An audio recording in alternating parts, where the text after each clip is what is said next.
What's up, everybody? We got a fire-ass debate going on. Let's fucking go. Oh, they got trap music. These people got money, Street. They play trap music here. Yeah, bro. They were gonna send a car. They got money. They were gonna send a car for me. That's how much money they got here at Purple Pill. Music. I was trying to spoil these people today. Not just my birthday. It's everybody's birthday. It's my birthday. And we're live, guys. What's fucking going on? Welcome to the Purple Pill Pod. We got a fire-ass debate going tonight. This is one of the biggest debates that's ever going to happen on YouTube. I'm calling it right fucking now. So go share it with everybody you know. This is about to be one of the best faith Christian debates versus one of the best red pill debates. I'm telling y'all guys, I worked very hard to achieve this, so I hope everybody enjoys this. Just to start, please make sure to go like the video and subscribe. Go follow my podcast, Instagram, please, especially if you're a single lady. I always need y'all. Go follow the TikTok, the Facebook, the Twitter, the Twitch that I just set up, the Rumble. Go sign up for the new Patreon, guys. I need more people to help me out with the bills going on in this place. If you want to sign up for the YouTube channel, you can click the join button now.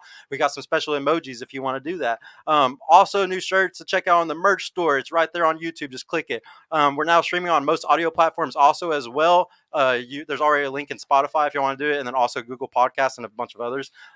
If you want to talk to me one-on-one, hit me up on my neck. Just search Purple Pill Pod.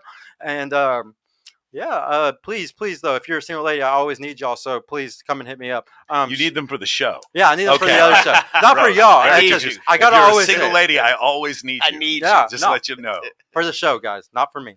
But yeah, shout out to my producer. We got Donnie in the house tonight. I really appreciate you, bro. Thank you so much. And thank you to my girl and everybody else that's helping in the background. Thank y'all guys for all guys and ladies for all coming, guys. Y'all are making this my dream come true on my own birthday. I can't say thank you enough.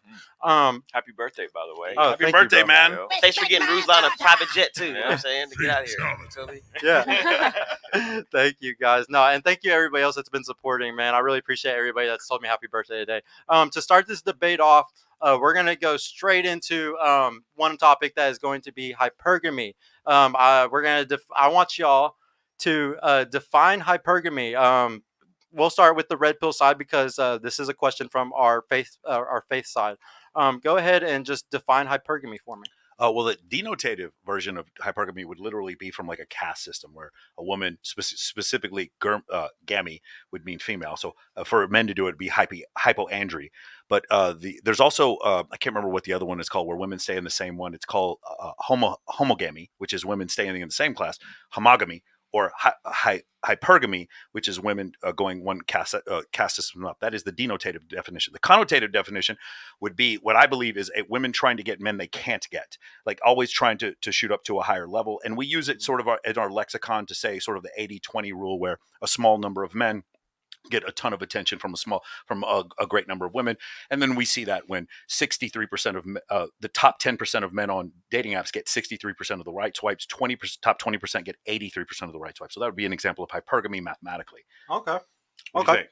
Data crossing up the hierarchies, baby. Yeah. Data crossing up the hierarchies. Yeah. Well, we're gonna watch a video really quick. Can you please pull up this that video, Donnie, that I was trying to show you? A quick question Yeah. for you guys. Yeah, go ahead. Yeah. Would you guys ever connect hypergamy to dual mating strategies? So dual mating. Sometimes. So here's the thing: Yeah. dual mating strategy. It's now called the mate switching strategy. Just so Dr. David Buss doesn't call it the dual mating strategy anymore. He was the one who came up with that, or some evolutionary psychologist. The concept for dual mating was the idea that women would like tree branch, right? And there is some science to that a little bit, but it's not quite as common.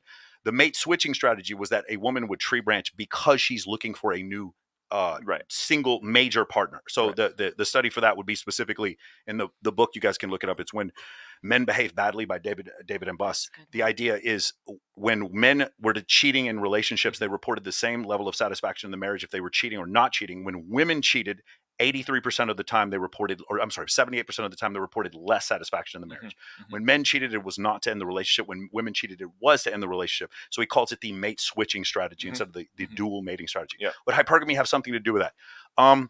Yes, I think it would in the case where you're with a man. And so hypergamy, so for instance, whether or not a man is alpha or beta or anybody, or same thing, if you were looking at your sales team or football players, the guy who was the young rookie, he was really good. And now he's got a contract where he makes, Zeke Elliott, great example, makes too much money now, right? And he's not worth that money.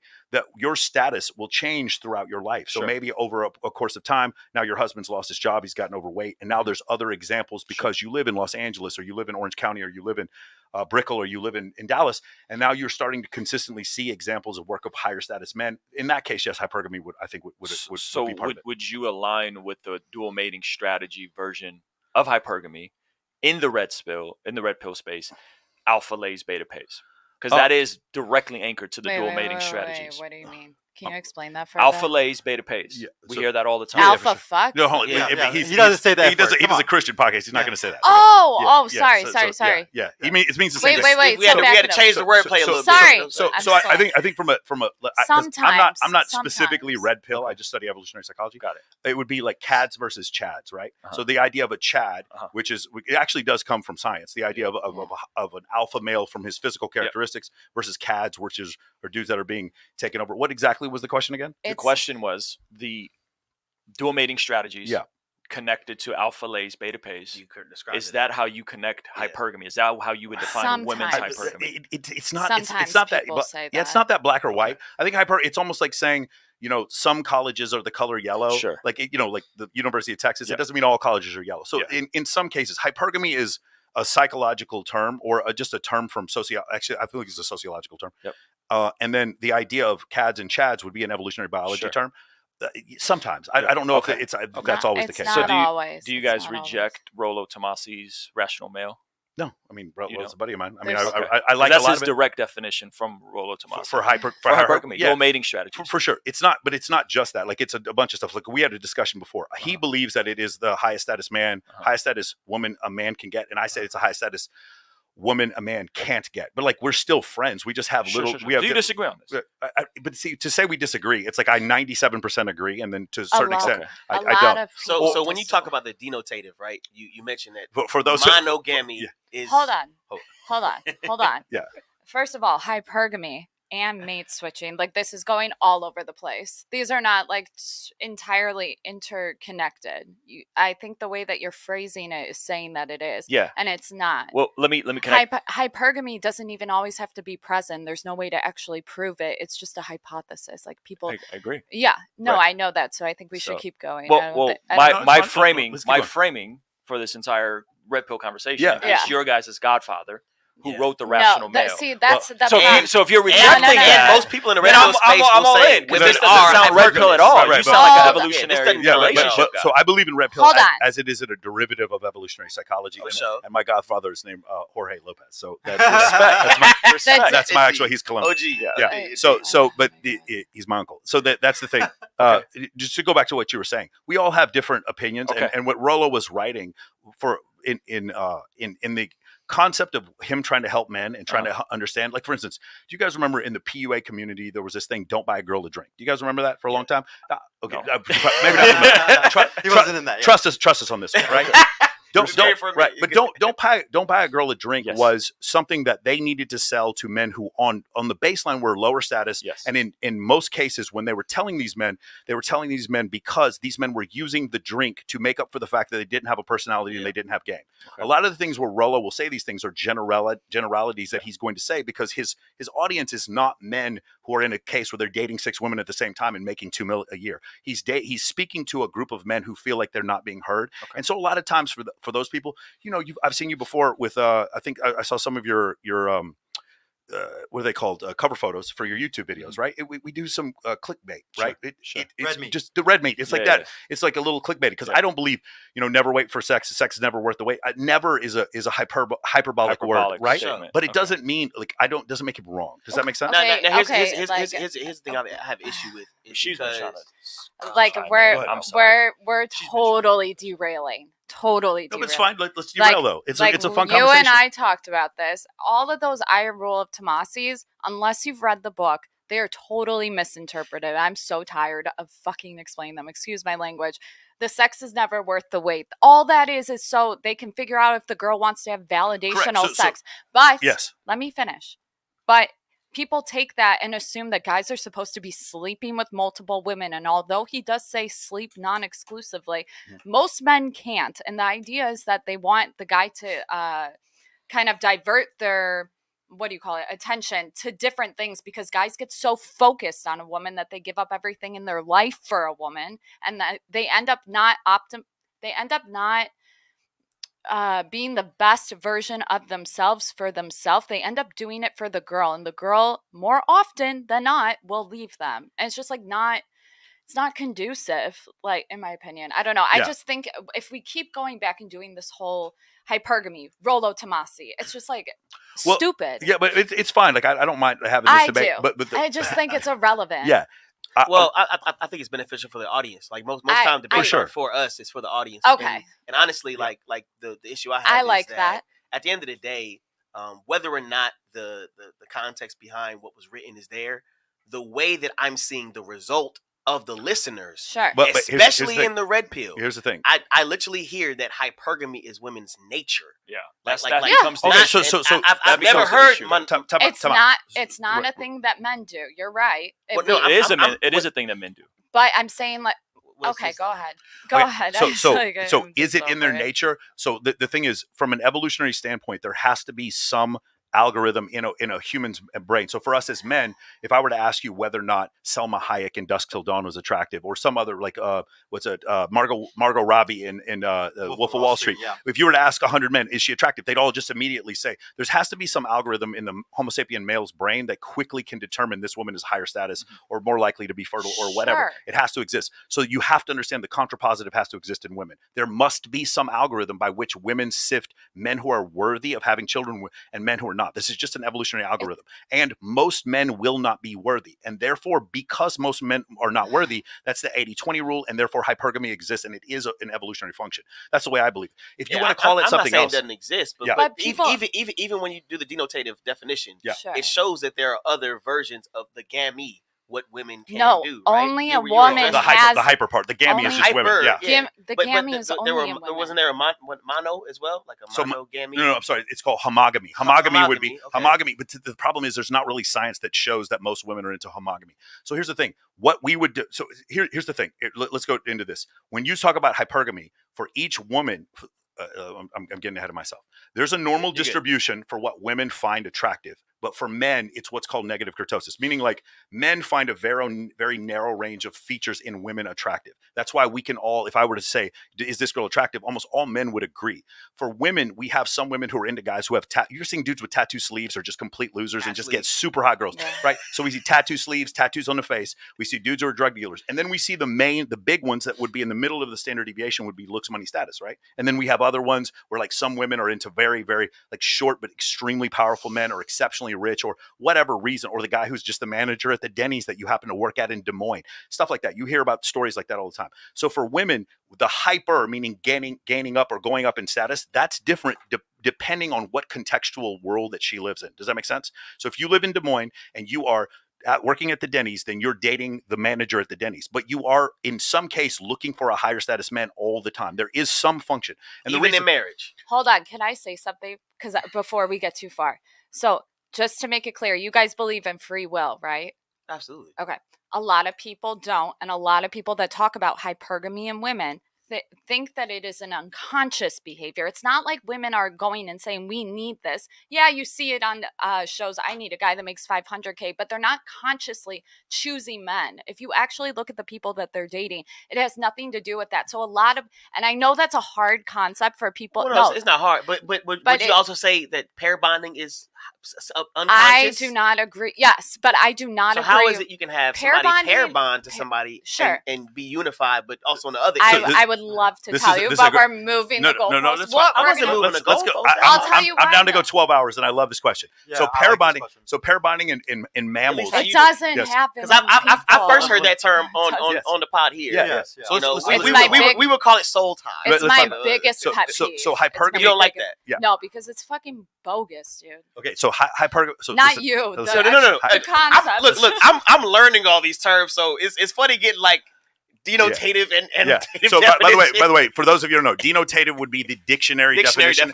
Connotative would be the connotation, meaning like how you use the word. And like when people say, "Man, I was literally freezing to death," you were not literally freezing to death. That is the connotative version of the word. I just think literally. It's so alarming that these are the conversations that get let's pushed out. Let's have the conversation. So let's use the science. Yeah. Let's use the science. You had a great question about.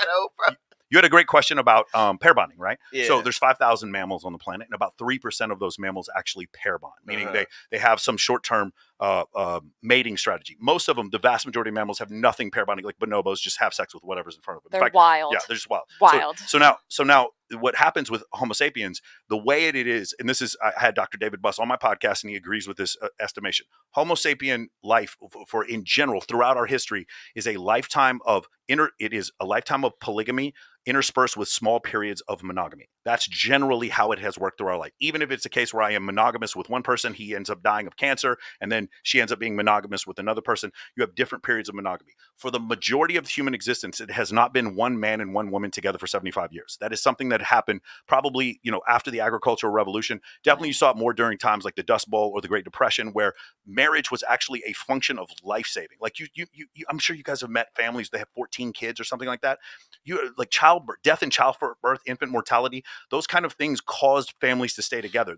I was reading one study that was talking about during the Great Depression, people were miserable in their marriages, but did not get divorced because it was a function of life and death. The problem is now that function of life and death isn't there. Like I know women that are trained with a 9mm Glock better than any dude that I've ever met in my life. They don't need you to go down with a shotgun anymore. And that's what's changed the whole thing. I'm not saying this is good or bad. I'm saying that is what's sort of changed the dynamic in society right now, is that women and men don't specifically need each other to have 15 children so that they can have farm hands, so that later on in life somebody can take over the farm and make sure the horses are fed. That we don't live in that type of lifestyle anymore. So that's one of the reasons why that happened. But as far as pair bonding is concerned, generally there's no species, or there's no proof that from an evolutionary standpoint we're supposed to be with one person forever. Right? That's the issue. I was just addressing the aspect of it being something that is out of your own control, well, almost or none just of like, you know what I'm saying, like almost all of it's attraction, subconscious. you know what I'm saying, it's like just happens naturally. It's not actual choice, etc. I think a lot of times very little of it is choice. For sure.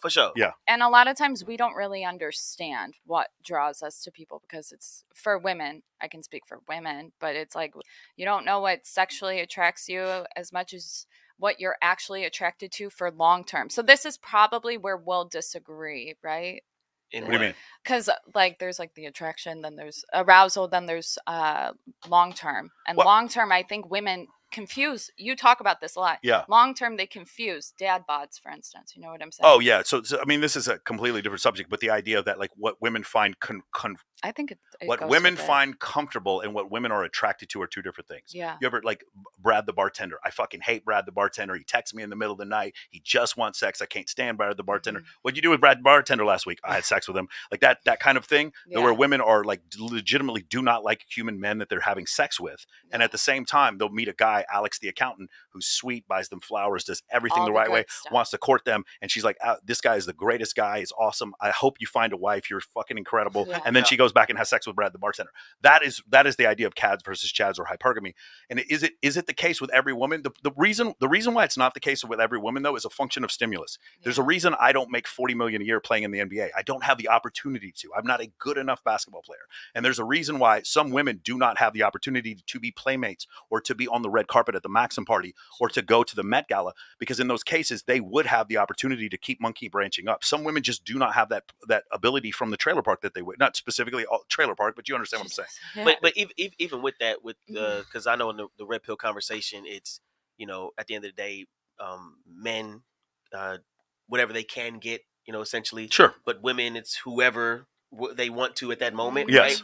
But if that's the case, that changes over the course of their life, by the way, right? For sure. And by the way, having sex and then getting someone to settle down are two completely different things. Yeah, I get that, but even on the having sex aspect of it, like most women aren't out here having that much sex, right. And we agree with you. Why are we defining such a great point, an entire nature to the minority? Right. So hypergamy doesn't mean they're all having sex. Yeah. It has to do with what's in you.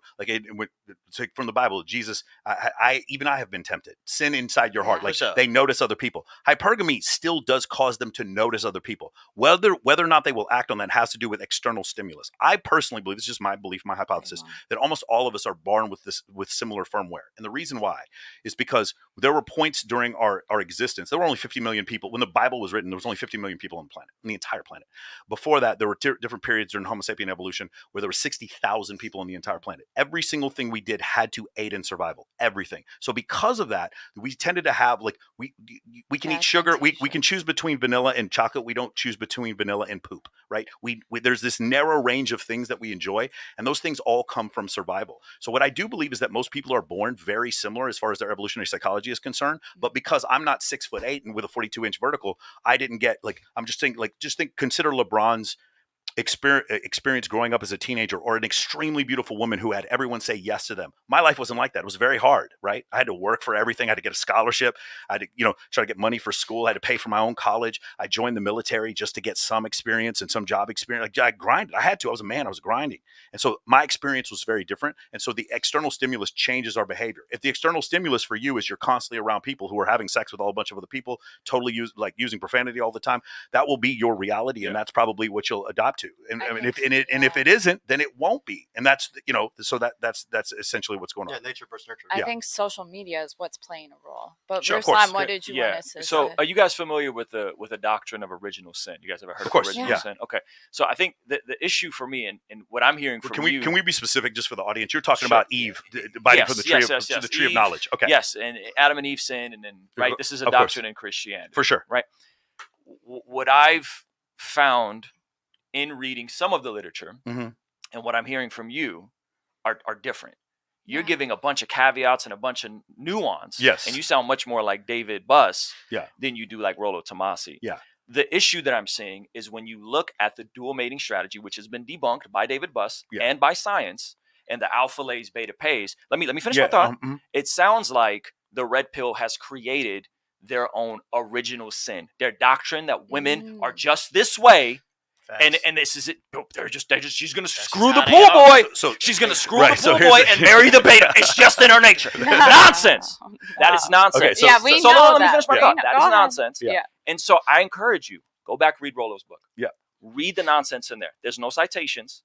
There's no scientific studies. In the very first one, The Rational Male, what not you, but a lot of people claim is the red pill Bible. Okay, so if you disagree with that, then bro, we're on the same team. I don't have an issue with a lot of what you're saying. Yeah. It's a lot of David Buss. When this stuff is presented to Rollo, when we'll go through how we even came to the dual mating strategies, it was a t-shirt smelling contest, and women that were fertile wanted the alpha guys, and the women not fertile. That's when it was like there was 16 people in that study. No, that study's been replicated. Many times. There are other studies. In fact, there's studies that show that when women smell their own relatives, they find those smells to be. Yeah, that wasn't the study I was talking about. Okay, so all I'm saying is, it sounds like repulsed. You repulsed. Repulsed. I'm not talking about that. What I'm saying is there seems to be this, and they'll say hypergamy is not a straitjacket, but it seems to be when we're talking about women's nature, that there's been this new version of original sin created for women that I think when we're dealing with broken men who are struggling, who are more likely to end their own life, a lot of them are overweight, who a lot of them don't get any interaction with women, it creates, in my opinion, a very flawed, distorted view of most women. Most women, according to the CDC, have less than 4 bodies on them. Well, the average is 4. Correct. Yes. 95% of women have less than 15 partners. 95%. We know that. I think so most those women numbers have changed, aren't riding the cock carousel. Yeah. Right. Most women aren't out here fountain out. Okay. It's a very specific type of woman. Yes. And what we're seeing is selection bias exhibited on a lot of these shows. And then it's tainting, hurting men's perception of actually pair bonding with a woman, and we know how beneficial marriage is. 90% of millionaires are married. Yes. So if you guys want to learn about the categories of millionaires or the demographics, there's a great book called the Millionaire Next Door. I think absolutely. I think you should write a book. Have you written a book yet? Huh? Have you written a book? I want you to write a new book for the Red Pill. Please platform this guy. Please, I like this guy. No, I love him too. He's not Red Pill. He's not. You're not Red Pill, bro. You're not Red Pill. The most common car driven by a millionaire is actually a Ford F-150. A lot of people don't know. Millionaire Next Door is brilliant. It's a great book. Now, here's the thing. Texas. I do believe in the Cads versus Chads thing. The problem is what he's doing when he says he's going to go ride the cock carousel or whatever. One of the issues is, again, is it hyperbole? Yes, most women are not legitimately going to go sleep with 20, 30 dudes, but they are going to be drawn in that other position, and they are going to find those other men attractive. And if enough force or enough stimuli is applied to them, they will break up their marriage and they will move on to someone else. I can't speak to that with certainty. Yeah, I think the fact that you said it is hyperbole, and it is being packaged as praxology. Okay, but let me finish my point. Yeah. You just said it's hyperbole. Yeah, I agree. Yeah, it's being packaged as praxology. Yep. That is not. That is philosophy. Right, but I don't think Tamale or whoever wants to write their book and say this is my philosophy, I would say, bro, do you? Yeah. You're talking about actual evolutionary dating and interpersonal dynamics. That is different from what I've heard from Fresh and Fit, from what I've heard from Rollo Tomasi, from what I heard from a lot of guys. So let's talk about that specifically. So the idea, what was the other thing you asked about before? So the red pill community. The millionaire? No. So let's talk about this specifically. So like people who end up running drug cartels tend to be sociopaths because that job selects for sociopaths. Does that make sense? Sure. I don't believe red pill makes men misogynistic. There's a study that came out in 2015 showing that violent video games do not make children violent. That's generally not how it works. Genetics play a large part in our proclivities, way more, and so do hormones. Sure. Red pill, I don't think makes men misogynistic. Here's what I do believe. I do believe misogynistic men are attracted to red pill, and that's the problem. Do you guys remember the whole thing in Charlottesville when that one moron ended up running over those people, and then they asked Donald Trump, they were like, hey, can you just condemn these white nationalists? And he wouldn't do it. I don't know that Donald Trump's a racist, but I know that Donald Trump knows that racist people vote for him, and that's the reason he wouldn't say shit. That's good, right? Facts. Right? That's good. And so, I'm with you, bro. And so I like this guy. I hear you, bro. I hear you, bro. So what I'm saying, and by the way, Rich Cooper and Rollo Tomasi agree with me on this. What happens is these guys come in there and their version of what he says becomes prescriptive, and it starts telling, don't ever do this. If you want to marry a woman who has kids, do so. Just understand that statistically you're going to have some trouble in those relationships, and these are the stats. Who's the guy that just came out that married the single mother and told everybody not to? A lot of guys. Donovan Sharp, I believe. A lot of guys marry single moms. I talk about this. You probably noticed this in nightclubs. I've been saying it forever.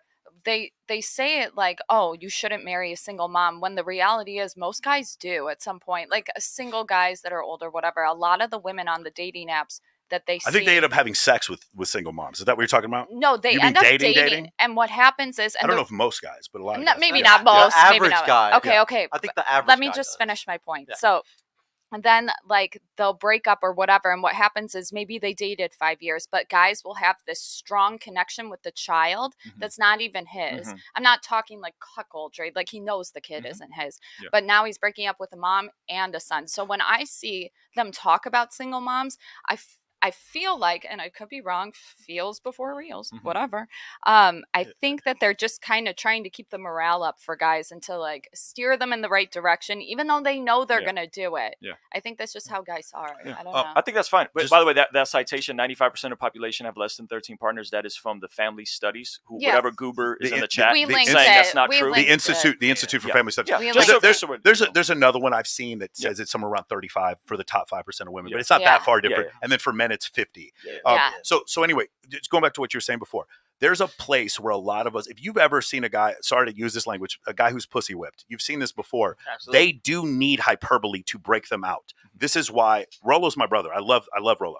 The book changed a lot of our lives because we needed to hear some of the things that he was saying. Was the hyperbole necessary? I think for some people at that time, it definitely was. And especially when we get into the topics like, men are 5 or 6 times more likely to commit suicide once they've been divorced or they've been zeroed out. More than that. And he's trying to stop that from happening. That's why I think the book is important. But the idea that like there's a clear definition of hypergamy. Hypergamy is not a psychological term. It's a sociological term. It's really difficult to say that. And that for them to say that's his opinion, that's fine. The other thing I'll say about Rollo is he changes his opinion on certain things. So remember, this is 2013. This is 10 years ago. Rollo has changed. He's written 5 books since then. And he's done a podcast with me. Rollo has softened on the idea of men and women having friends. I have tons of female friends. I run an entire business off teaching men how to have female friends. So he's changed his, and just to let you know, like he's friends with Icy, one of the girls who works over at, shout out to Icy if she's watching from Fresh and Fit podcast. The sweetest girl in the world.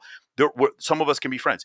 We change over time because that is the scientific method. We have a hypothesis, and over time we introduce information that changes our hypothesis. I appreciate but overall, like, so here's the thing. Like when Rollo and I agree with everything in his book, but do I agree with it in every instance? No, number one. Yeah. And number two, Rollo doesn't talk much about like things that I'm into, like logistics or pre-selection or something like that. He doesn't talk about that as much. It doesn't mean that the book is like, the problem is if you use the book for everything, you can just hold it to him all the time. But I can do the same thing with the Old Testament and the Bible. Yeah. You can't do that. Like it is a free form. It's changing over time. And so overall, I think what he did, especially for me, specifically for me, was so incredibly helpful. I think that the book is important, and I do recommend it for men to at least listen. I'll read anything. I've read Mein Kampf. I'll read anything. I think this is also coming from somebody who is already in a phase of life where you obviously read multiple books. Yeah, but I read this in 2013. I was in a different place. I was a captain. I was a captain in the U.S. Air Force back then. So that was like one of the books that like started your trajectory. And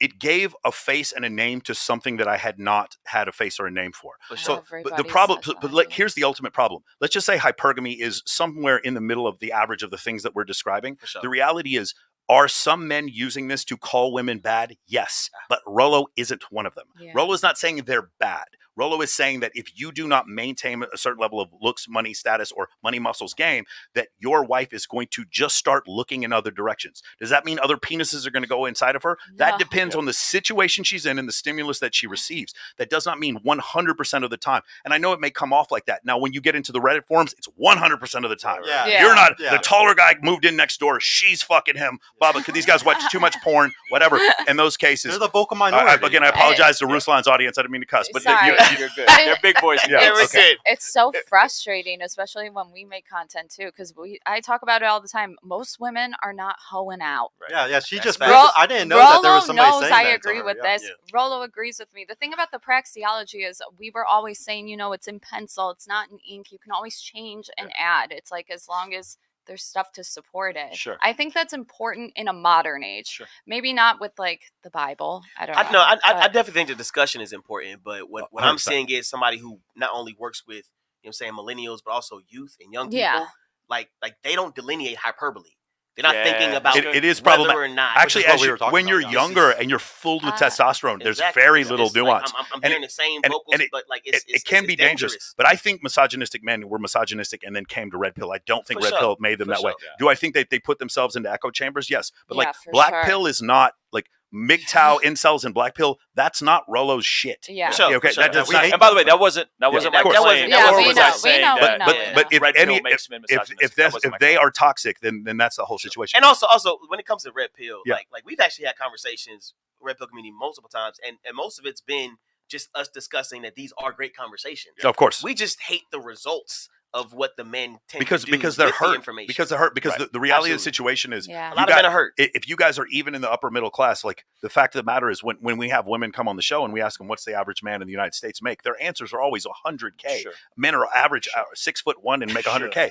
No, the average man is 5'9" and he makes $36,000 a year. And women, they're half of them are overweight. Men lie to women about that stuff.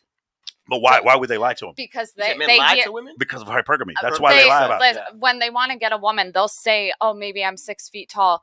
I've checked on a dating profile in person, and I will check their ID, and it will be 5'10". So guys are lying, girls are confused. Yeah. They're regurgitating. Women are NPCs. Like, just to be honest, they regurgitate this stuff. You look at who they're dating, totally opposite. But then again, if you play sports in high school, like they actually give you 2 inches. You know what I'm saying? Because your shoes. Because I got them new Jordans. That's 2 inches. I'm sorry. No, go ahead. I was just gonna say, I think there's. When you see women say this stuff, there's obviously women that say this stuff. We see it on Kevin Samuels. We see it on Fresh. Yeah.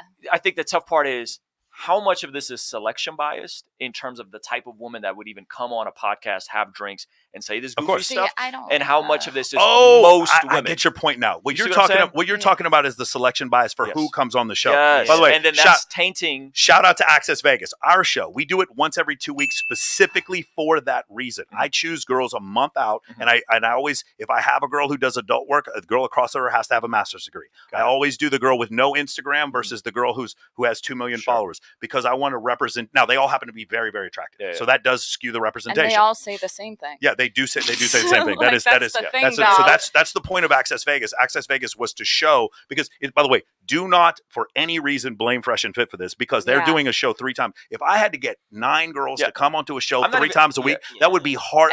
They would be way less attractive than what they got. Yeah, I'm not saying it's anyone's fault. I'm saying the type of women that come on and say these things, for sure, in my opinion, are probably not representative of most women. Yeah, I'll give you a perfect example, because I only bring on single women on my show. So I can prove that single women are a certain type. Like they are, you could see that they are all a certain type. I asked them, when was their last relationship?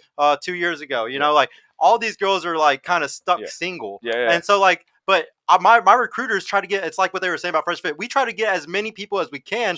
And like, we don't have a choice. Like there's no choice for us, but you can tell that girls that are stuck single have a certain type of mentality, have a certain way that they think. And that's why they're single. Yeah. And I would say yes and amen. And I would add, if they're in college, if they're at a specific type of college, right? That's a very specific type of girl. Whereas like you broaden your horizons, you go to different parts, you go to parts where women are raised with their father in the home.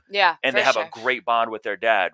They have sisters. They're in church. They're doing things that are different than the girl who's 21. Yeah, I'm joining a sorority. A lot of them just moved to Texas too. A lot of them just moved to Dallas. They don't know anybody. So here's the issue though. While what you're saying is true, while they are different, the difference tend to be based on genetics more so than whether or not they joined a sorority. Because one of the things that there's, you don't think it's environment too, though? So here's the thing. There's studies that do this. They take monozygotic twins and they put them in 2 different environments. They don't obviously. There's morally you cannot do this. They happen to be they happen to be adopted by 2 different families. And if one of them becomes a sociopath, the other one tends to become a sociopath. Got it. So things like that. They tend to date the same kind of men and things like that. So most of it is based on genetics. Got it. So there are, I know one girl, she grew up in the church, like very religious father, and she became a porn star. I know one girl who grew up in a broken family completely. You're saying it's more nature than nurture. But it is more nature than nurture. And in general, do those things affect you? Yes, your peer. So I was reading somewhere, it is more than 50% genetics, and then a small, like 30-something% has to do with peer group, and then 7 or 8% is parenting. Say that one more time. You said what percentage is so when it comes with to someone's personality, if somebody could look this up and like post a study, I know what you're but it's over 50% has to do with genetics, and then like something less than 30% has to do with the peer group. It's like 24, and then 7 or 8% has to do with parenting. And people are like, that's crazy. But when you think about it from an evolutionary standpoint, there were several instances where kids were growing up without parents. Human beings have two eyes, 2 ears, 2 hemispheres of the brains, 2 hands. We're a redundant species that's created to be damaged or go through some level of trauma and still continue to survive. Growing up without parents, like Steve Jobs, for instance, his parents gave him up. If you, by the way, here's another thing. Steve Jobs met his parents. Guess what? They both had PhDs. Like that, intelligence is heritable. So one of these situations is losing these situations or going like great example is Zion Clark. Do you know who he is? Guy who no legs, won an MMA fight a couple weeks ago. Guy has no legs. He was born with no legs. He won an MMA fight. His arms are huge. He fights in 105 and his arms are gigantic. And he swings up, just pops these guys in the head, and he gets a hold of you. You can't get out. That's amazing. Zion Clark. You should look him up. This just happened. Like just look at it. It's incredible. The guy's an incredible athlete. He's coming on my show. Anyway. Yeah, he won his first MMA fight, right? So the situation with him is that he was abused regularly, starved in the process of going through the orphanage. I'm trying to think the child care process in San Diego, but grew up to be this incredibly powerful human being. So humans are built to be redundant, but whether or not he was redundant or redundant, whether or not he was resilient, I think has mostly to do with genetics. And so that's one of the things. Evolutionary psychology is all about statistics in general. It's not 100% of women say that they're less happy in a marriage. It's 83%. If I say there's an 80% chance that it's going to rain tomorrow and it doesn't rain, that doesn't mean I was wrong. That's how statistics work. But what happens is for young men who are very frustrated, who are jerking off, watching porn, watching anime, and have been rejected by a woman, everything becomes black and white, right? And this is what happens.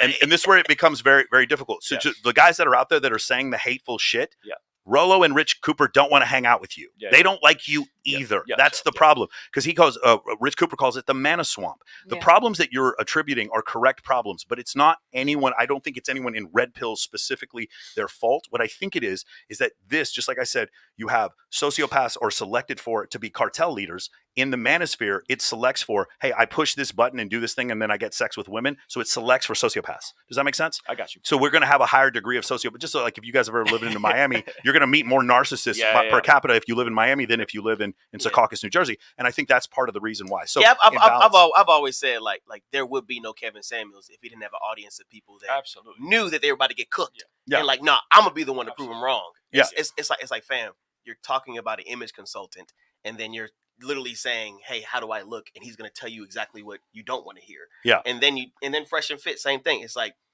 they literally have women going on the show, and it's like, you know exactly what this is. If you have a risk of having your image tainted, why would you even go on in the first place? And that could be not selection bias, but like maybe, it certainly is. I know a girl who got 2,000 followers on her only 2,000 subscribers. That's not like getting 2,000 followers on Instagram. 2,000 subscribers on OnlyFans. That's $50,000. That's $100,000 they got from going on Fresh and Fit. That's the thing. God. Like that much money from going on there. On there. Yeah. But shout out to Sarita. So the Red Pill audience is actually they're the ones that are buying the OnlyFans. Again. Let's do this. Ready? Let's talk about this. Christ, Christianity, like the church. Those are three different things, right? Christ does this. Christianity, we have the Inquisitions and we have the Crusades. We don't put that on Christ. It's the same type of situation here. We can't put that on these guys are sitting there. I had Miss Nevada on my podcast. Look it up and see if I'm lying. She's on my podcast talking about all this stuff, and guys are calling her a 304 and say she's ran through. She's Miss fucking Nevada. It was incredible. This girl's like the salt of the earth, incredibly gorgeous, beautiful, hyper educated. And they were saying these names. These men are hurt, but these men are not Rollo Tomassi. Rollo Tomassi, it represents something else. They started something and it just goes out of imagine Fight Club, when at the point when all of a sudden he starts traveling around and everyone knows his name and he's like kind of freaking out. It's probably happened to you with your podcast. You probably travel somewhere and like, how the fuck do all these people know who I am? It's like that kind of situation where it just gets completely out of control. Sure. And now people are taking what he's saying and he's being held. Consider this. We're having a debate about Republicans and Democrats. And in the debate, we take the most right-wing, boony, crazy conservative and who's talking about aliens that live under Antarctica and that the Nazis used to have a space program. And we say, this is what regular Republicans look like. I get your point. But you can't do that. So when you do that, it gets a little crazy. I wasn't doing that. Yeah. I find it interesting that if generally speaking, Rollo, yourself, myself, Street would say porn's a net negative. Yeah. It's not helpful.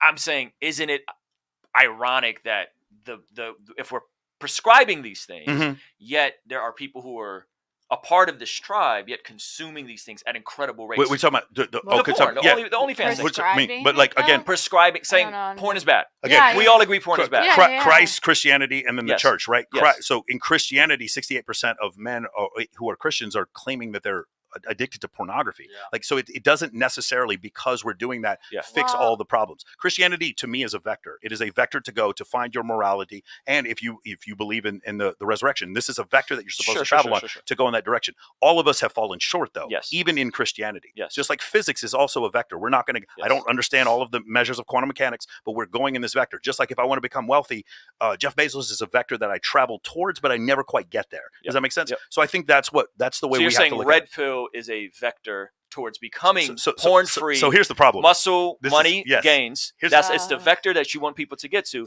But in the process, they're gonna consume a lot of porn. Most of them are going to screw up and be into OnlyFans. But they don't have the opportunity that we have. Like, guys, we're interesting enough to be on a podcast. We all probably make at least a middle class out. Do you understand that the five of us in this room are the wealthiest, part of the top 1% of wealthiest humans that ever lived on this planet? We live after the advent of antibiotics. We can fly in a plane for less than $500 at 420 knots and get anywhere we want. We live in a time where we can literally look up facts from anything. We have the entire world on my phone in the speed of light. We've done the incredible things. We have a James Webb telescope where we can actually map out planets that are in other star systems. Incredible time that we live in. And so we take this for granted, and we don't come to the realization that over half the planet we live on lives on $1 a day. Yeah. Now that's an extreme example. We're talking about Haiti and Africa, but there's this middle class group of people that live in Alabama, that live in Mississippi, and they don't have any shot. And so when they hear you talk about this, all like women do this or that, they're looking for a black and white excuse because their life sucks. Yeah. And so what they need, they light up the comment section. Again, when I'm trying to move a huge rock, I need a huge explosion, and that's what the rational male was. It was an explosion to move that rock. But in the instance of like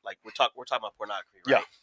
Obviously, I mean, I would assume you've done some studies on how it. Not only we had Sterling Cooper on last week, and he is a porn star who said men should stop watching pornography. Yeah, it's bad. A porn star saying it literally reshapes the physicality of your brain. Talking about that and so earlier.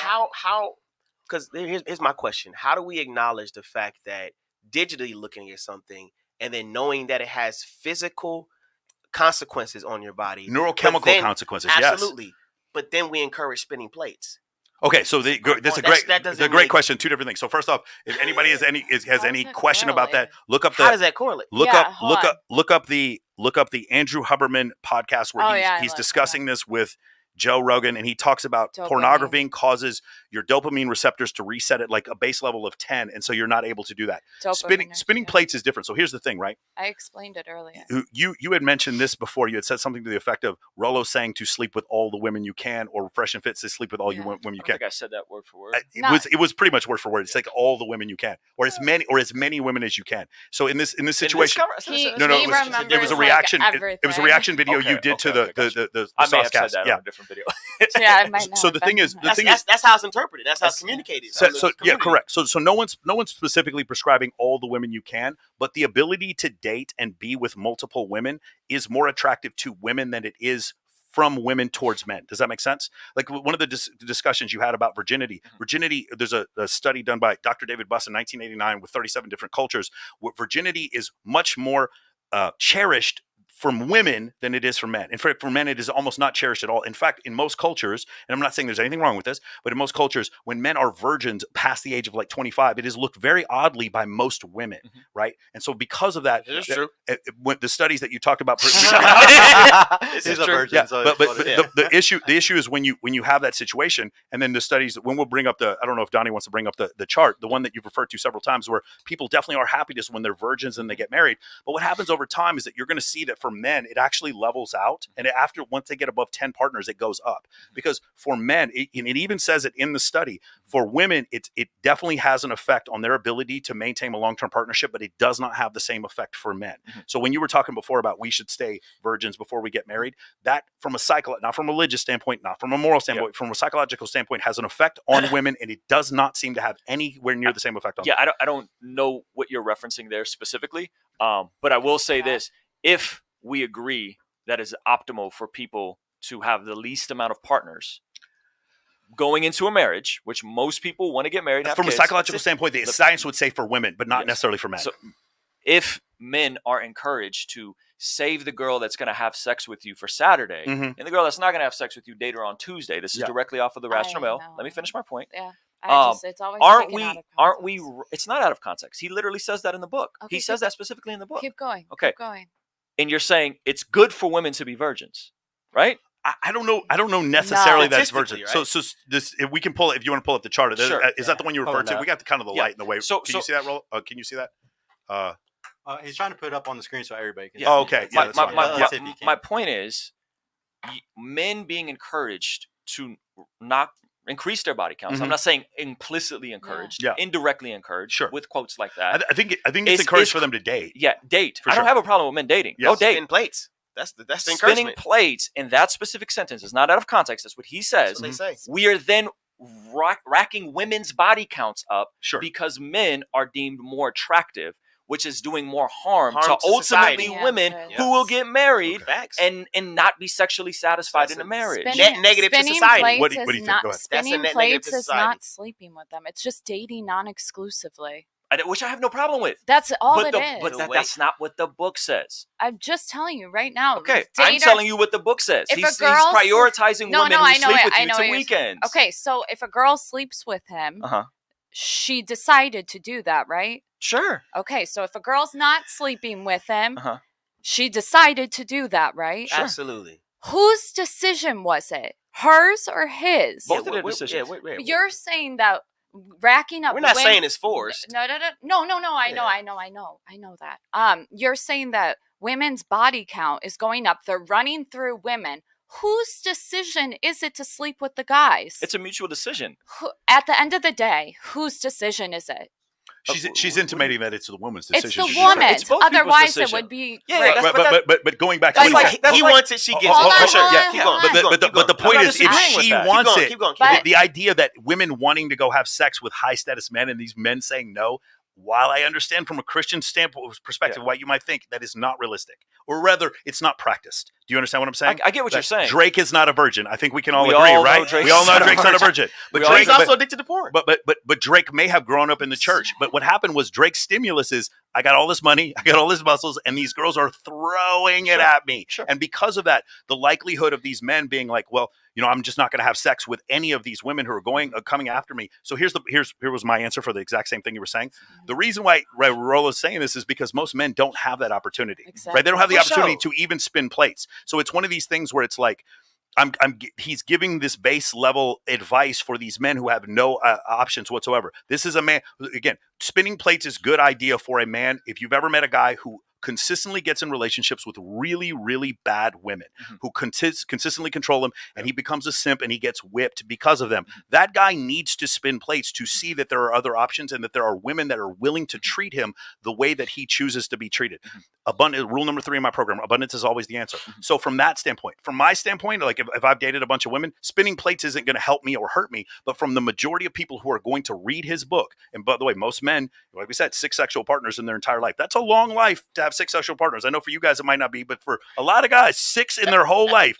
You played football in college, you talk to some of those guys or bouncers at nightclubs, 6 girls in your whole life. Yeah. Those guys, the fact of the matter is they're going to end up in relationships with the wrong girl. And so, while I know you've talked about this before, finding the information to not be in a relationship with the wrong girl, having dates with multiple women is one of the ways for you to figure out, okay, this girl keeps making excuses, keeps ending up talking shit about her ex-boyfriend. Yeah. Okay, I'm ready. Well, there's more red flags than Afghanistan in 1983, dude. It's like red flags all over the place. Yeah.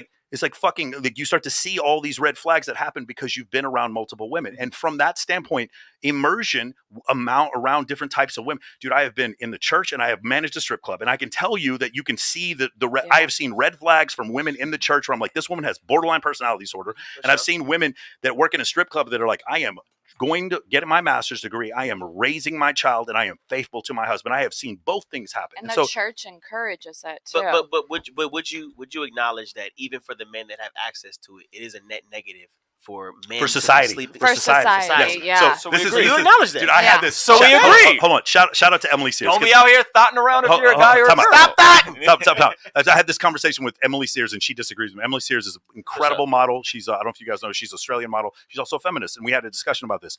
And she was talking about a patriarchy. And she was saying patriarchy hurts women. And my example to her was, no, the patriarchy actually hurts low status men. Yeah. Because what's happened is, and you should check out these studies, the number of sexual partners that people have had 60s, 70s, 80s, 90s, and the 2000s, women stay the same, but there's this one group of men that are having more sex. Yeah. So something doesn't add up mathematically. 33% of men are reporting having 0 sexual partners in the last year, but that's not voluntary. And 80% of men on social media apps or dating apps are deemed unattractive. 63% of men on dating apps are getting, 10% of men are getting 63% of the right swipes. 20% of men are getting 83% of the right swipes. So if that's the case, that what's happened is there's this small group of men. If you want to say that they're hurting other men, the prescription is this: are we going to change the world? It's not likely. Could you become one of those men? I would like for men to at least put themselves in a position where they have, again, you guys, you're from Dallas? Yeah. Okay. Jalen Brunson. I'm not going to make Jalen Brunson a bad, awesome player. I'm not going to tell him which team to play for, but he got $25 million contracts from 2 different teams. And that's what I want for guys to have. I want them to get that max contract from as many different firms as possible. Sure. And so that's what I want to build in men. Now, in that case, does that specifically mean I prescribe having sex with all of them? I do not. Several of my clients are married. Several of my clients have religious reasons and they don't want to do that. Yeah. But several of my clients are like, I was in a marriage. She spent all my money and now I'm single and I want to have sex with a lot of women, or I want to have sex with as many women as I choose to, and they still have that same power if they so choose to do so. Yeah. Is that a net negative on society as a whole? Possibly. I mean, I could definitely see what you're saying. My goal, however, is not the same as yours. Like, my goal is not for everyone to get married in every instance. Some people don't need to be married. So that's the difference. Well, I talk to a lot of Christian men. A lot of my audience is predominantly Christian men. And I always tell them, while you hear all these things about having sex with a lot of girls, take all the game advice, becoming better, stronger, game, money frame, whatever you want to word it. I think it goes a little bit deeper than that sometimes a lot of people don't get to. But I actually say take away sleeping with women. So there is prescriptions for men that are Christian. You can be Christian and red pill. There's a really good blogger, Doll Rock. I recommend you guys looking at. So what's the response that you get from the red pill community when you say things like take away the sleeping around? Yeah. Like what's tip? I know you kind of talked about it in the show before, but for the newer audience, like when you say things like that. Yeah, I say things from a female perspective. I de-radicalize a lot of the ideas, and I'm just trying to push out the stuff that was actually written about. A lot of the stuff we see is stuff that's red meat, like he was saying, where it's like clickbait. So people will take one point, not add the nuance to it, get a rise out of people, and boom, it's content. And so I'm here to say that's not what actually was written. What was that point that you were you wanted to clarify on before? Which one? It was in the conversation here. You were basically saying like that wasn't the context of it.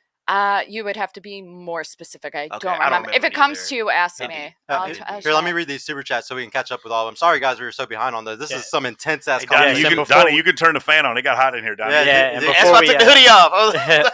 Before we read these chats, chat, go ahead and like the video for us, please. Yeah, we got like, a fire subscribe, show and comment, right now. fam. Let's get it. Yeah, please do. With the first, can you turn it on? Yeah, it's right there.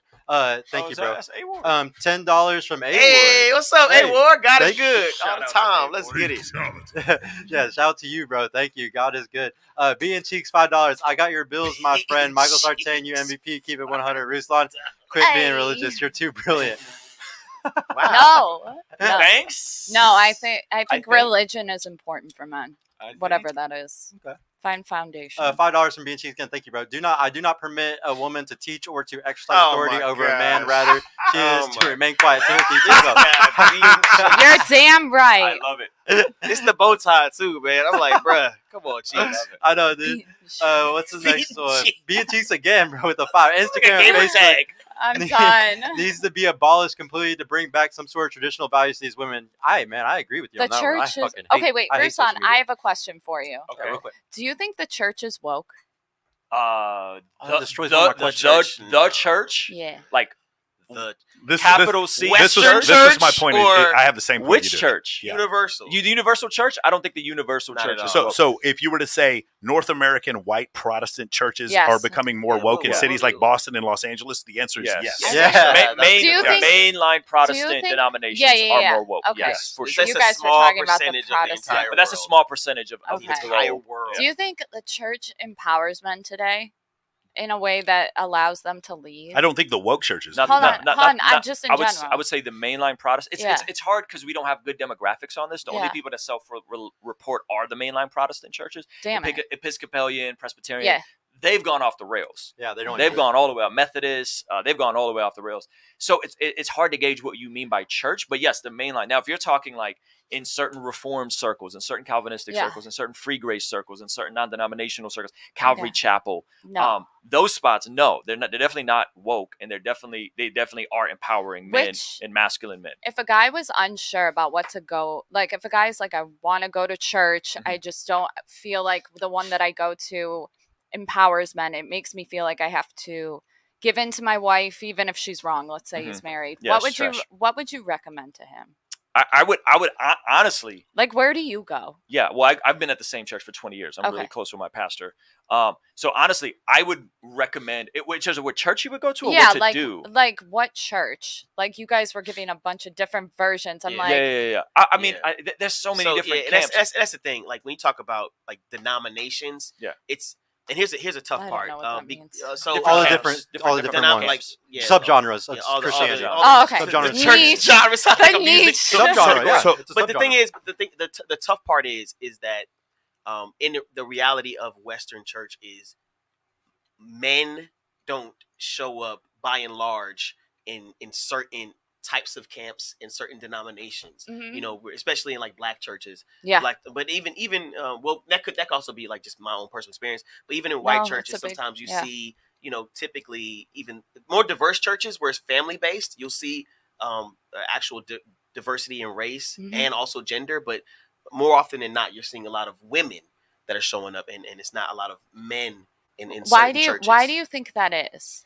That's what I really wanted to ask you guys, and I'm not baiting you. I do believe that politics does play a lot into lot of how churches operate. You know, churches in the buildings, certain buildings. But I also think that it kind of just generally speaks on to the point we've kind of touched on. Men are just hurting. I want to hear. I grew up Armenian Apostolic. It's a part of the Oriental arm of the church. So there's Catholic, Eastern Orthodox, Oriental Orthodox, Protestant, four arms.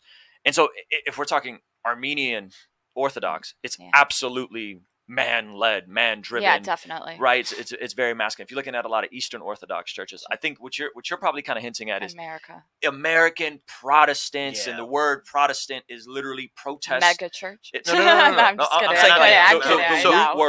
Protest. Let's talk about this real quick. So you guys know this is around the time of Henry VIII. Martin Luther puts a 95 thesis on the church. Now, to be fair, Martin Luther was a bit of an anti-Semite, but the reality of the situation is a fact. What happened was all the churches that are not Catholic churches, and Catholic churches, we'll call that maybe like the 7th century when that begins, or you could say it goes all the way back to the death and resurrection of Jesus.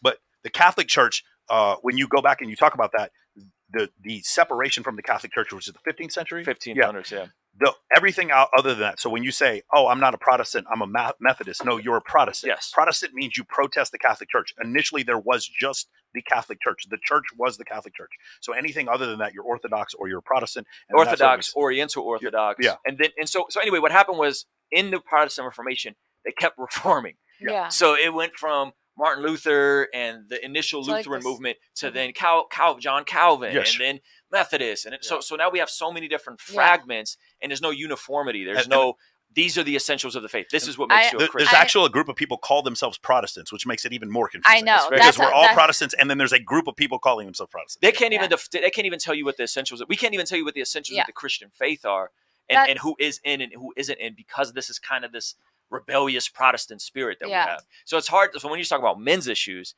it's very difficult to pinpoint. Well, I think it's really important because men are kind of like, they're in charge of the home, absolutely, and the family, and they provide for the family, the wife, and I think the fact that we've derailed from that is a problem. And I was just asking because I know my audience is going to ask, and they asked me to ask you. Like, no, that's a great question. I mean, what I'm doing in terms of what I'm doing, they like you. They're like, we want to do what you do. Yeah. So we talk about become the priest, provider, protector of your home. Yeah. Right. Brains. What is it? Brains, game, muscles. Money, muscle, game. It's kind of similar. Thank God. Right. It's very similar. Yeah. Yeah. So be the protector, provider, priest of your home. We are bringing on masculine pastors regularly. Really? Yes. So that they're bringing them back. I'm bringing them back. Really? So I'm bringing on guys like Pastor Chris Brown from Vista, who's a man's man. He's coming on. He's sharing. They used to have World War II veterans and stuff. And so I'm making a concerted effort to get people connected to churches where there's masculine role leadership, models. complementarian theology. Yeah. That's what I'm doing to contribute to that. Yeah, and I really like how you were able to listen to the lead attorney though, and like think about his prenup, stuff. Like always being able to evolve, even as a Christian, is such a good thing to do. Yeah. Like I think prenups are biblical. Yeah. We all got to evolve though. Yeah, that was a perfect example of it. Let me finish. It's putting your hand into the plow and looking backwards. Well, that's the prenup. It's essentially covenant contract. There's terms and conditions before the contract. Yeah. That's what God did. Yeah. Saying repent and believe. Got it. Okay. Term and condition before the contract of becoming a Christian. But yes, I do believe that I think people sometimes commit to churches but don't think about where their immediate life is. So for example, if you're at a church, you got a few kids and there's no children's ministry, shop around, man. Like go and see what else could be there, because what could serve your life at this moment and who within the big C church, you know what I'm saying, rather than committed to what we call the little C church, like the local church. You know, I do believe there could be a better job of people understanding that you don't have to be committed to this one location, you know, and understand that there are multiple places you can. And in the circles I've run in, yourself. we've been talking about this stuff. This Love and Respect was a huge book that we read way back when, right? These are men want to be respected, women need to be loved. This is the church has been the church in my circles. That's where it started. We've been preaching this stuff for 20 years. I'm curious. Do you guys? So you know, it says in the Bible, bishop should be the husband of one wife. Do you believe that there should not be women leading in the church, like specifically? And do you believe so because of your own personal experiences, or believe what you believe? But you read scripture. The scripture. Yeah, I don't believe a woman should be a lead pastor. Okay, I don't believe a woman should that is not a Protestant belief. That is a Catholic belief. But we can do it in the home. Just saying. Yeah, okay. I think we can do it in the home. I think women can participate in ministry. Okay, I think women can teach. They, according to 1 Timothy 3, which I think that's what you're echoing, that is reserved for men. That is reserved for bishops, elders, pastors. That is one of the reasons why the Protestant church split, was because it says the bishop should be the husband of the one wife. Guess who has bishops that have no wives? The Catholic Church. So they're deliberately going against what's in the Bible, and that's one of the reasons why the Protestants left. Yeah, I would say that I do believe like what the letter says is that, you know, men are to lead the pastoral role. I do also acknowledge the fact that sometimes we have a role designed and exclusive towards men. You see exceptions to the rule. Like you have Moses' wife. Literally, it's not a contradiction. It's just you see sometimes you will see God allow certain things that aren't to the letter, you know. Who are the other people? There's a lot of people in the Bible. There's tons of people in the Bible who didn't have the regular just one wife, one husband thing. Well, look at how their lives turned out. It was always. But here's the thing: even Solomon himself, with multiple wives, every time he spoke of having a woman, it was singular. So take advice from the man who had multiple wives. It was singular. But yeah, anyways, so I was saying, like, when Moses was traveling to Egypt, you know what I'm saying, to end up battling Pharaoh and do against all the plagues, things like that. It was his wife who circumcised his son, and circumcision was something that was exclusive to Levitical priesthood, which is a male role. Sure. Right. Yet God allowed that circumstance to happen. Yes. Where a male exclusive role was being done by a woman, and so. This is one. You're saying exceptions to the rule. That was an exception. Now, mind you, what does that mean in today's society? Like, well, you know, there was no man to preach at this church, so therefore you have to. I don't know what that looks like, but honestly, although I think it's a great conversation, and I've had it for the last 20 years of my life, you know what I'm saying? I also on the other end of that, I'm like, I don't make that my main focus of fight. You know what I'm saying? I rather build up the man around in my life and get out of my life. Let's read the rest of the super chats before we do chat, like the video. Please like the video. I'm gonna do that really quick, but I gotta ask you one quick question, bro. Do you think abortion is murder? Yes. Okay, so if abortion is murder, do you think that the women who commit abortion, do you think that they should be tried for murder? I don't know. I don't have it. I would say no. But I would definitely. I think it's too binary. I would say abortion, because we have to look at when they did studies and found out who was the most influential person to that abortion. A lot of times it's men. Ooh, yeah. So that I've been saying it. That's so. Nobody believes who does abortion benefit more, men or women? That's there's a lot of women. I would say men. Yeah, but it also benefits the woman who is going to do the majority of the child care. It benefits. It's a mutual benefit. I mean, I have to spend money, and she doesn't have to. Men win because of abortion. So here's my whole issue is that homicide or murder in English, it has a singular meaning. In Hebrew, there are several different words for murder. Well. So here's the thing. There's a word. I think it's marat or something like that. But like that is the actual word that's used in the Ten Commandments. Thou shalt not murder. Yeah. Kill is a different word. Yeah. And kill is a word you see in Leviticus, where it talks about accidentally killing someone. Yes. Because in the Levitical laws, there was no repentance for sins you did intentionally. In other words, you couldn't make a sacrifice for adultery. Oh, I accidentally committed adultery. Nah, fam, there's no forgiveness for that. Right? Like that's a wrap. You know what I'm saying? So, but there was actual laws that if you accidentally killed someone, and so when we're talking about somebody who is murdering a baby, you know what I'm saying? Like what if they were ignorantly doing so? Like if you truly are reading the science, third degree sin. You know, third degree sin. Got it. You know, like whatever it may be. But like I do believe there's people out there that are possibly unintentionally causing the end of lives. Oh, it happens every day. I have no doubt whatsoever. Pregnant women who are out drinking and doing drugs. That's how they got pregnant. I discourage it. You know what I'm saying? And I discourage the act. But I also think we have to do a better job of getting to the why. Yeah, I think there is definitely women deceived by a radical ideology that think it's their body, their choice, doing terrible things that will impact them later. They're 50% more likely to take their own life. Like it's bad. What happens after the fact is gnarly. So I would say yes, I think it should be outlawed, highly restricted. I'm all for Roe v. Wade getting overturned. I think that's a massive W. The flip side of that is the people who do a lot of this work, the pro-life movement, do actually care for these women. Absolutely. There's pregnancy resource centers. Elizabeth Warren is trying to shut this stuff down. There's a lot of stuff going into practicing Christians adopt at more than double the rate of non-Christians, right?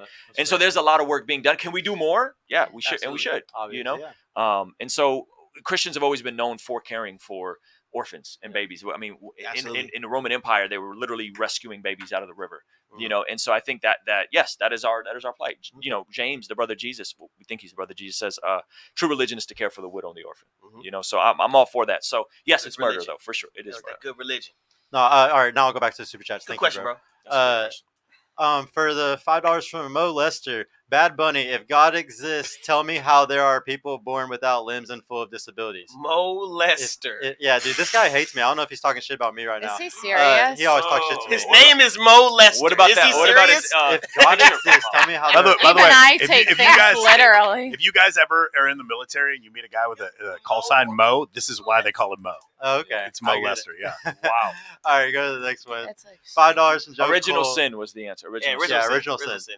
Joe Cole with the 5. Happy birthday, Sergio. Thank you, bro. Really happy to see Michael Sartain back in Dallas spreading knowledge. Yeah, dude. Thank you so much for coming out again, bro. Appreciate it. Yeah. I'm so happy you're from here. I was born like 5 miles that way. Yeah. I'm so happy you're from here, so you can always come. Be Cheeks with the 5. Average woman sexual market. Wait, average woman smash more men, whereas average men, 1 out of 3 men are virgins or not tasted sugar. Don't speak to women.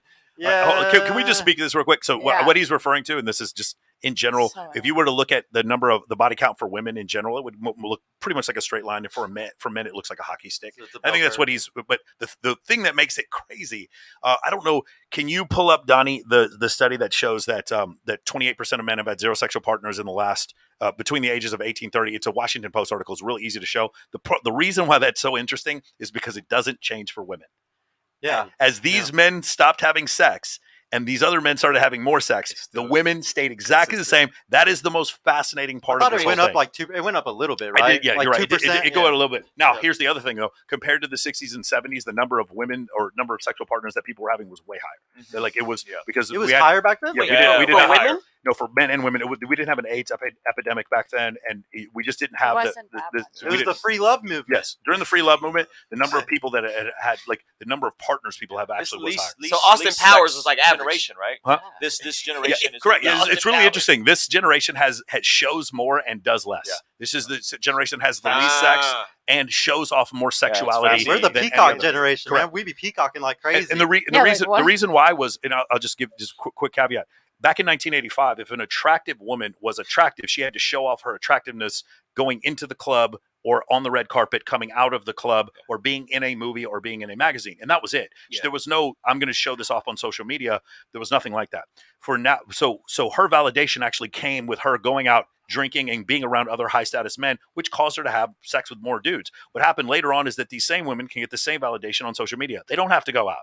They can show massive amounts of social media. I have at least 20 friends that make $100,000 a month on OnlyFans and don't have sex with anyone. Yep. Like they don't even, I have 2 friends that make $300,000 a month and they don't even take their clothes off. They're completely clothed. They're fitness models. They make $300,000 a month. Look up Caitlin Runk.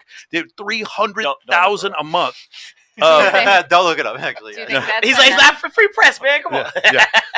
$300K a month, and she may not be making that now, but $300,000 a month on OnlyFans, and she's never even shown any nudity whatsoever. That's the part that's crazy. But you're saying it's interesting with all this. Yeah. Hey, it was that article. Hey, that was the right one, Donnie. Go back to it. Just scroll down. Still having the same amount of sex. More. Yes. Even though the times have changed. Almost that way. That was it. That was it. Okay, so this right here, you'll notice. You'll share my screen up. Yeah. So the thing about it going up, I don't know if you can show it on the screen there. This is the most fascinating to me.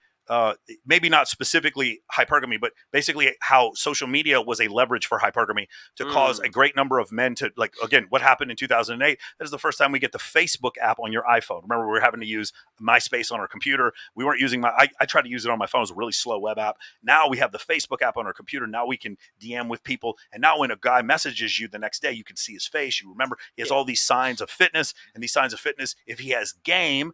But basically what happened is the guy with 6 packs who was 6'3" and had a Ferrari, he had an advantage over other guys, but only the girls who saw him. Yeah. And now everyone sees him, and then Bilzerian exists, but he only exists because of social media. He wouldn't exist in another form. Hugh Hefner did the same thing, but he had his own Instagram called Playboy. That was his own version of Instagram, and that caused him to have the same type of situation. Yeah. So that's essentially what happened there. But you see, like, that's massive. Yeah. That's 2018, guys. It is 2023. I guarantee you that number's above 33%. Yeah. And so that's essentially what's happening. This is young men driving the decline. So this is men who haven't had sex in the last year. Is that right? Am I reading that correctly? And this was done. And then 18% of women haven't had sex. So you're saying they both went up. So they both went up. Yeah. Okay, gotcha. They both went up, but women only went up 2 or 3%. Significantly more, and then that goes to the dating app. So what happened is women now all of a sudden the best thing on the menu is there for all of them. Yeah. And the problem is a woman who is not high status can creep into a celebrity's DMs now and have sex with him. Yeah. Now he's not going to wife her up. He'll say he will, right? But he won't actually wife her up. And because of that, now these women, what's happened is they attribute their status or their personal self-worth to how many likes they get on social media where they doctored their face and they used face app and they snatched their waist, and by the men that would have sex with them but not settled with them. And so they're like, well, because this NBA max player had sex with me one time, I am now worth that level of man, and because I get 100,000 likes on this photo, I am now worth that level of man. And you meet the girl and she's just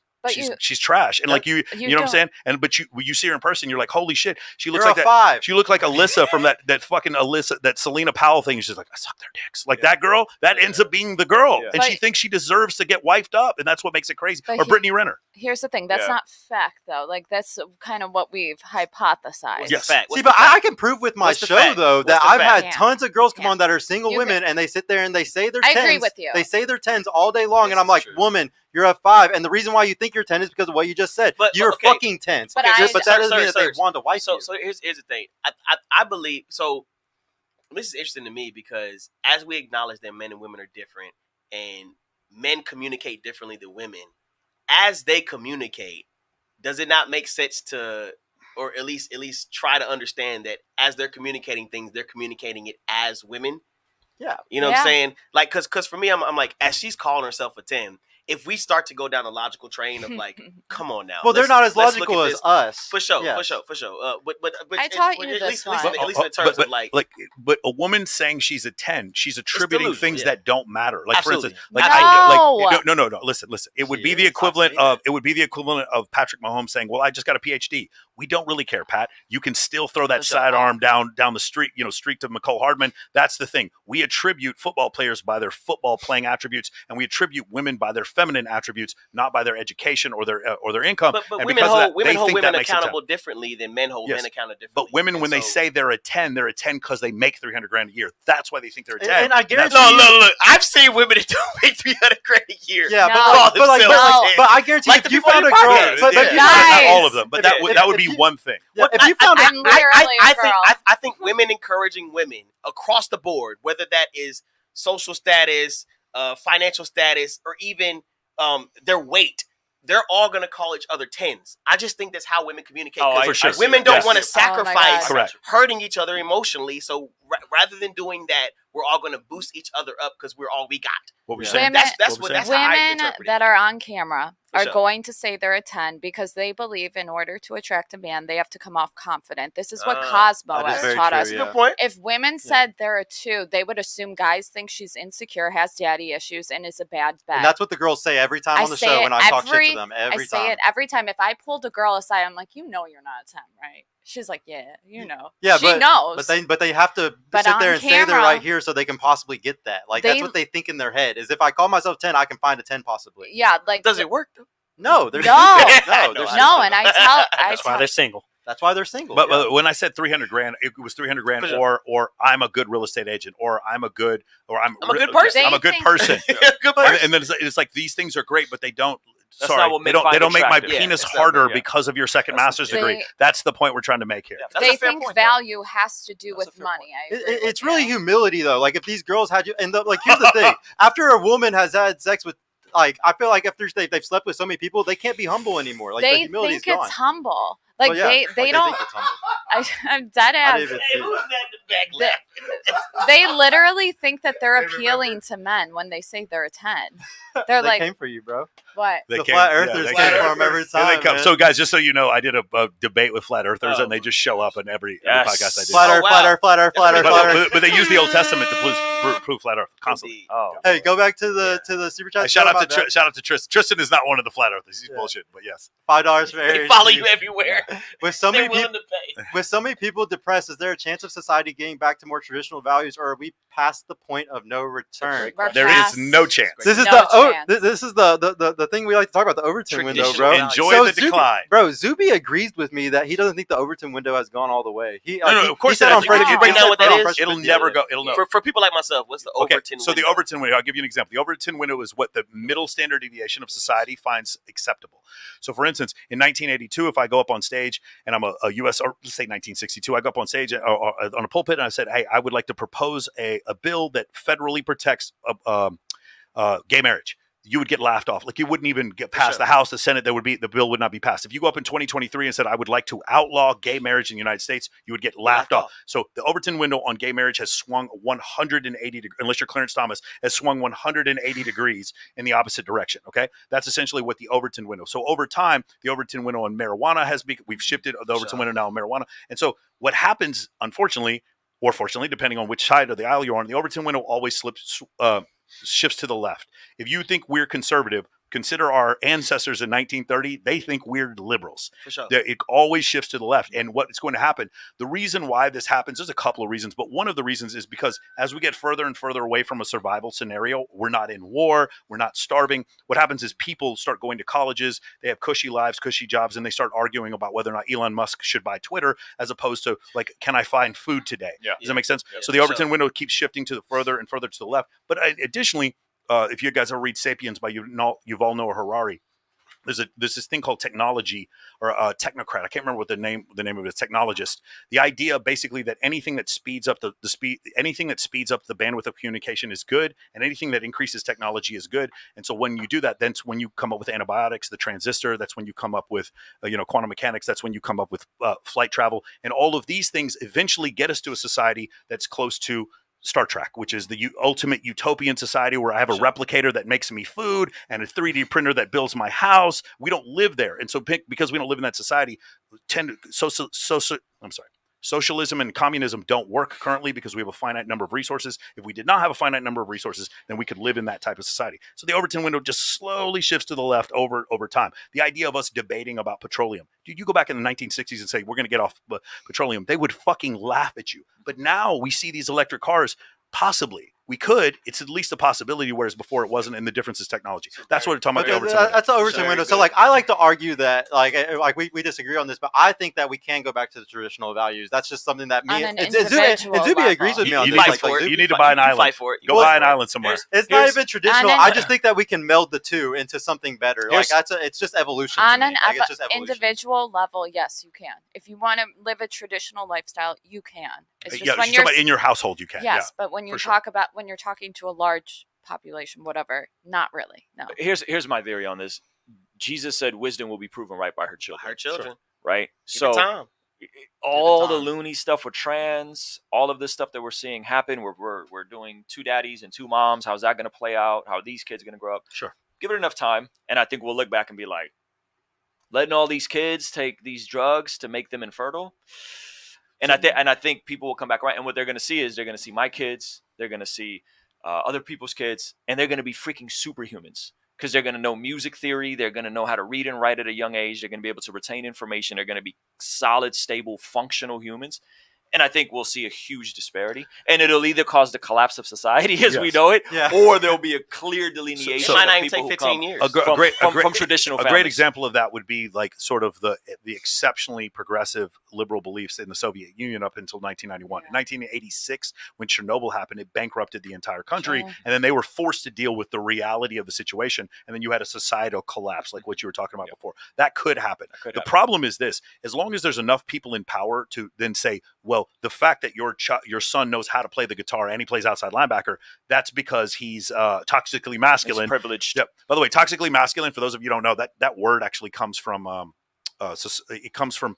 there were sociologists that were looking at violent prisoners and the violent, like a violent prisoner, you step on a shoe and now he wants to kill you. They were saying when these guys would get into escalated physical confrontations, they would literally murder people. And so the term was toxic masculinity. But then regular people, academics started using the word. That is not what the fucking word means. Like the word has been so bastardized. That is not where it comes from. Toxic masculinity is Ted Bundy. That is toxic masculinity. That's not what we're talking about here. So the thing is it's just been exceptionally overblown. Go ahead. So when we talk about traditional family, traditional values, etc., would you find validity in equating that to the biblical family? And if not, then are we ascribing the families of, I guess, 60s to the 80s as the peak of marital values? I mean, wouldn't the 50s be then? The 60s, you have a birth control pill, and you have for sure. Yeah, you go back as far as are we subscribing the peak of humanity to be this period of time, or because where is the foundation of the values actually coming from? Because if that's the case, then we're also ascribing it to whatever doctrine they were living by. Yeah, so that makes it confusing because traditional values, you can't say that Christianity has a monopoly on that, right? There's traditional values in Islam and traditional values in Buddhism too. Yeah, it's tough to say, man. I don't know. Like I deal with the world the way it is. I don't deal with the way the world should because I study evolutionary psychology. What I just know is that I've never seen a period in time where things swung to the right. I just don't see it. What I see is politicians swing to the right, and I see individuals go against the grain and start raising their children, taking them to church, having exceptional, like, hey, what was it? A hockey player said, I'm not going to wear the gay pride uniform, stuff like that. You're going to see individuals do that, but over the spans of like population wide, I do believe things I just haven't seen an example where things shifted to the right. I haven't. It's not like what is it called, the Handmaid's Tale. Well, the whole country becomes exceptionally conservative. That doesn't. I've never seen that happen. What example? I'm sorry. I'm just thinking I'm sorry. In 50 years, will they call us traditional? Yes. Yeah. The thing is, I do. So how are we ascribing traditional values to the peak? Well, I promise you, the 50s? I promise you, the Romans thought that the Egyptians were like, God, you probably do some bumpkin crazy shit. What are you doing? So what foundation would you ascribe as whatever's present? I have the it's changing. I have the same question you do. Like the state of where we're at? No, I'm saying what will it be in the future? I'm like, it'll be whatever is present what it then. evolves to, It's like it just keeps changing. The only example where I can think of a society going back to traditional values in modern times was 1979 overthrow of the Iranian government. That is the only time where like basically they instituted Sharia law. That was the only, maybe you could say the same thing happened in Afghanistan like after the 1980s, but like similar to that, those are the only examples I can think of where you had a government enforced like movement back to the right. For the most part, that doesn't happen, and those societies tend to not be quite as stable because you're forcing people to do things that they don't want. The problem is it is the tree of knowledge, right? It's the tree of knowledge. It's the knowledge that is causing this. It is the fact that you're dating Steve, but you see Dan on social media and he is taller and has a nicer car. It is literally the knowledge that causes everything to move in that direction. Yes. I actually truly believe that that story, the whole point of that story, because I don't ever to see the stories in the Bible as actual literal. I like to see them as like, this is an allegory. There's a point to this story to teach me something. And I truly believe that the whole point of that story is to teach that if women fall to temptation, we fall out of a discord with nature. And I totally think that that's true. If women fall to temptation, look what happens. If women give out the sex, when they're the gatekeepers of sex, it starts a hedonistic cycle. It causes a cycle for everything to fuck up. Let me ask you a question. I'm curious what your thoughts on this. The Jesus Revolution, you remember this from the late 60s, early 70s? Rock stars. Yeah, I do. Huh? Christ became rock star. Jesus Christ rock star? Like, Jesus Christ superstar. No. What are we talking about? after the sex revolution and Okay. the free love movement, Okay. there was a huge revival. You're talking about Jimmy Stewart. You're talking about that kind of thing. No, I'm talking about Lonnie Frisbee. I'm talking about Calvary Chapel. I'm talking about Chuck Smith. Massive Southern California revival where all these hippies. There's a movie coming out. I'm not the Salvation Army thing, isn't that a part of it? No. The art piece. I'm from the land of Joel Osteen and First Baptist Church. Right? So for me, it's just mega churches. So in Southern California, there was a massive revival. Remember Robert Tilton? Right back on channel. Remember Robert Tilton back on channel 21 in the middle of the night? Yeah, middle of the night. The later you stay up, the worse it gets. So there's a movie. Creflo Dollar. There's a movie coming out this year, this February, called Jesus Revolution. Yeah. And it's about the story of Calvary Chapel, Lonnie Frisbee, the wildest time where you're talking about body counts and women sleeping around, men sleeping around. And out of this comes this hippie Jesus movement where all of these people get radically saved and become more conservative. Yeah. All of a sudden, then they have families and values, and you. I mean, you could argue that after the 70s, you have Ronald Reagan and a more conservative, America first, that type of thing. So I'm saying it's possible.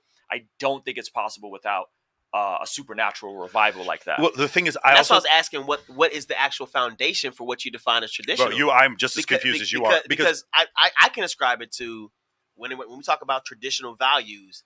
I believe, by and large, generally, they align with biblical principles in what a marriage looks like. And so, well, you could say traditional values in a lot of things, but in a marriage specifically, you were talking about the Bible. Yeah, for sure. Yeah. I can see that. I think in the 1950s, we were traditionally conservative, and same thing in the 1980s. But I think in both cases, we had Russia to contend with, and they were exceptionally what we would consider to be politically liberal and jingoism, meaning America first. I think those things caused us to believe the way that we believed, and we don't see that way now. We laugh at Russia now. They try to invade Ukraine. It's like University of Louisiana Monroe, like not being able to beat Alabama. How have you not taken Kiev yet, dude? Like, we don't see them as a threat anymore. We're not racing them to the moon anymore. And so because of that, we don't have a mathematically literate populace, and we don't have a politically conservative voting group. I think that's essentially what's going on. We don't see an enemy we're afraid of. And so I think that's one of the reasons why. I got to ask this. I mean, you love America. I've heard you talk so much about, like, we are the policemen of the world. I've heard you do the spout out, like, nobody's going to beat us. We're the best. It is the most viral thing I have ever done. It was that clip. Yes, but so Zuby likes to say this too, and I agree with them very heavily. Like, Florida and Texas are fucking huge. Like, since America is the policeman of the world, and we're the two red states that have the most population, we're a very big deal here. It's on our backs to kind of make sure politically shit doesn't keep going left, as you're saying that it could go. So don't you think that as men that are bothered by this, like, we should be in solutions, like going and signing up for our community, our committees and everything to get onto boards and start getting into politics early on right now? Because it's up to us to make sure that the rest of the world isn't going to fucking, like, we're the policemen of the world. So if we fall, the whole world falls. Don't you agree? Yeah, I mean, I think the issue is going to be academia and politics, right? Even politically conservative people in Washington have to act within a certain range of wokeness, or else they're just going to be ostracized completely. And the same thing with academia, Hollywood, and obviously in the media. And like, it's gotten to the point now where, like, people complaining about Jack Dorsey. No, like, it's fine that Jack Dorsey owned Twitter, but it's a problem that Elon Musk owned Twitter. Like, to me, that's one of the most hypocritical things I've ever heard in my life. Yeah. Like, it's nonsense. But yeah, I don't know, man. Like, as far as things going to the right, you could try. I mean, I'm much like Rich Cooper, dude. I'm just watching the decline. Yeah, and George Carlin always said that. I'm down with that, but I want to fix shit. Here's a tough part, because I have a few international friends, and by and large, the average American doesn't know what's going on in world news. But the average person that's international actually studies what's going on over here. Yeah, and because of that, of course, like when we talk about from a weaponry standpoint, we are a superpower. But I do believe, like, there are what we would define as more traditional places in places like Africa, right, or in other places, right, and so with that being said, although we may have some things that we would consider right, or even, I guess, on the other left, I don't think to say that we are setting the pace for everyone is fair. Because if that's the case, we're discrediting the fact that there's an entire world out there that's like, yeah, we don't rock with y'all. Like there's Kenyan leaders. I don't know if you've ever seen, like, Americans interview Kenyan leaders and like, hey, so what are y'all gonna do about this LGBTQ and women's rights, right? And they're like, what? Yeah, that's not our issue.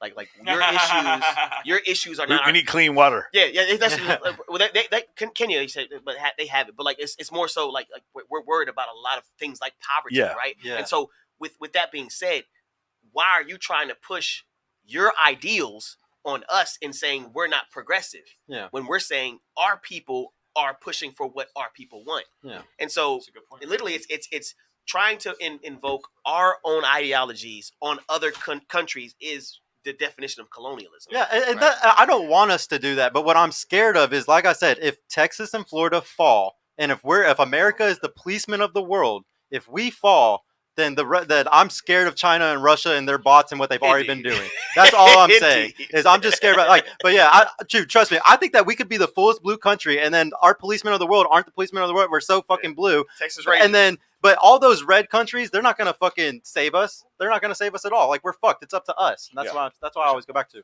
How many more questions? Did we get any of the questions? Actually, I'm not sure we touched any of the questions. No, dude, we really haven't. I have to just finish these damn super chats, bro. Yeah, I do have a question though. Yeah. Can we hit these super chats really real quick? I want to fly through these. Yeah, go for it. Fonzie C10, religion will not save us. We need an asteroid to hit or a total economic collapse. We men have to either level up or go overseas. Shout out to Coach Gang. How much did you want to talk about that one thing? $2 Bia Cheeks. Thanks to Sartain.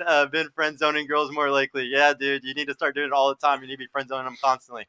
$5 from the Hollow Turtle. Happy birthday, Sergio. This would be a Rumble rant, but dude, thank you, Hollow Turtle, for helping with everything you've been doing, bro. I really appreciate you. The rumbling.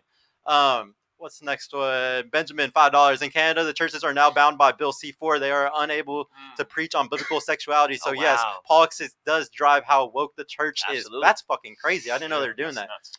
$2 from Tristan Darshan. No, just thank you. Appreciate Tristan. Yeah. $5 from Being Cheeks again. Michael, why the hate on my bow tie? I didn't say anything about your bow tie. It was me. It was him. I was saying shout out to the bow tie. Too. Shout out to the bow tie. Man. What book are you on currently? I am currently reading The Three Body Problem. It's a science fiction book about quantum mechanics, and it's written by a Chinese author. It's fantastic. Quantum mechanics. Chinese author. That's cool. Fire. Isn't that what you majored in? I majored in astrophysics. Astrophysics. I'll always remember that. I majored in business. My minor is in astrophysics. I was in the business school at UT. You study on epigenetics? A little bit, yeah. Indeed. I mean, it's. I think That's it's a huge thing. I think it's a bit overblown on how much you can change your genetics from generation to generation. But over the course of time, you can change it. Absolutely. So we've seen it with red blood cell counts in Sherpas who live up in high altitudes. Their children are actually able to develop more red blood cells at a shorter amount of time. And we also see it with the what's it called, lactose intolerance. Do you guys know what's crazy is that humans were not designed to drink milk past a certain age. Yeah. And we're able to do that. But here's the other thing: cats weren't either. But cats drink milk where humans drink milk. Cats have they have this enzyme that breaks down lactose also, and they've developed it genetically because the humans around them have. How funny! Did you ever see Zeitgeist back in 2006? I have not. Dude, that was a horrible thing. It's all just nurture instead of nature, basically. The opposite of the argument. $2. Did you know that the Bible proves? He had to say it twice. He said we're going to talk about this. Okay, I just want you guys to know this. So you guys should actually, I would love more than anything for you guys to debate flat earthers. You don't believe that? Because a lot of them are hard pass. Okay, so here's what they do. So the firmament that's described in the book of Genesis, they see that as a dome that is over a flat, almost like pizza-shaped earth that we live on, and then they take from the Old Testament basically their entire ideology. Now mind you, I really think it depends on how you're looking at it, and honestly, people who call the earth quote unquote flat, I'm not saying I get it, but like when you're looking at it from an outside perspective, and like or from our little perspective here. Well, it's like you can't see the curve unless you're 50 miles up. It's called the term is called empiricism. Exactly. I did a study. I can make flat earth arguments better than they can at this point. But here's the reason why. The reason why people think I'm wasting my time. 4% of millennials believe the earth is flat. That's concerning. That is concerning. 70% of people in Russia and all those other Russian countries believe we didn't land on the moon. There's several different things like that have happened, and it's very concerning. Can't they do the hot air balloon thing? Put a GoPro hot air balloon? No, they can't get to 50 miles. The atmosphere doesn't get up to 50 miles. What about when they start sending people to space? That's coming soon. So I would literally, if I could afford to go to space, I wouldn't pay for me to go. I would pay for Flat Earth Dave. I'm sure you're watching. I would pay for Flat Earth Dave to go to space and someone to put a GoPro in his fucking face while the Earth rotates underneath him every 90 minutes. I would give anything. Just go ahead, Dave. Why is it you're floating, Dave? Why are you floating, Dave? I think Alex Jones said the same thing on Rogan once. He said as soon as it's happening, like he's putting flat earthers up there. Yeah. It's funny. Jesus had 2 dads, $2 God for the Yang. Father, Joseph. Oh yeah, I guess yeah. Okay. Shout out to $5 from Michael Mitro, the greatest mod on YouTube. Shout out to Purple Pill Podcast. Thank you so much, Michael. Shout for out to everything the that you Purple do, bro. Pill Podcast. You gotta go. You're good, bro. Yeah, thank you, man. Shout out to Donnie. He has to peek house tonight. Later, Donnie. Thank you so much, bro. Yeah, let's go ahead and just do some more questions since we weren't even getting into Can them. I- Let's go 2 questions. Yeah. Can I ask a question? So my question for you guys seem to see the value in faith in religion. Yes, I do. Yeah. Right. And so like, if someone's a Christian, they think something supernatural happens at the point of salvation. Sure. They literally believe that someone's born again. Something you get a new heart, new desires, right? At all the empirical data we see in Christian marriage, people who practice Christian marriage, lowest body counts, highest levels of sexual fulfillment. If you're above average income, least likely to get divorced. I mean, I could keep spouting facts, right? Why does there seem to be like a flippantness from some people in the red pill towards Christians and Christian marriage? I don't want to go back to Rollo. We're not going to do that. But generally speaking, no, for sure. I've done a ton of research on this. Yeah, we see how distinguished this is, right? Even down to the percentage of couples who pray together regularly are like 1% to get divorced. Yeah, right. Like the lowest levels of divorce, the highest levels of sexual fulfillment. So and there's this like. No, it seems like there's no respect towards the institution for a community that cares so much about stats. So here's for a community that seems to care a lot about so stats. much about stats. Here's the reason. Like it why, seems omitted from a statistician's statistical standpoint. This is the reason why. You're saying they pray together, therefore there's a 1% chance of them not getting married. No, what No, may not also divorced. not getting divorced. What actually may be happening is that these are two people who are set to be together, therefore they pray together, and also they're not less likely to get divorced. Causation, not correlation. Correct. Okay. So what you had made a statement before on another podcast where you said something to the fact of men are depressed because they're not married, and the reality is there's no science that says that men are not depressed because they're not married. What it says though is that and I sent it to Donnie if he can pop this up. There's a study that shows that men who suffer from mental illness or depression are not capable of getting married, and therefore you have this statistical anomaly that shows that depressed men or single men are depressed, and you start getting to the idea, well, they're depressed because they're single. No, that's not the case. It's not that they are single, therefore they are depressed. They are depressed, therefore they are single, and so that's kind of the issue that happens. I think that's which came first, the chicken or the egg. But because you can't prove correlation. The other one being like, for instance, the study that shows that 1.7% of men who are married suffer from depression, and 3.6% of single men suffer from depression. That includes divorced men. 70% of divorces are initiated by women, and then because of that happening, those men are now 9 times as likely to commit suicide. So if you include that cohort of 50 plus men who have been divorced and lost their money, and that makes the 1.7 up to 3.6. Sure. There are plenty of single, very happy men that get into their 40s. The problem is when you go bankrupt. The problem is when you lose all your money, and that epidemic of men committing suicide. The second reason was divorce. The first reason was actually money. It was them getting wiped out financially. Yeah. I was triple levered to the upside. I almost lost everything during the 2020 crash. Wow. And so, and I remember just being the first time ever feeling like depressed in my life was because of something like that, because I'd worked so hard for all this. So that's one of the situations why that happened. But it doesn't mean that they're happier because they're married. They're happy people who got married. You would rather marry a happy person. They're not single. They're not depressed because they're single. They're depressed. And also there's a great book by Dr. Jonathan Haidt called The Happiness Hypothesis that goes over the genetic composition of happiness. People have a baseline of happiness, and it tends to do with their genetics. And so if someone is depressed, that is a neurochemical reaction. That depression happens. Now you're dealing with a person who's always a victim, always just a shitty person to be around. They're just less likely to get married because they're not a marriage worthy person. So what I'm saying is, from a biblical or from a standpoint, you were saying before, it's best to raise a child in a 2-parent household. Of course, that's true. The science all points to that being true. Okay. But the idea that marriage is going to somehow keep them from being depressed, there's no science specifically to that. What it shows is that more depressed people just tend to not get married. That's what it is. Yeah, and I think that's the reason why. I was talking about the statistical outliers of Christian marriage specifically. So the problem with this is now, how do we determine specifically whether or not they're practicing? It is the pastor but he heads church and he cheats on his wife. Like, we don't know specifically specifically what that means. Like it's such a light correlation. It's almost like saying, do women tend to date alpha men? Let's go do a survey. How do we determine who the fucking alpha men are? That's the problem. So from a statistical standpoint, it's really hard to know what's in someone's heart, even if they go to church. There are people who are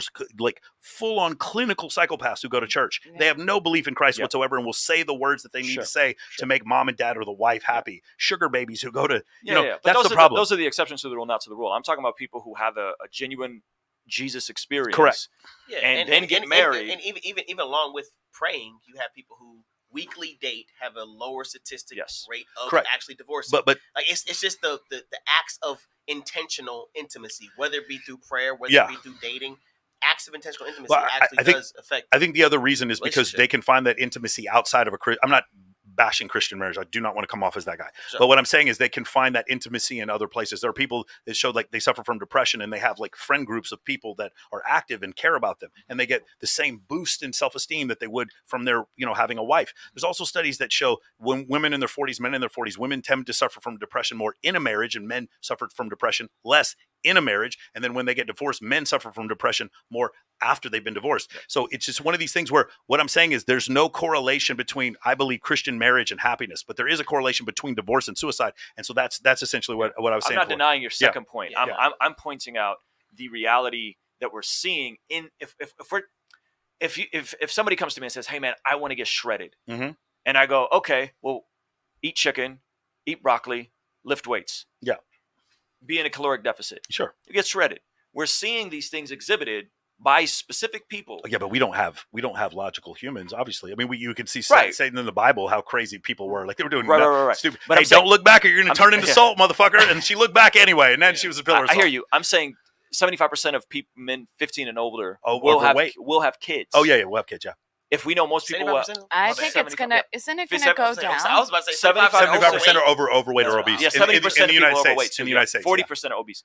If 75% of men 15 and over have kids, the optimal environment to raise kids is in a marriage. For sure. Let's acknowledge that the optimal environment for men to be is in a stable marriage. Definitely going to do that. And I appreciate, I don't know, my family's, my mom and dad seemed happy when my father passed away. But if they had trouble and they stayed together for me and my brother, I would appreciate that. Definitely very much. I understand people staying in a marriage for the kids. That makes sense. But what you'll also see is when those kids go to college, then they'll get divorced. They will, because that was the purpose of them getting married. And if we go look, that's what we'll see. These marriages are lasting 10 years. There's a 53% divorce rate. And all these things sort of fit in the evolutionary psychology lens. It makes sense why people are doing this, because long-term pair bonding is not an evolutionary adaptation. It is a biblical adaptation. And that's the thing that makes it so different. Yeah. That's the reason why. My point is, when we stack up above average income, when we stack up regular church attendance, when we stack up regular date night, all of these things knock divorce Correct. So way down. But that's what I'm saying. And I'm saying, I think this should be give us our flowers, man. For sure. Give the Christian community the flowers. We're out here really trying and doing it.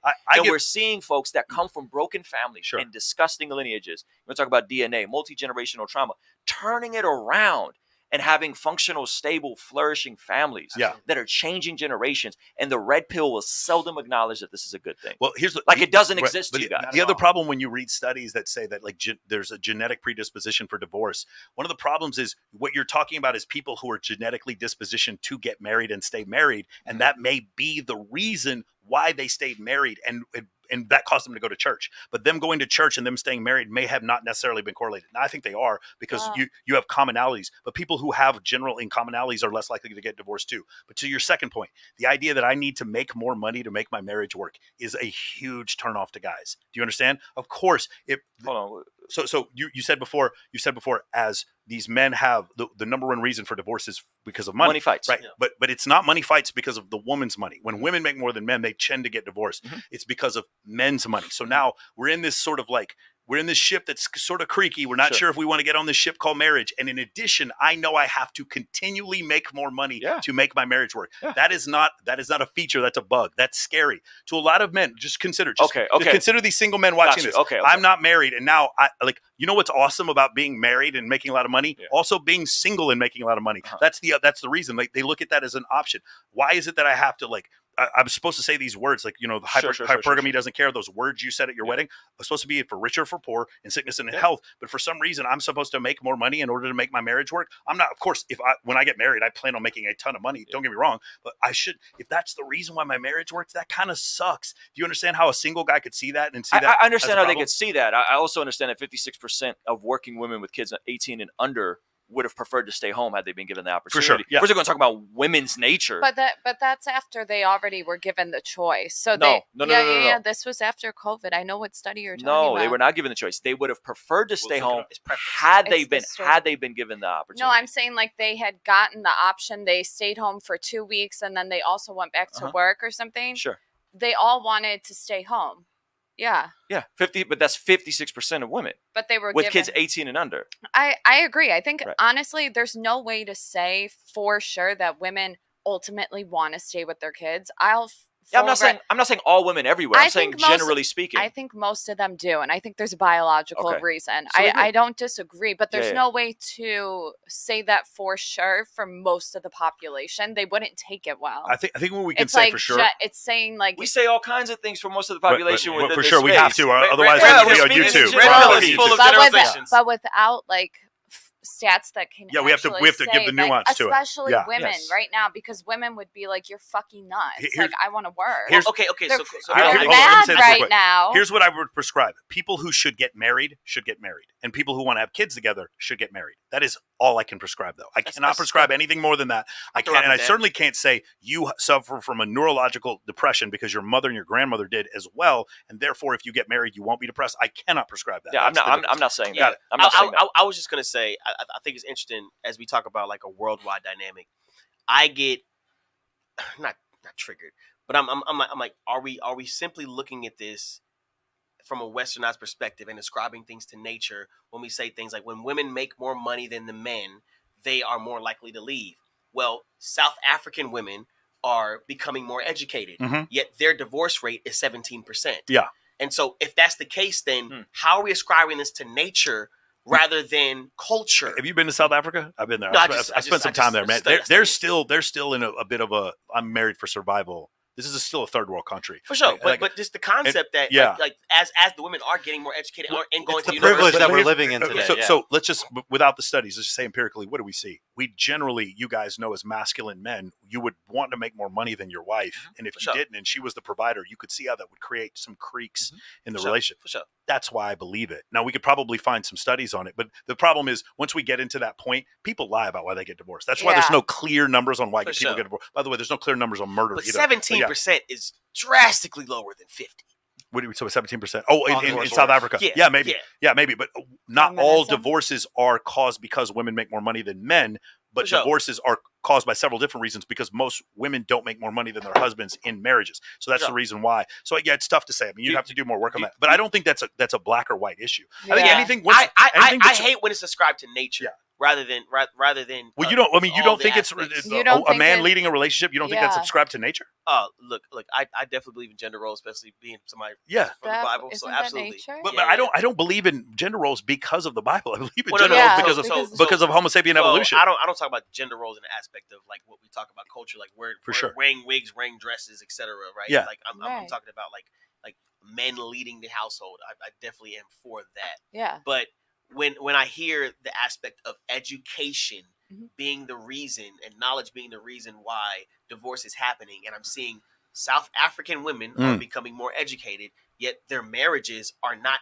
Was that his claim? It's privilege. It's how easy the society is. If we have all these privileges, then it's going to happen. His claim is the finance. The finance, makes more. Now, I haven't studied that dynamic of he whether was they just make more in bringing the household up. or not. No, but here's the other thing. Like again, people were very unhappy during the. You should look this up. People were unhappy during the Dust Bowl and the Great Depression. But they were getting divorced less for survival reasons. And my whole point I'm saying is survival reasons they're closer to the survival scenario in South Africa than we are in South Dallas. That's all I'm saying. Yeah. Do you think there's any correlation? And this is just me genuinely asking, but the 70% of divorces are filed by women. Yeah. The cheating, yes. That men cheat Men cheat twice more the than women. rate? Yeah, of course, yes. So there's a fair correlation there? For sure. There's a correlation, but by the way, cheating You- is you not believe the men but cheat more? cheating is not the Men, number. men 30 and older It's top cheat 3. at Yeah, twice so the correct. rate. So Twice the rate is what she's saying is also correct. It's not number one. The number one is money. So money is the reason, which you're right. But the problem is, it almost feels like I gotta pay to go in this club. Like I shouldn't. I should get in this club for free. Why do I gotta pay to get in this club? What do you guys prescribe? Money muscle game. No, for sure. But money muscles game for me. Now I have to have money muscles game to make my union last. Yes, Doesn't yes, that you seem? do. Doesn't that seem? But that's not what it says in Yes, the you Bible. I'm do. not supposed to make. I'm not supposed to Absolutely. need to make Yeah. money to keep my life. Well, And that's what. the scriptures say. It feels Wait, scummy. what? You know? What did you ask him? You said, "What do you prescribe?" No. Oh. I said the scriptures say that a man who does not provide for the needs of his Worse than family, a non-believer. specifically as a media family, is worse than a non-believer and is denied the faith. Oh, got it. Oh, Okay. So there's got it, very got high it. expectations For of sure. men in the Yeah, you're Bible. supposed to be a provider. Yeah. So Now- if somebody, now, if we're if talking it about flips money, and the woman makes more, I think that's what the point is. It's like, hey, if a Don't woman let it starts to flip. make more, man up. stay in Go stay use in get there. more skills. I'm with you, bro. Make yourself I'm competent. with you. Absolutely. Yeah, But what then I'm why- saying. What Don't I'm saying- cheat. what I'm There you saying- go. what I'm- Fixed what I'm- it. what I'm There's saying- all the divorces. let's just say you guys are the pro-Christian marriage lobby, and I'm your attorney. Uh-huh. The whole thing where I got to make more money to keep my marriage is not something. It's not a feature. It's a bug. That's the only thing I'm saying. Like that's not something I would prescribe to say. Let's make more money. Let's make more money because we want to make more money. Let's not make more money so we can keep our marriage alive. That's the problem. If Once you're married, it is the correct answer. If yes. the average income is $50,000 a year for a man, for a man, it's Something like $36,000 a year. 36,000 Or for a man. 39 maybe. Yeah. If the average income is 36,000 for men, right, and most men are overweight and, Yes. and or obese, About 75%. Yes. and we say we don't want to be overweight and obese, Mm. shouldn't we then go study the outliers that are making the 20% that are making 100,000, That's- Absolutely. and go do I what they're agree, yeah. doing? But that is what red pill teaches is that we Yeah. should study those Right, those right. 20% of men, and that's essentially what's happened. Because the problem is, one of the things is now I am overweight and I don't make money. But now here's the thing: then I get depressed. But then I don't get married because I'm overweight and depressed and don't make money. Yes. No one wants to marry me. Yes. I'm not depressed because I'm not married, and so that's the issue. Now, Yeah. what's happens is now I get my money that. muscles in game up. Uh-huh. The problem. So now I got to use this money for the woman. Why don't I just keep it for myself? That's what Because you they're want thinking. kids. For sure. Because That's you want what- kids to and, follow and in. now, And you want your kids to be within arm's reach of you. and now we get in. Most men think that way. Most men do. Yeah. So we agree. But that's Yes. the biggest thing. If you want kids, get married, That's why I said in make the two, money, in the two love prescriptions. Jesus, and get in the church. And we So- fixed it okay, all. okay, That's okay, it. We're done here. absolutely. No. Okay. Just So wait. with the We're gonna recommendation, touch and agree. Yeah. No, you're just like as far as with, Give it. especially with Christian women in the church, Yeah. it's like the ones that are successful. Uh-huh. And so you would say this is essentially just a man's problem. It's like, What do hey, you mean? We, I we think need, we need there's to a do huge better problem with we the need to women do in better the church. with fitness and Uh-huh. also with our finance, because there are an outlier of women that are actually out earning men, Yes. and they're like, hey, well, if I'm going to date, Yeah. I want to date Is it the essentially up outlier? financially. Yeah. And here's the thing. I I think don't know. it's Hold on. Do you predominantly. see how? Because you're saying in the prescription, it's like, hey, like make sure that you I out-earn. would ask, why do some women feel the pressure to go and earn multiple six figures? Yeah. Where is that coming from? That's is that good. coming from despair? I think that's cultural. That's I think cultural. that's certainly That's cultural. good. Yeah. Yeah. That's Feminism. Where's that coming Well, from? 60% of both. college people enrolled in college now are female, but 68% of them are graduated.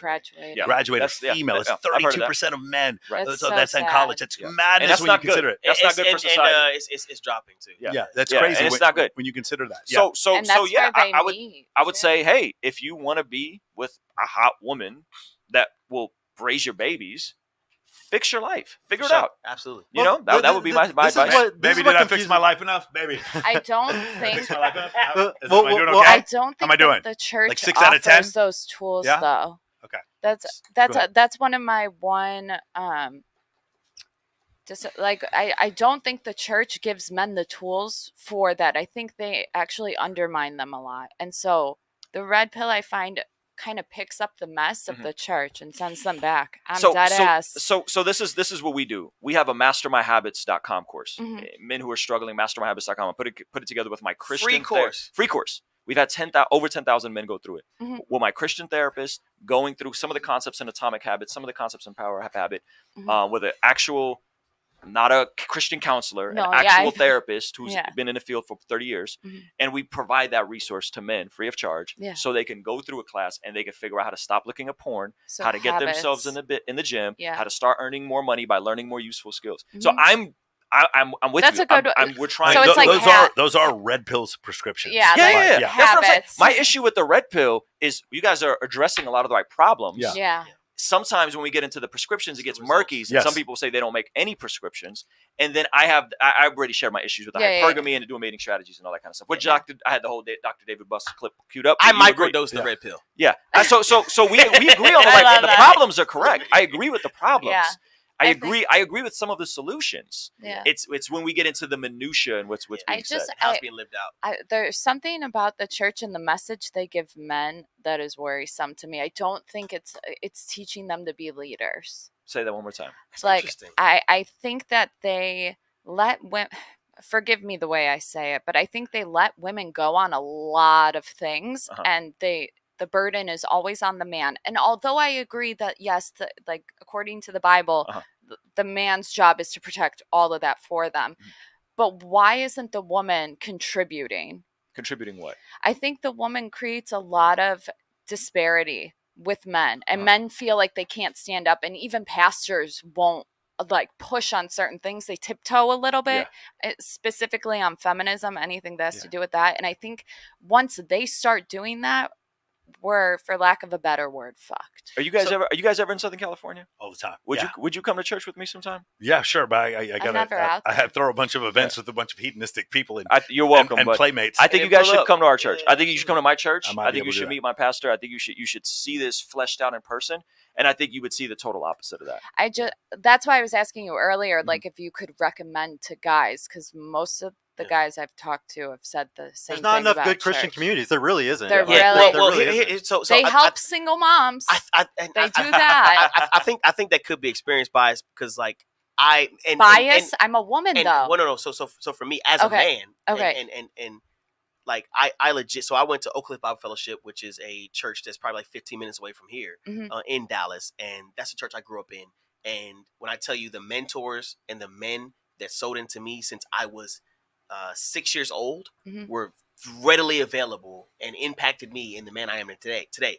Now I'm in Arlington and I go to a church called Koinonia Christian Church, and I went through their discipleship program. And when I tell you, not only is that a church where you see the balance of men and women, but family. Like we have literally grandparents moving to Arlington just so they can be closer to their kids that are in that church. So what do they do there? Like what's that look like? So and here's why I believe the system that we have is not to say it's working, but I feel like it's attracting families. It's because our pastor does a great job of preaching to men. Okay. And he it's Pastor Ronnie Goins, and Pastor Ronnie Goins, shout out. Tell it like it is. Shout out to Pastor Ronnie Goins. Shout out.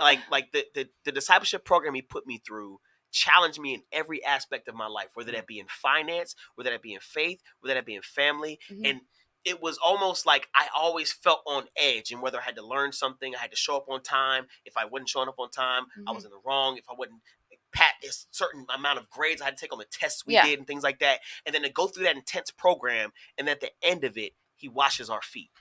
Right.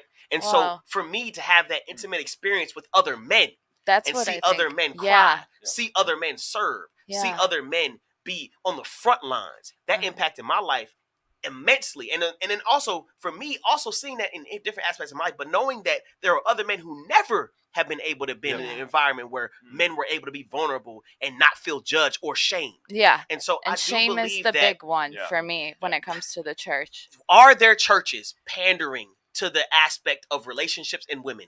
Absolutely. Thank you. That is the thing that is going viral right now. Churches that are talking about relationships, how to date, and knowing that's not still affecting the results. But I'm confident in saying that there is a movement of churches that are allowing men to know that they are not shamed, but still call them to leadership and better. Yeah. That's good. Let me just say this real quick. I grew up single family refugee. Mom's an alcoholic. Kept my dad out of the picture. I get all the dynamics of divorce, and I get all of that. Arrested at age 11, sexually molested. The church saved my life. Yeah. Literally saved my life. It gave me access to people of different socioeconomic status and mentors. Yeah. It gave me access to learn cameras, video switching, what I'm doing now for a living. It gave me access to meet other men. It gave me access to be a man of integrity, masculine man. Hey, dude, you said you were going to be here at 2:00. It's 2:10. Where are you? That changed everything for me. So I hear what you're saying. I just have selection bias. Like all I know is what I know. I have a great church. I think it's really important that guys hear that you guys have those experiences because what I'm hearing is they're not having them. Well, tell them to DM me on Instagram. And I'll find the church. Also, the tough part is to ascribe what's viral to what's normal. Yeah, like we got somebody right now. It's like oh well that's viral and but here's the thing, we can't ascribe to just because it went viral. I that's didn't average. know. I didn't know that it was viral. Same with Red Pill. We can't judge Red Pill based on what goes viral. A lot of the Christian books getting sold now are based on relationships. A lot of the sermons are based on like dating and things like that. You know, it is what it is. So one thing I want to bring up. So you made the prescription before about men making more money in order to make their marriage work. As a man, when we're told to make more money, I rarely find men to find this offensive. I don't find it offensive. Yeah. I'm supposed to get in the gym and get into shape. I rarely get offended. I can't. That would not offend me because I know as a man I have to compete. It's not that I need to make this money and all this other stuff. It's just that the guys I'm competing with are. Mm-hmm. And so those are the guys I'm going to compete with, right? If I don't play that well, I get cut from the team, and they bring in the rookie. That's essentially how it works. The problem is when we make, you said about 70% of divorces initiated by women is because men cheat more. I didn't say it's because I asked if you thought right. It's one of the three. For sure. Yeah. When we make the same prescriptions for women, then it's offensive. Yeah. So that becomes the problem. So, for instance, you and I being in shape is okay, bro. You get in the gym, get in shape. Yeah. As soon as we say that to the lady who got a little bigger, then it's a problem. And I don't know about that. Do you understand what I'm saying? I don't. So you don't have a problem? I tell women all the time. You got to get in the gym. If you want a great guy who earns money, you better get fit. Beautiful. He had a former surgeon on his podcast, and he literally talked about fitness and talked about the dynamics of what it means. I got a video taken down for that. Yeah, gluttony for sure. Gluttony is one of we talk about fitness all the time. The 7 deadlies. It's the sins that impact you in death, and gluttony. I trigger my little itty bitty female audience, the 30% that are females, I trigger them all the time. So that's the thing that they are triggered because of that. Does that make sense? You know what I find offensive is like 50 Shades of Grey. Speech over that though. Like I think it's a big deal. Talking about health and fitness. Fat phobia, and like I'm scared of fat overweight. people. Yeah, wow. Yeah, we dunk on what is that? Food neutrality and the fat positivity. So we dunk on that all the time. I literally said I just think women are fat now, and then all of a sudden it's like you said video got taken down. Hate speech. Wow, dead that's ass. crazy. Yeah. No, so I got to ask just really quick before I do this, and then we're gonna bring some other people, guys, to come and have this discussion with us. But I just gotta say just really quick, if we all like in the red pill sphere, just all of us together as men, we're always gonna push men to be the top 10% in muscles, in money, in all these things. We need to start pushing them in top 10% of how to be good in a relationship, how to be good. Like we want them to be successful in all these things, be the top at all these things. Why not relationships? Why not being the best that we can? That I'm gonna go pee really quick, guys. Can somebody read the super chats for me really quick? I'll do it. And then whenever I come back, and when I'm done peeing, we'll have the other people come on the board. And by the way, that's $173,000 a year, top 10% of wage earners. And I believe it's $540,000 a year for the top 1%. Say that one more time. What are the numbers? So right now it is for the top 1%. Let me see here. The top 10% is $173,000 a year. Okay, put you in the top 10% of wage earners. You guys can look this up. It's in Yahoo News under Money Wise. Yeah. And then I believe, let me see. Top 10%. So top 20 is like 100K, right? Yeah. America. 100K I thought was still top 10. I don't know. Latest data reflects households wage earners. I'm like, y'all.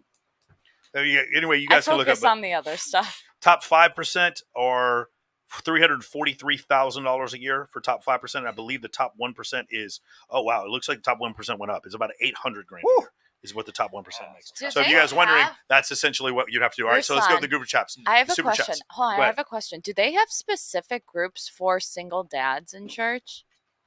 Not at my church. Not yours. I'm just saying in general. Like I always hear stuff about single moms, which I do think they need help, obviously, if they're single moms. I don't think we have anything for single moms or single dads.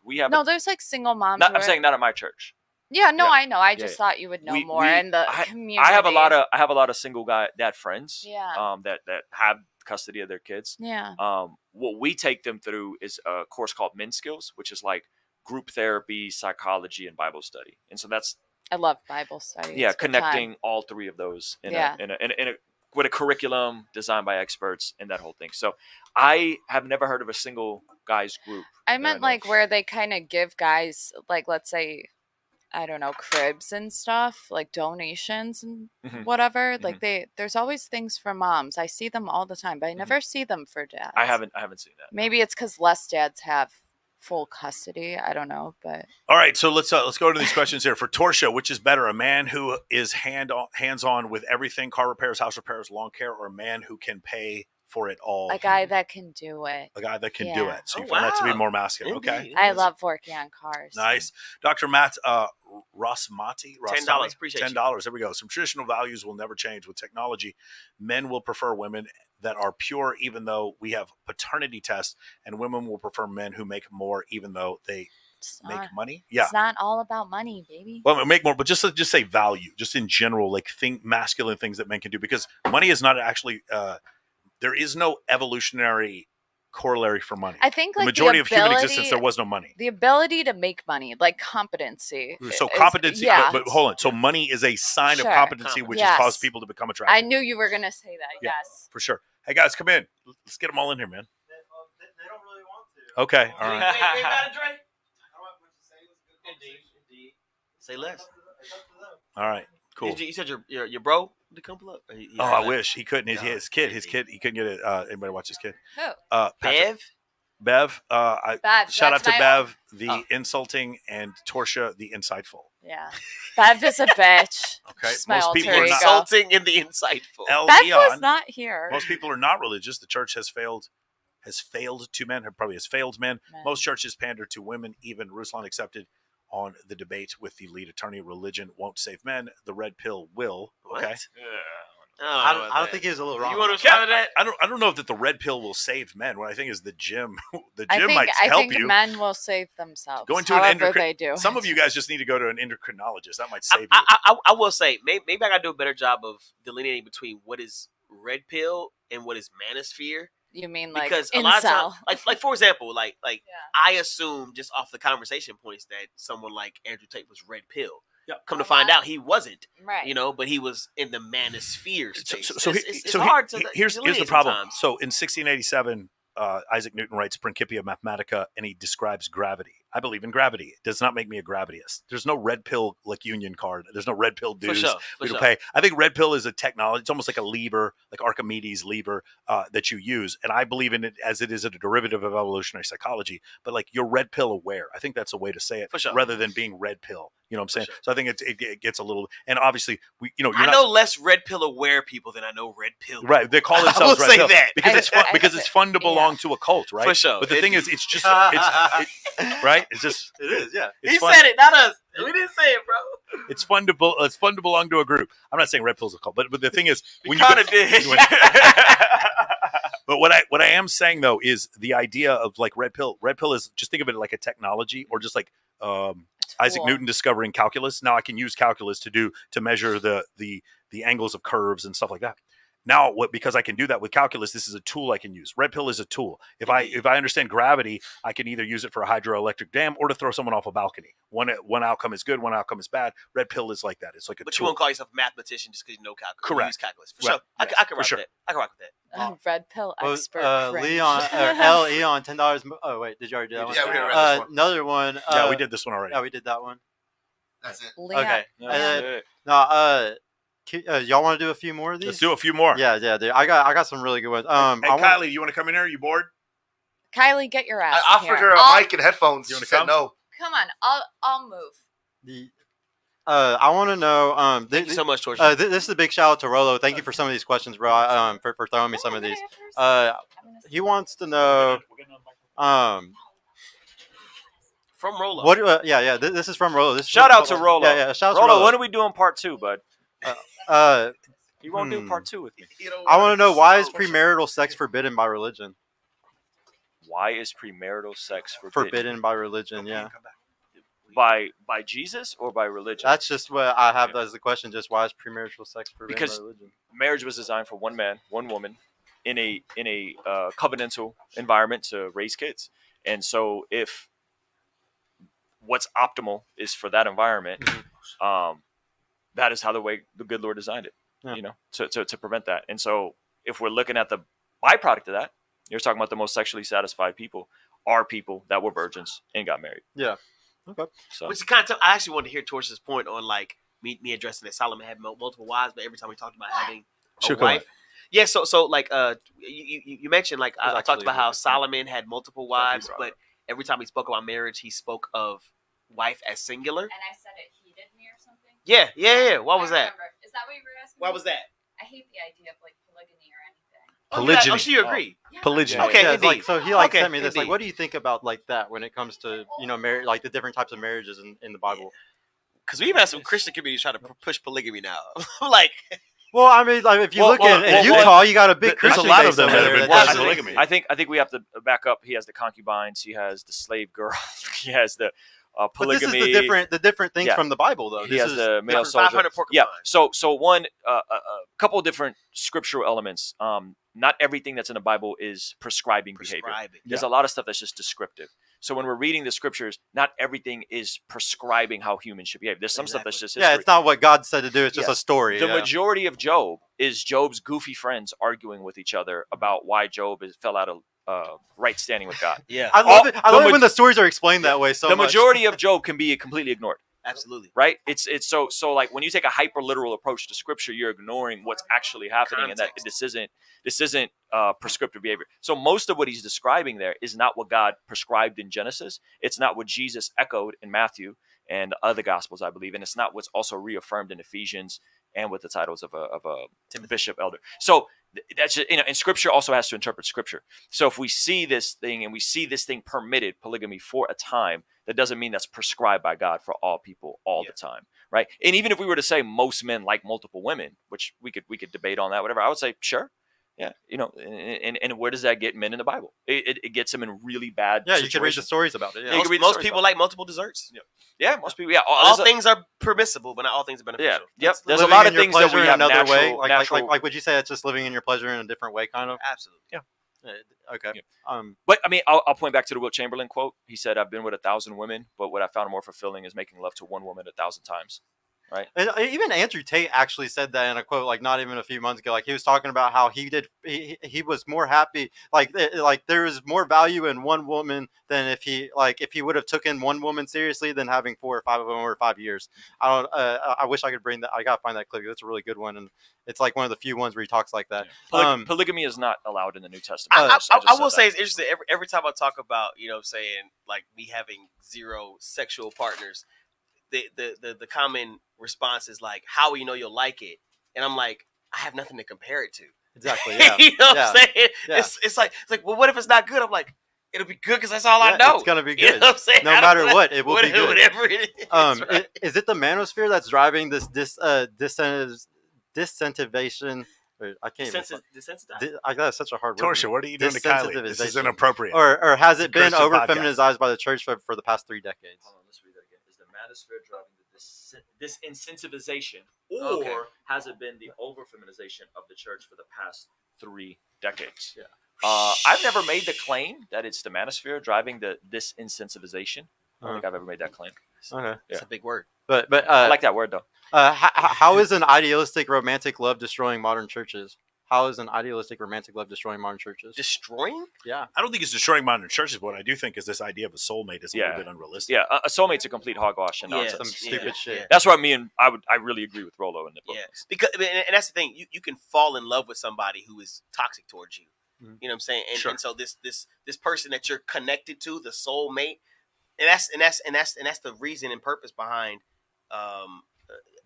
connecting with one person.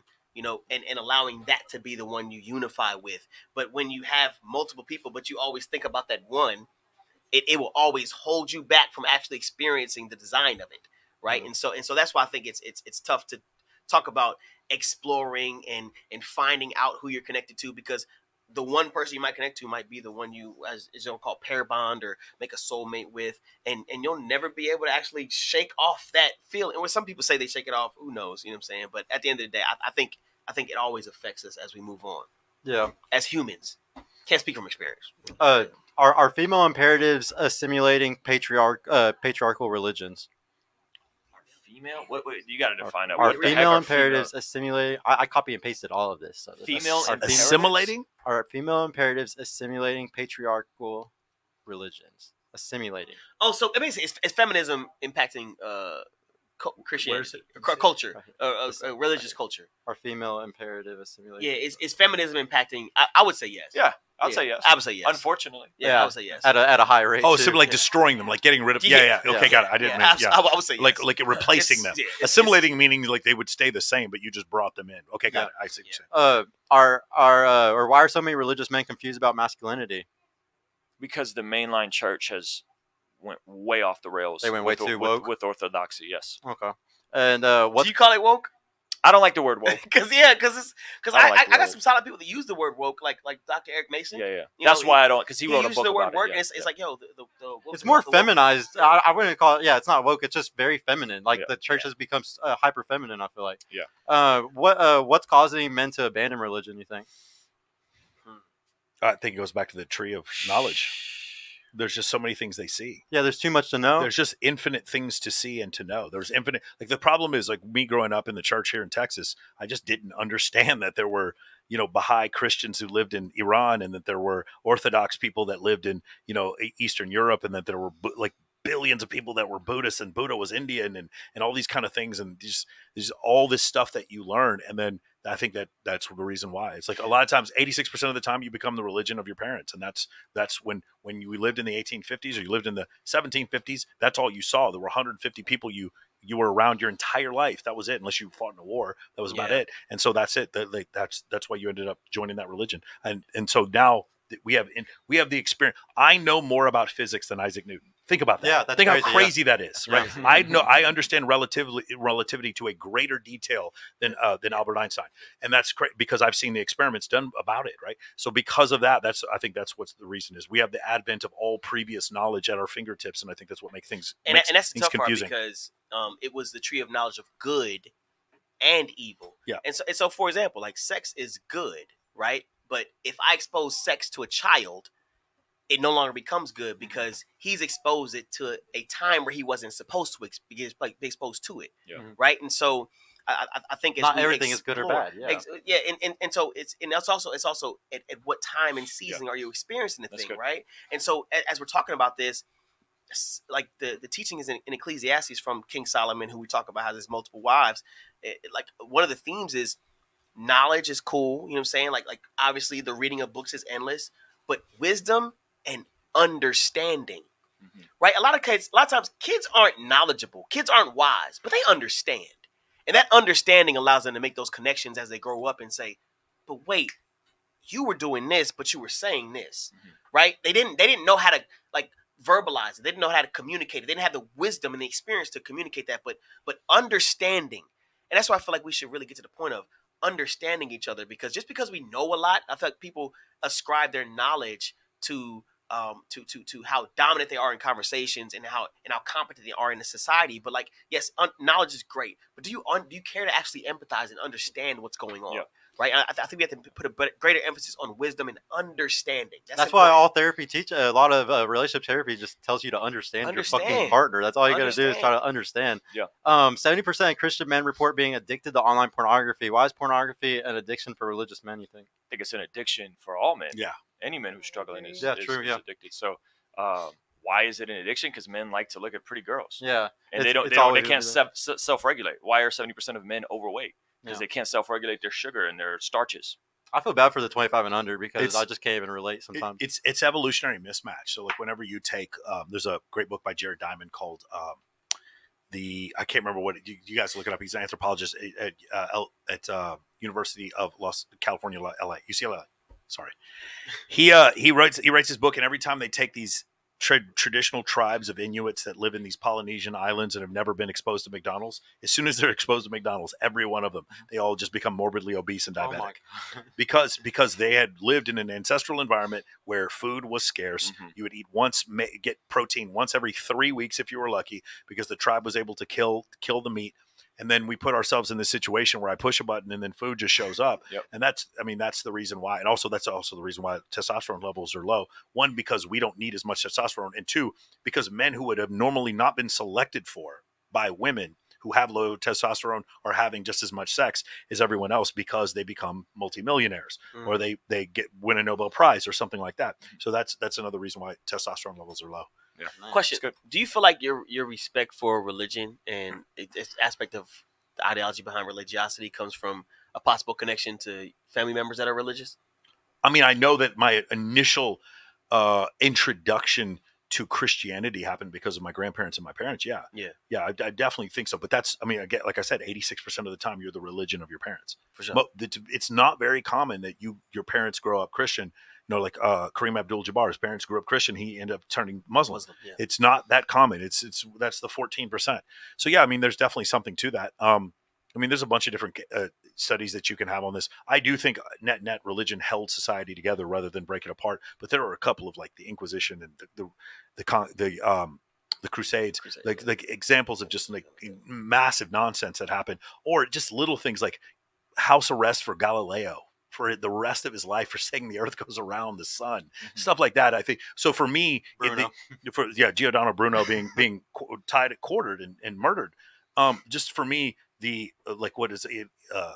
Neil deGrasse Tyson, he says, as we increase the area of our knowledge, so do we increase the perimeter of our ignorance. Yes. Yeah. So, you know, I do believe in a Big Bang and the Big Bang Theory, but I do believe God intended for there to be a Higgs boson, which turned energy and gave it mass. And then from there, the four fundamental forces, but those are God's four fundamental forces. This is what Albert Einstein believed as well. He believed in God, but he was like, it was the God of physics. He's like, it's not that God is against physics. It's that these physical laws God created. Isn't it incredible that we look all over the universe and we see homogeneity and uniformity everywhere we go? Like we see orbits of stars and they're the same in other fucking galaxies. That's unbelievable. That means there's these uniform laws of gravitation and electromagnetism and things like that.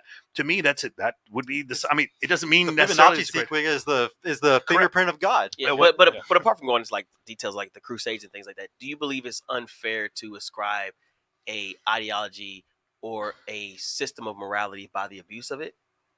I don't know what you have to be more specific. So you're talking about like things like if we ascribe the Crusades or the no. Again, remember I said Christ, Christians, the church. Those are three different things, right? But people literally ascribe Christianity to those things. Of course, and that'll be was doing that though. For sure. But like as far as you agree, like but if someone does it, if someone doesn't want to be a Christian, like I don't have the bent that like Richard Dawkins does. He's so anti-religion, it's unbelievable, and he's one of my favorite authers because he writes on evolutionary biology. It's just one of these things where it's like if you really don't want to believe in Christianity, then there we go. Here's one. Like when you want to break up with your wife and she happened to have cheated on you, it's a good time to bring it up. I think that's what they use it for. I don't think, obviously, it's nothing to do with us or Christians today. What happened during the Crusades was that Henry the Lionheart going off and killing a bunch of Muslims. That wasn't our fault. So but you know, it's just what you could do though is if you didn't want to belong to a Christian church, you could say, I see all of this violence that was perpetrated under the guise of God, or you know, God telling the Israelites to kill the Amalekites, the Jezebites, the Canaanites, and then take the virgin women. That sounds like mass murder and rape to me. That's fucked up. And so that's the problem. And so that's the thing. They're going to hold you to that, right? It's like you know. Remember those 3 Super Bowls that John Elway lost before the 2 that he won? You could say you have to put Eli Manning, all those terrible games he had before those 2 Super Bowls he won. That's the way you have to look at with the good and the bad. You know, where do you guys land on the resurrection of Jesus? I agree with the resurrection of Jesus. I do not believe in a literal interpretation of the Old Testament.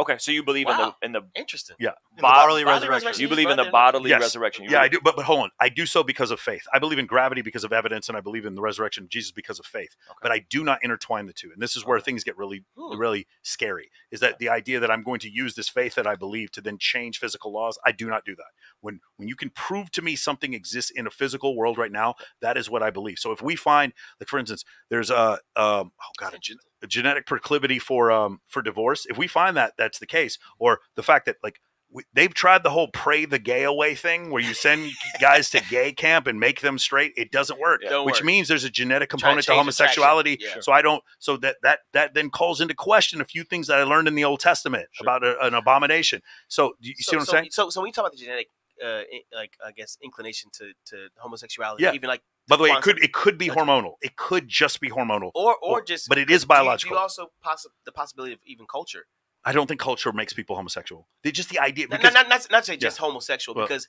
I even see like just the concept of like a lot of young girls, like just me being a youth pastor for like 5 months. With like women? a lot of young girls like, hey, I'm pan. You know what I'm saying? Okay, like so one out of adults. 5 Gen Zers identify. Yeah. That's as- very that's drastic. That's 20%. from So commonality. here's the reason why. Because our masculinity is tied to our heterosexuality, but her femininity is not tied to her heterosexuality. So are you claiming that women have always been pan? I do. I think so. Yeah. I mean, why do you have 800 wives? Like when what's it? Muhammad the Bloodthirsty had 800 children with multiple different wives. Like in some of these cases, I just think women are more comfortable being naked and intimate with other women when they're heterosexual than men are with men. When men do it with men, it's time to murder each other. When women do it with women, it's just a fun night. It's a fun night where I got drunk and took some Molly and made out with my best friend on my birthday. Does that make sense? Well, you see it all the time. We see it all the time. Yeah. Culturally, Yo. consider this. I'm just thinking Romans 1, bro. Like the women gave up Giving the the natural, flesh, yeah. you know. Just think about the concept of you see two girls, it's a birthday, it's like, oh my God, that's my bitch, and they're like this, and they kiss each other on the lips. I've heard that multiple times. No one says anything about it. There's men If think my it's, wife did that, it'd be a problem. yeah, men think it's What are you doing? Men think it's hot, women think it's hot. Well, and even if you thought it was a problem, it would be way more of a problem if a dude did it to you. That's It'd be a fact. 10x. That's it a would fact. be Unless my dad did it. 10x. Unless my dad did it to me, which would be weird still. 10x weird. So do you understand what I'm saying? Yeah. So when we say our masculinity, when we build our masculinity, we say what is our masculinity? Part of our masculinity is our heterosexuality. Not to say you can't be masculine and homosexual. Sure. They're masculine and homosexual men. But the idea for us as heterosexual men, our masculinity, our heterosexuality is tied to it. That women's femininity is not tied to their heterosexuality. Women can be feminine and sleep with other women. And still be sexy. But women can also be not feminine, be very masculine, and sleep with other women. Yeah. Women can be masculine and sleep with other men. Yeah. So that's the whole thing. That's why for them, here's another thing. For us, especially maybe in the last century, not so much today, you lose status with the intimation that you're homosexual, the intimation that you would do that because that's a feminine characteristic.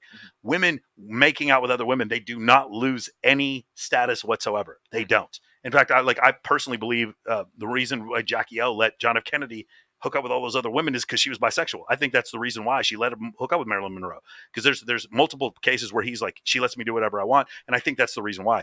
But I just don't think it's the same thing. Like, we're different. I think for men, if another dude tried to touch me in prison or something like this, every fiber of my being, like literally, it would be like murder level response for men when they're approached for like a homosexual act when they're straight. Yeah. But for women, it's not like that. It just isn't. It's So like, get back to this question, talking about the resurrection versus as you delineate between the Old Testament.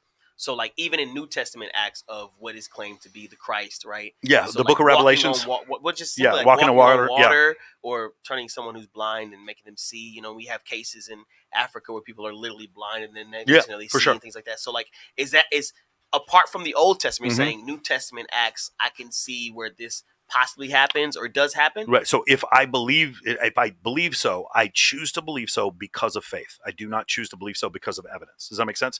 I have evidence that the Israelites left Egypt and went to Israel, but Absolutely. I do not have evidence of the Red Sea being parted. Does that make sense? For sure. I have evidence of a big bang and also like a cluster, like a cloud, a galactic cloud forming into planets and then creating our solar system. I do not have any evidence of the Earth being created in 7 days. You do see some evidence in the aspects of occurrences in the Old Testament happening, though. For right? sure. There are several things. Obviously, the existence of the Roman Empire to begin with, and Pontius Pilate. Pontius Pilate existed in the Roman Empire. Those things for sure. But like all of it, no, I don't. I mean Old Testament. Yeah. Oh, sorry, Old Testament. Old Yeah. Testament. There's several things in the Old Testament that I can verify separate. Like a flood story is in several other religions. There are other cultures that talk about a flood story. Does that mean the whole planet was flooded? Probably not North America, but some parts in the Fertile Crescent were flooded, probably. But as far as when we talk about specific, like, did Jesus walk on water? I would choose to believe he did, but only through faith. I do not choose through evidence. And if there was some way for me to like show that it didn't happen, then I would believe that it didn't happen. As far as the resurrection, I have a question for you. Did Timothy go to heaven? Which Timothy? The apostle doubting Timothy.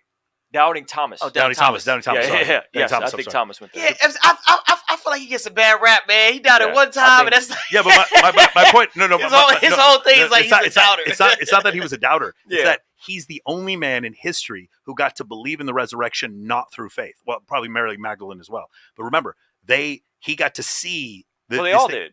They all did, but the other ones believed already. They already had faith. Gotcha, okay. He comes back, doesn't believe that Jesus is resurrected. He's like, dude, you never died. And now he gets to see it. Yeah. How easy would it be for all of us to go to church if we could see the resurrection in 1080p at 60 frames a second? You see what I'm saying? And Thomas didn't have to do that. Yeah, well, even still, when he mentioned his own resurrection, it was Peter, the main man, who actually denied it and was like, nah, this would never happen. Yeah. And the response is, get behind me, Satan. He predicted it. You know what I'm saying? He's like, you get behind me, Satan. Yeah. Right? And even still, after that, he does resurrect, and he actually seeks out Peter and is like, yo, do you love me? Yeah. Right? And mind you, he went back to his own craft and back to fishing. I don't think the narrative is, whether or not there is that the touching, because I do believe like Thomas had not only had the capability to believe, but actually believe. But for him, it was like, yo, you're actually back. And I think that's the aspect of humanity. Yeah, that's it's like, man, wait, it's you ate with us. Yeah. Like you drank with us. That's not the point. The point is we all had faith, but Thomas theoretically didn't have to. Yeah. Well, I would say the only thing I would add the caveat to is that I do think there are good, reasonable arguments and reliable ways to come to the conclusion of the resurrection. Interesting.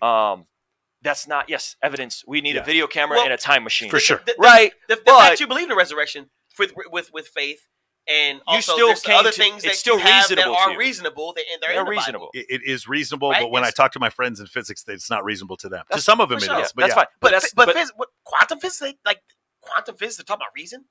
I mean, well, it is reason. Quantum physics makes sense. It just doesn't make sense the way you think of solid matter. They would probably start with the presupposition of a materialistic world, where we're starting with the presupposition that supernatural activity is possible. For sure. So if we have different presuppositions, the resurrection is more reliable. I'm saying that the argument for the resurrection of Jesus coming, living the life we couldn't live, dying the death we should have died, rising, and then all the people around him being convinced that he rose, him appearing for over 40 days, at one point over 500 people, and then all of those people having nothing to gain and everything to lose as eyewitnesses. I think that's a solid reason. Yeah. And then those guys going and planting churches, and my buddy Arthur just came back from Armenia on the border with Turkey, and stood at the grave of a follower of Jude.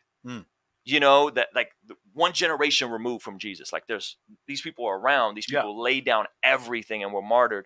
I think people wouldn't die for something they knew was a lie. For sure. Yeah. For sure. So I think I think there's good arguments for sure to place your faith in Jesus for the forgiveness of your sins. But this is where I really like Alan Watts and like Joseph Campbell and stuff. But the thing is that whenever they edited everything in Constantinople in 300 or 400 AD. Whenever everything got edited and they had to go removed like 25 books or something like that. So like, what do you think about all those books? Are you talking about the Nicene Council? All the initial formation of the Bible. All the non-canon. There wasn't actually at the Council of Nicaea. There wasn't actually a removing of books. Like this is an historical document. You actually look it up. It had nothing to do with canonization of the Bible. And I think that is one of the. They had a canon before that. That's one of the most.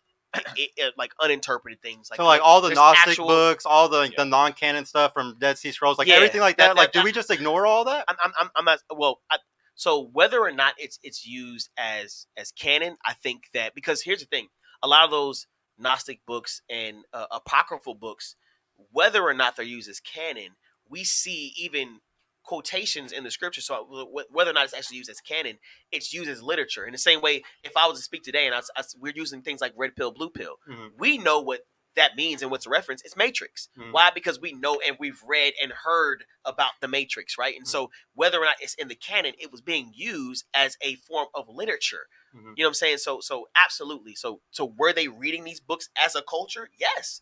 It was available. It was readily available, right? Yeah. Whether it be the book, and to be fair, like the Gnostics got some really wonky things that contradict it directly. For example, with I believe the Gospel of Thomas says that a woman has to die, come back come back reincarnated as a man to ever have the chance of being saved. Yeah. Wow. That's completely against everything we see from Scripture that says salvation. That's some is Jesse like, Lee Peterson that's shit some right wild there. stuff, right? That's like ultra red pill. Yeah. Slavery wasn't bad. Oh my God. That's some Jesse Lee Peterson shit right there. We would Women are discard all that bad. because it contradicts the stuff we knew to be true. And then you have guys like Alexandria, Ignatius, the Bishop of Alexandria, that was fighting for the doctrine of the divinity of Jesus and the Trinity. And they had manuscripts back then that they discovered in the 1800s. But the council I see has that didn't have to do like with you that. can look up what it's about. It What- has nothing to do with the What do you think about Catholicism and like doing like rituals and stuff like that? Do you think that that's something that is very Christian, or do you like, are you against Catholicism? Like, what do you think about Catholicism? Here's the thing. When it comes to things like rituals, I've seen memes and things like that. It's like whether it be sacrifices or incense or whatever physical means it takes to directly tie to the spiritual world. It's like, well, Christians do this too. It's like, well, yes, but with what purpose and what source, right? So, for example, like we're told not to communicate with the dead. Like, do I believe that people are actually communicating with other spiritual entities outside of Christianity? Yes. Do I believe people having spiritual experience outside of Christianity? Yes. Am I spiritually legal to do that? No. It's spiritually legal as a Christian for me to talk to dead people. So I won't talk to dead people. It's spiritually legal for me to pour out liquor for the dead homies. Why? Because I don't make offerings to the dead. So I don't do that. So now, I understand that people do that and why people do it, but for the rite of Christianity or the cult of Christianity, I don't partake in that. Why? Because I'm told not to, and I know where my source is at. And so when other people do these things, I'm not saying it's not valid. Like, for example, never in the contest between Pharaoh and Yahweh is it called optical illusions. No, they're called magicians. And when he turned his staff into whatever may be called a serpent, they did the same thing. When he pulled out frogs from the river, they did the same thing. So why would I limit someone else's spiritual experience and saying, oh, well, it's fake magic? No, I'm not going to call it fake magic. You did that. But through what entity? Because I'm told what source I'm called to. And because at a certain point, yes, like the order of Egypt was to contain Ma'at in order, right? But all they could do was replicate more chaos. And so that just showed me that even if you're involving yourself in other spiritual experiences, you're not causing order, you're just causing more chaos. And so with Yahweh, you're getting actual order. And so, yes, that's where I find my peace, and that's where I find my source in Him. So I think it's a major disadvantage of church to try to limit other people's spiritual experiences. Because I'm like, yo, people are having spiritual experience outside of Yahweh, outside of the church, outside of Christianity, and it actually limits us to discredit that. What I'm saying is, I feel like there's freedom in Yahweh as the source, and understanding that within Him, He also is a jealous God and doesn't want you worshiping and involving yourself in other entities. Yeah, I just had the leading Catholic apologist on, Trent Horn, so people could watch my interview there. But I have some strong disagreements with Catholicism. We specifically talk about praying to Mary, or asking Mary to pray for you, and to worship with Mary. Praying to the dead. Every time at a funeral, when I go to a funeral in Colombia, they're like, or like my Colombian family members, we're praying to the dead. Spiritual legal. Yeah, so we talked about that, and we unpacked that and pushed back on that. Shout out to Rollo Tomasi, who's in the stream. He's here. Yeah. What up, Rollo? Tomasi. What up, What Rollo? are we doing part 2, bud? Hey, let me read those super chat. I think I saw a super chat that you did He also. got a question about Christianity and salvation. Or something. Yeah. Okay. Well, yeah, we'll do this Would I first. follow Really quick. Christianity? Or no, $5 from Don Juan. Thank you again, bro. All right. Let me get in here. Leon, your comment is irrelevant because we're not talking about the same thing. But thanks for your comment. He was talking to somebody else in the chat. Don Juan with the 5 again. Don Juan, you really supported. Another guy, Run. Praxeology can't tell you if something is right or wrong. Praxeology is building logical proofs. One of the big reasons why RP isn't praxeological. I agree. Yeah. All right. Well, that's so funny that you literally did that just to talk shit to somebody else. $2 from Don Juan. But yes, value judgment are. But yes, value Are they arguing in the super chat? In the super Hey, chat. keep going. They're going at each other. Hey, Making you I'm go not money. complaining. I am not complaining. Keep it up, guys. Will Francis with the 5 for Mike. Why do you think mainstream dating podcasts act like guys have all power in dating and are just fuckboys? Would you ever get a matchmaker on? Oh, wow. So the reason why I have an issue with matchmakers is, I know some of them living in Los Angeles. Matchmakers essentially do this. They don't intend to do this, but this is always how it ends up. They match up women that are very physically attractive, that are loaded with red flags, with men who have money. always men who have money. So that's why I probably wouldn't have a matchmaker on. I see the relationships they set up, and it's very, very close to a sugar baby type of situation. That sounds toxic. Yeah. So as far as do a mainstream dating podcast, I think we're the mainstream dating podcast now. Like, honestly, if you look at the biggest podcasts now, they are like, especially on YouTube. I think we're like, when I say we're, it's like Manosphere Red Pill stuff or anything, like even like pearly things and stuff like that. You know, that's the Access Vegas. We're the mainstream dating podcast now. So I think the narrative, it's just so not provable that their narrative is that I don't think that it's that way. So where are the women going within the Red Pill space to meet these men within the Red Pill space? In the Red Pill women how funny would subreddit. that be? Yeah, so I don't think that is happening. That's yeah. why I was like, is there like a Facebook group? It's like, what are you talking meet about? Red Pill men. Well, there's No, they are. Space. And that's what I was wondering, like where is it actually, like the hookups or It's not like red pill women. That's like a misconception that I probably help perpetuate. But honestly, but it's more so like she's a red pill grandmother. I'm the red pill bitch. There we go. But no, it's more to help men foster better relationships. So women, it's kind of just getting on their program, kind of like in religious couples with the guy being the leader and stuff. It's the same idea. It's just giving them the tools on how to do that. I don't know. Women in general, like, you can't really red pill them. Popular to country. So is there like a group or a community where where do they join that? Reddit. There's a subreddit called Red Pill Women, but those women don't even want red pill men. They talk all the time about how they do not want red pill men because they want traditional men. They don't want a guy that spins plates and does all that shit. True? Well, no, that's what I read all the time on there. It depends. There's married red pill, which has been around for a while, that's and then there's red pill wives, and red pill wives are married, or red pill women are looking more so how to increase their SMV. It's not so much. You'll find more relational questions in married red pill, whether they're married or not. Indeed. All right. What was the red in Reddit. What was the next one? $5 from Ombre. Thank you again, bro. Same question for the lady. A handyman around the house, cars, house, lawn, or a man who can just pay for all of it? Happy birthday. Yeah. A guy who can pay for all of it, or somebody that's a handyman? I'm going to have to go with handyman. Yeah, let's go. Torsha, YouTube you got an answer also. I did What'd you earlier. say? Yeah, she did. Okay. $2 from Ombre again. Like the video, tomorrow you will win the lotto. Yes, that is true. 1,000% true. The barbecue champ. Don Juan Plagueis with the 10 again. Don, I swear. That wasn't why Galileo was under house arrest, by the way. It was because of his personal attacks on the Pope, whom stopped the Santa Curia from sending him to the gallows because of their former friendship. I don't know anything about that. Interesting. I wonder why he was making fun of the Pope, though, in the first place. Yeah, I wonder why, man. Go to the next one. $5 from Don Juan again. On Giordano Bruno. Oh, yeah. He was told 7 different times to stop saying this, and he ignored this. He was first at a monk who was told to go back to the church. He was tied. He was quartered. What's it? He just gives his own quartered feather, or not what is it called? Where they who is this? Giordano Bruno was a guy. He was the first guy. What he said was that there are alien life forms on other planets. He recognized that the sun is a star, and then he said that these other stars that we're seeing probably have other life forms like us on those other stars. And he was tied and quartered, like he was split into 4 different pieces and disemboweled. You gotta watch. You gotta watch Cosmos, bro. If you haven't seen Cosmos before by Neil deGrasse Tyson, one of the first episodes talks about Bruno, and he was a very religious man. He was a super Christian man. He has the same argument I am. Why are you limiting God? Yeah. Why couldn't God do that?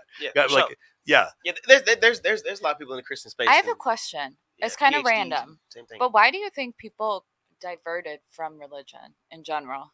We said to talk about that, the tree of knowledge. What did you guys think? That's what I thought. I thought this is just a function. Are you talking about specifically Christianity? This is the tree of knowledge here. We can do just Christianity. This is to the keep tree of knowledge. Smartphone, dumb This human. is the tree of knowledge right here on your hands. But why? Why are like more women in church than men? You know what I mean? Wouldn't it be the same? My answer is going to be not popular. I think people are naturally hostile towards authority and towards God, and we have this tension with God. That why? Because I think original sin. Yeah, original sin. It says that in Ephesians chapter 2, it talks about how we were walking in our own evil desires and doing whatever we wanted to do. And so I think people naturally have a propensity to be hostile to God because of original sin. And I think that's why we don't put my faith in in Jesus for the forgiveness of my sins, that makes no sense. I want to be a good person and earn my way to heaven, or I don't want to be told what to do. I'm going to live my truth, right? Religion or rebellion is the two extremes. So I think it's one of those two things. When do you think the shift changed? Honestly, I think it's always been. It's always been slowly. Everybody's been slowly walking away from it as time goes on. I think astrology messed it up for everyone. I think. Well, that's funny. Astrology. No, like that has to go with this is my thing. one. This is me, and this is just my interpretation. But I believe the concept of the harvest is ready, but the workers are few is something that was that culture specifically. I believe we have a lot of workers that just are lazy. You know what I'm saying? Like at the time that scripture was written, it wasn't that many Christians.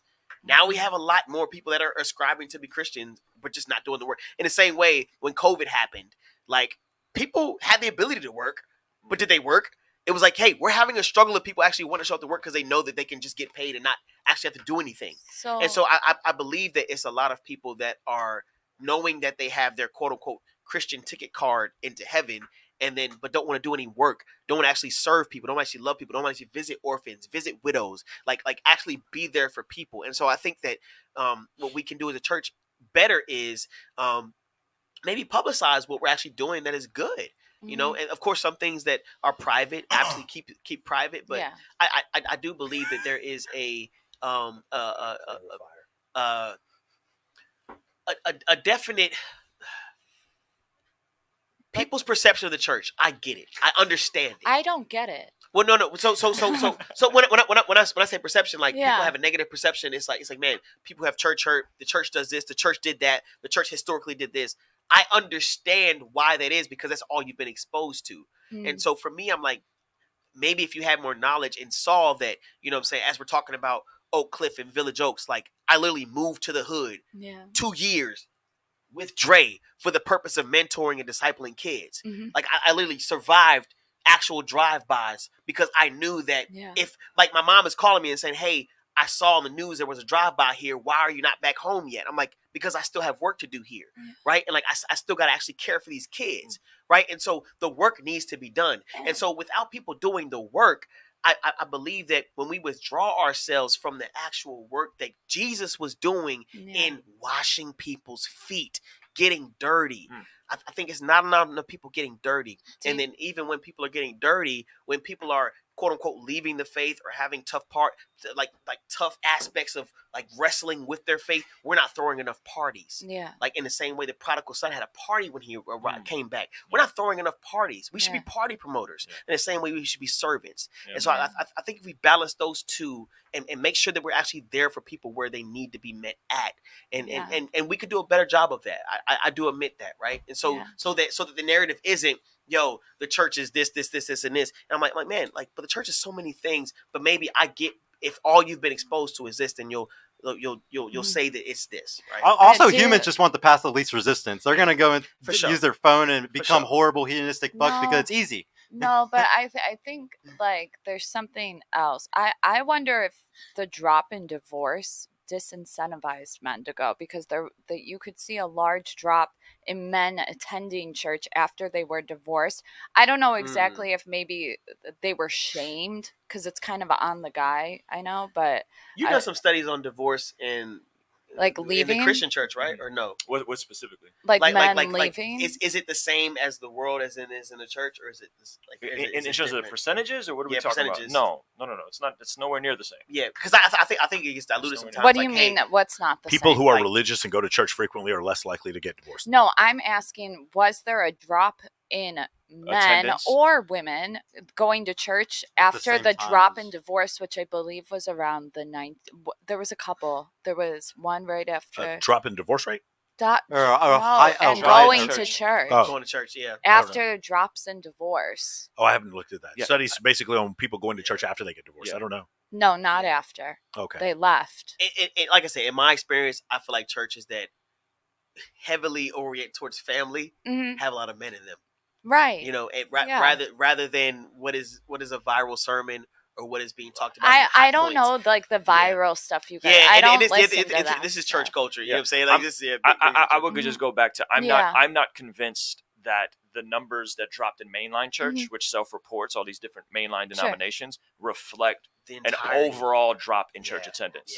Because there's thousands of churches opening all the time. Right. But I think, well, there's other reasons that they open, right? Like there's certain reasons people open them that are kind of shicey. Well, we don't, yes, maybe, but like, it's hard to assume. I'm saying conservative. Some people do bad I'm saying conservative evangelical churches, there's a lot of those that are opening up. And they don't self-report because they're not a part of any one mainline denomination. Sure. So there's a loss, in my opinion, in numbers. How many church planters you know? I know quite a few church planters that planted churches that grow churches from 0 to 500, 1,000 people all the time. This happens all the time. So it's those numbers don't get accounted for. I believe you. You know, so I think it's hard to be like, why did men leave the church? And it's like, well, those numbers may not be accurate. You know, it's really hard to do anything for that.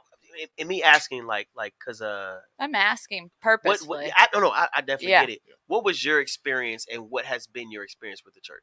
That there was always like scripture. I have a brother and I have a dad, and then my mom, my sisters, whatever. There was always this overarching message that men need to man up, for lack of a better word, but then they would shame them.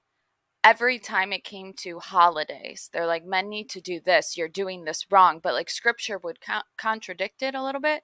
And so, but whenever it came to women, it was like, we need you guys so badly. Like you guys are the groundwork for family, which that's not true. Not to say that women don't matter and mothers don't matter. Obviously they do. But the way that they're kept together in terms of like, biblical scripture is when the man provides for the woman, blah, blah, blah. But women keep leaving them. Why? And we say it's money, and I hear you guys. And we say it's infidelity, which is sin, correct? Yeah. So what are we doing wrong? So I would say it's influence of culture, you know. Can you be more specific with culture? Because I get culture and society mixed up all the time. So for example, if you look at the entire Old Testament, leading up to after the New Testament, post Jesus, there was always a struggle of, we believe in Christ, but we always have a little something on the side. Isn't that problematic? Oh, absolutely, absolutely. I hate that word. That you can basically have multiple gods. Yeah. You can't serve two masters. Yeah. Like you literally cannot serve two masters, and so this has been a struggle of culture in every aspect, and not just Christianity. Like when you choose to say, okay, well, you know, I want to be this citizen, but also I want to be this type of citizen in a whole different place, and you can't balance the two laws because at a certain point those two laws contradict. And so when we have a moral lawgiver that's telling you do this, but it's like, I like doing this, but I enjoy doing this on the side, and it's like, hey, whoa, like the fact that in Isaiah he's like, hey, I'm tired of your new moons. I'm tired of your Sabbaths. Like the things that he says honor.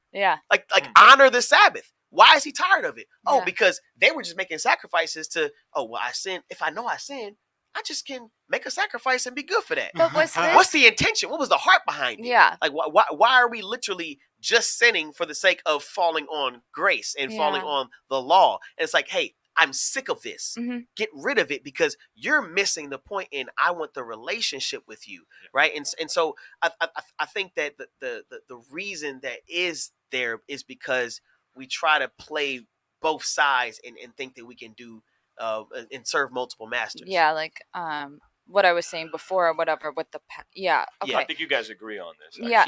I'm not trying to find a disagreement. I'm trying to just because I want to hear your experience. For sure. I'm wondering if, like, I don't know how to word it because I'm not good at this stuff. But You're good. I just want to know, like, what incentivizes men to get back in the church. You guys might say that it's equal. I don't think it is. Unfortunately, I think it's predominantly women. Yeah. So because I would say family. See, but when you see other men, I hear you. Actually have family, But like family, before family, if we're going to talk about a societal collapse, right? It goes religion, family. That changes the whole dynamic. It's that fan turning off. Wow. Yeah, it's quiet now, but like a lot of people think it's family. For me. Family first, but what goes first is religion, because there's no foundation. There's the first foundation, religion, then you got your family. Right? But family doesn't stay together unless you got the first one. So my question is like, yeah, the family's breaking apart, but can't we blame religion for it respectfully? So it's interesting because I don't mean that like mean biblically, way. like we see, like a person shouldn't even become a pastor if his household is in disrupt. Scripture makes and sense so, to me. And absolutely. So even though we're talking about religion, right? Because here's the thing, I know people have this hold up with the word religion, even in the Christian space. Yeah. Like, hey, I'm relationship, not religion. No, I'm religious and I'm relationship. I'm told what good religion is. That's being there for widows and orphans, right? And so I think religion is a neutral word, and there can be bad religion, there can be good religion. And so as we're talking about, what it means, to be a pastor, it's like making sure your household is right. So your household is actually your first ministry, right? And so, like, because here's the thing, if marriage was the first institution to reflect what the order of the kingdom is like, then that should be your first ministry, because by you modeling your marriage after what the kingdom's like, you're actually modeling what God wants on earth. I mean, that's what it means to bring heaven onto earth, right? I still see it as religion being first. So that's the thing, like what are you defining as religion? Because I'm told what good religion is in the scripture. Having faith in for sure. God. Yeah, and so I think that faith is the foundation on how you build your marriage. Exactly. Yeah. That's what I was coming from a married man. What would you say? I would agree with you. I would say it's like you're trying to get a bunch of blind people to not bump into other people. We got a bunch of spiritually blind and dead people. But how did that happen? Because the state of man. Because the state of man is spiritually blind and dead. So you think it was like the innovation of technology, like pornography, amplified all of it. Oh, absolutely. But what I'm saying is we have spiritually blind and dead people, and we want them to act as if they're not spiritually blind and dead, and they're being converted into false churches that don't actually believe in the gospel. So we think this happened because man did this, or because man are falling into temptation that is put here by, like, we believe in Jesus and we believe in God, we have to believe that there is the counter opposite, that the devil is real, and there's temptation, there's sin on. So man did this because they fell upon temptation and sin. Not because men are just being men. They cannibalizing themselves. That would have been the correct statement. Okay. Because they like, my thing is like, it's not that it just happened in the new millennial. I would say it probably happened in the 60s. No. I'm saying it happened in 1 Corinthians chapter 5. Oh, back. Let me make this point. 1 Corinthians chapter 5. There's a man in the church sleeping with his stepmom. Yeah. His mother. And they're okay with it. And they're okay with it. And Paul is writing them and saying, kick him out. Expel the wicked from among you. This dude is out of control. And this is written to a church that was allowing this to happen. So this isn't. What if that's recreating itself right now? It is. That's what I'm saying. It's probably happening somewhere. In other words, like what we're saying is, like, nothing is new under the sun. In other words, the same issues we dealt with back then, we're still dealing with now. Yeah, and that's why? Because humanity is still humanity. It's just now we have a different type of. We're very perverse now, though. Like, I think we've commodified women. I think we've always been perverse. I think we've been perverse. It's a new type of problem, but still the problem is still this central aspect. It just seems very in your face more. So what is your hang up with women as opposed to men in this culture today? I think women have stepped up as men, especially in church. I think they push around their husbands, soon to be ex-husbands. I think, and I'm not saying it's the man's fault, but the pastors aren't fucking helping. No, respectfully, sorry, I swear. Right. I think they tiptoe around the message, and it causes a lot of confusion, like you were saying before, but like to the point where feminism infiltrated the church, which contradicts the Bible entirely. So you would like to see what would be defined as more masculine men? I think we need it. I need it to be patriarchal for sure. And that is a trigger word for people. It's not a trigger word for me, and I would agree with you. I would agree with you. I'm with you. Actually, in the mainline church, you're 100% right. It's not just feminism; it's liberalism. It's all kinds of. It's Marxism. It's all kinds of nonsense that infiltrated the mainline church. I would say the mainline church doesn't reflect all the evangelical churches that don't get counted with that. But see, like, evangelical is also problematic. I hate that word. Problematic. I know. I hate it. I feel like that. Trump called himself evangelical. It had the Bible that was fresh. Because it has ties. Okay. I won't go further. It has ties. We know this. Whatever. I think it promotes No, I won't even go there. I'm saying neo-evangelical in the sense that they're not. There's neo ones. Yeah, How? well, there's neo ones because evangelicalism was a movement of the 1800s, and then it came back. I with think Billy it's an Graham. oxymoron, like it just okay. seems to, so what I'm saying is, it's a movement that came later on the scene. It's not fundamentalism, which if you want to talk about patriarchy, and you tell want me to talk about that. That's you'll find that in every fundamentalist church. I hear and you'll that find it lot, in a lot of evangelical churches, not all, but a lot. Southern Baptist churches don't have women pastors. That's the biggest Protestant denomination, Southern Baptist. They have that. That's 13 million members, 14 million members, right? That's in their own canon. I don't think they should. Yes, that's what I'm saying. Okay, they're agreeing with you. That's what they're I'm saying. Evangelical, Got Southern it, yeah. Baptist, they're all with you. Yeah. They're all with you. What you're describing is what's happened to the mainline churches that have drifted into liberalism, into Marxism, into all kinds of nonsense. Like whenever something, correct me if I'm wrong, adopts Marxist ideology, there's no point of return. Like you can't fix it because it just keeps cannibalizing itself. You understand? And here's the tough part. I do believe there's a lot of benefits in even the diversity of thought in the church. I was a part of a discipleship group called 72 in Dallas, and when I was with this group, mind you, I was with a group of Christians who called themselves Catholics, Protestant, Presbyterian, Southern Baptist. You know what I'm saying? Confusing us all the time. Vegan, you know what I'm saying? Veganism. Pescatarian, right? You know what I'm saying? Whatever. Throw in whatever area you want to put in there. Yeah. Oh, not actual areas. My bad. It's different. But essentially, by the end of the 6-month session we did, I realized I didn't get into a single debate with any of them. And I was thrown off because I talked to the leader. I was like, man, usually when I'm in groups of people of differing thoughts, I'm arguing with them and I'm debating. And like he what, responded, for example, like what's a typical argument? Just one. Calvinism, Arminianism, like whether or not you can lose your salvation, whether you keep salvation, whether or not predestination, whether or not women can lead the church, whatever. We'll find something. You put any people, we'll find something debatable, right? Like, same with the red pill community. Like you'll find something debate about, even though y'all have similar creation. But the concept is, even with the red pill community, there is a common goal. And so the reason why movies like Remember the Titans is so impactful is because I love them. Even though they had a racial divide, what brought them together is we have one common goal. And so despite the arguments, despite the cultural differences, let's accomplish the goal. Yeah. And so when I was a part of that discipleship group, I realized the reason I wasn't even desiring to argue because we all had one goal, and that was evangelism.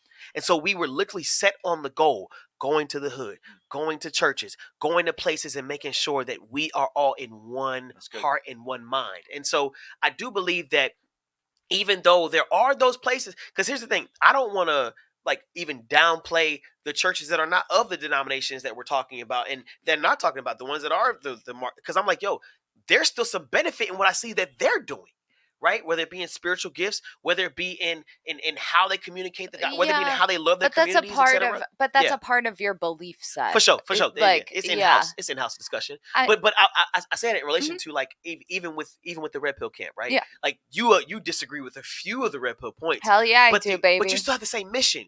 You want to see women understand and men become better, right? More men. I want women to step down a little bit and understand. I think saying man up to a man. Here's the thing: men become better. Like it's not so much man up, because I think that's man up is undercover feminism. Prove me wrong. Absolutely. Okay, so absolutely. When it comes telling a man how to be a man is definitely tough. Yeah, and I think in terms of, this is going to be such a weird example, but I was talking about it with him earlier with chats, live streams on YouTube, giving wrenches to mods. So I would have people troll me, right? And they were dudes for sure. And I didn't even say anything. I wrenched them. And then they stopped. What's wrench? My bad. Wrench, give them ability to control. You make them a moderator in your chat. Yeah. So the U.S. Marine Corps does this too. So when you go through, whoever's the biggest troublemaker in the squad, give them responsibility. They make him squad leader. And what happens is it's basically reprisal. They started when they screw up. When anyone people. Screws up, yes. When anyone screws up, you take it out on the guy who was the biggest troublemaker, and then he becomes the leader. And I say this, I say this all the time because, women have such a hard time trusting men, and they're like, I shouldn't be feminine because he's not masculine. I'm like, have you ever just tried to just give it to him, like just freely? And everybody argues with me and says most men would do bad, and I think that's where we are today. I agree with you. And yeah, I think because, that's so again problematic. Ew, I hate that because word. and it's essentially what happens is they've never actually been empowered. Nobody exactly, wow, and they say they empower them in the church, and I don't see it, and I say that respectfully, but they're not giving wrenches, you know. But what do they give? Yeah, and that's another thing, you know. We as I even have this in-house conversations we have often, you know, and we're working through what it means to give titles and roles, etc. And I do believe that within this next generation, especially Gen Z, because I don't believe that Jesus was a boomer or millennial preacher. I think he was a youth pastor, right? Like, for sure. The 12 disciples were 13 to 21, right? I think there's historical proof behind that, and so empowering the next generation is a part of foundation in the church and how God wants it to, because the most zealous people on earth are people like Gen Z. It's like, what we got to do?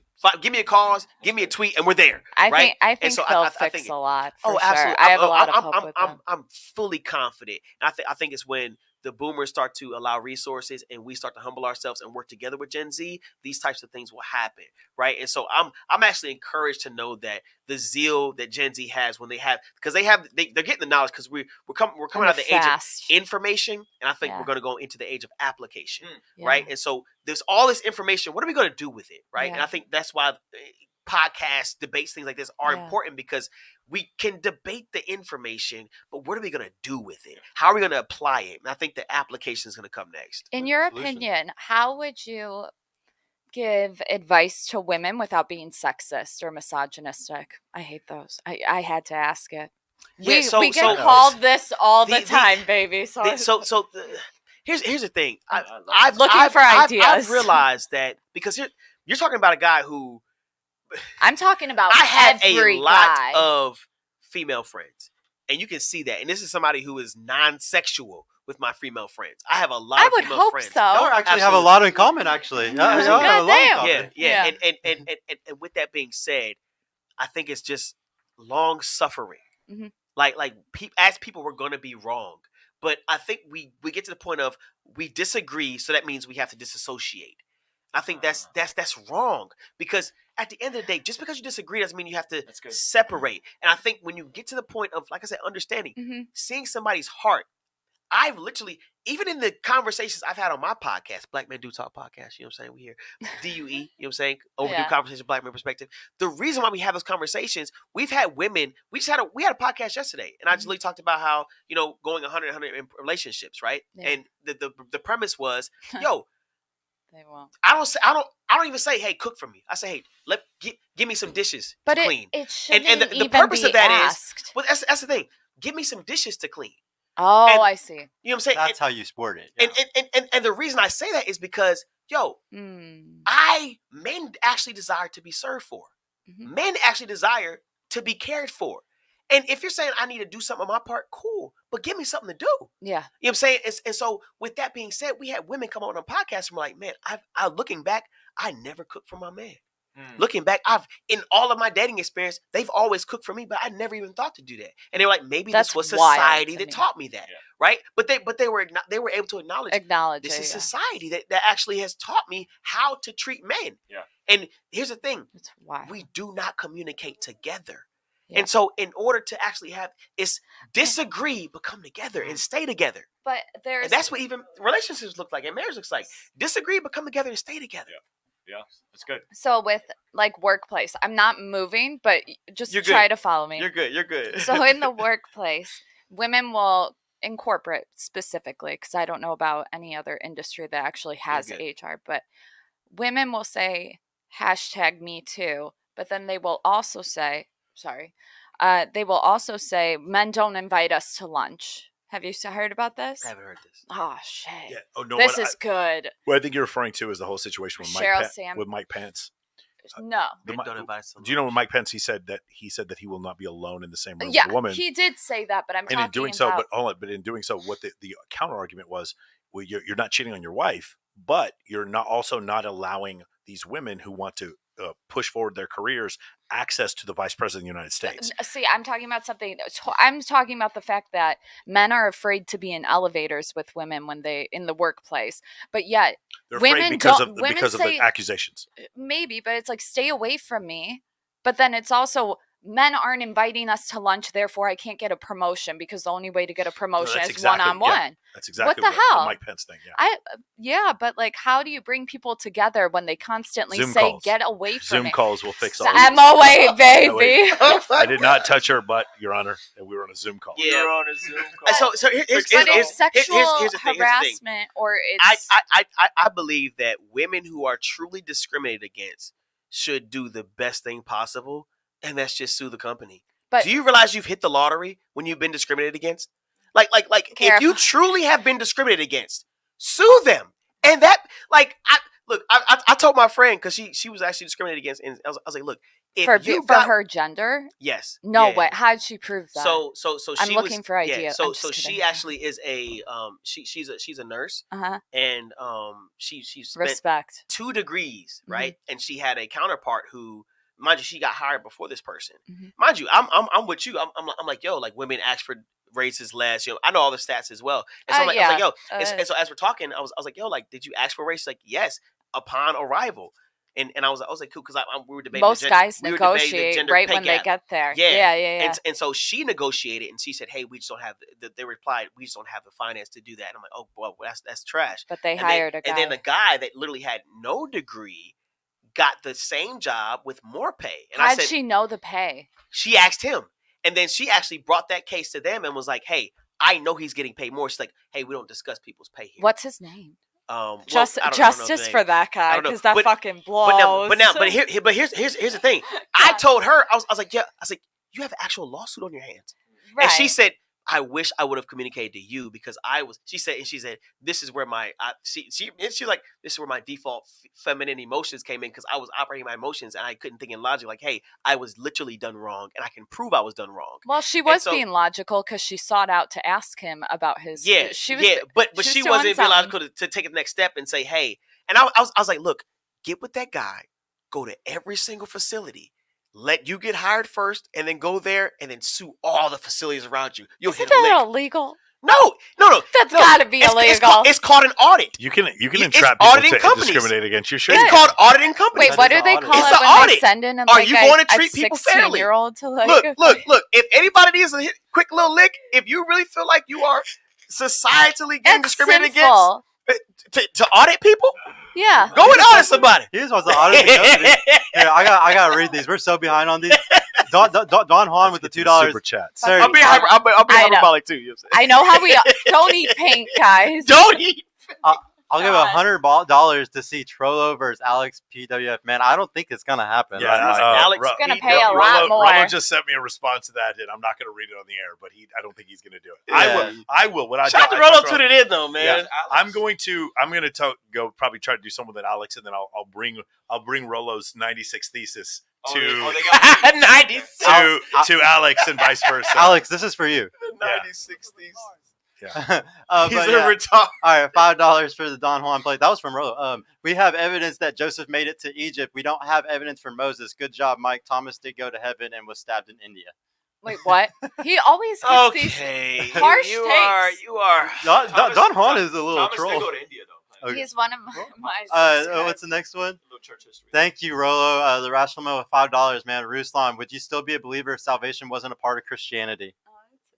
That's interesting. If salvation wasn't a part of if there wasn't an end goal, if there wasn't an end goal, what's your payment? Yes. It's interesting. I would say yes. Would I believe truth if salvation isn't if the payoff wasn't there? And that's the thing. Like it's would I still live as a Christian even if there was no it's like yes. Well, I mean, if that's what he's saying, salvation is. If he's saying salvation as afterlife or salvation as in something in the moment right now. That's interesting because the Red Pill community is seeking net positive. Right? Have you guys ever heard of Pascal's wager? Yeah, Pascal's wager is that, listen, if I believe in God and it's true, and then I'm good. If I believe in God and it's not true, I don't lose anything. If I believe in God, if I don't believe in God and it is true, I'm fucked. That's Pascal's wager. If like a new chapter comes up and you find out it's real, validated. Would you believe in it and change your ways? Yeah. It's not the best thing to do. Like, it feels weird. They don't have software updates on the Bible. That doesn't happen recently. But that's what I'm saying. Software a lot of times. I think we're 13. New patch. Another Nicaea meeting, bro. No, but the last patch was 1,300 years ago. 1300. Yeah, but a lot of times 1300.2. Christians will double down because they believe everything they know is true. So I'm saying, like, would you change your opinion? I would. If, like, I find out it's real, I think that's like that's yes. Yeah. I think it's similar. What's the next one? $2 from Don Juan again. At Trollo, what did Tate take from your book? Well, I'll tell you what.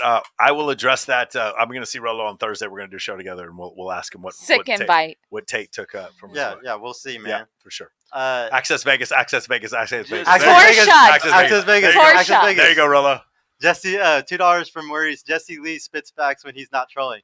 Jesse Lee. He's talking about Jesse Lee Peterson, who he's like, racism wasn't real when black people were living under Jim Crow. Jim Crow, racism wasn't real. It's just crazy. He's man. Crazy, dude. Yeah, but it's at first. I mean, he is serious, but like, I just think that Jesse Lee Peterson, who hates women more than black people, I truly think he was abused by his mother. Okay, like he's like women are born in the eyes of Satan, and I was just like, come on, Jesse, women don't have a shot.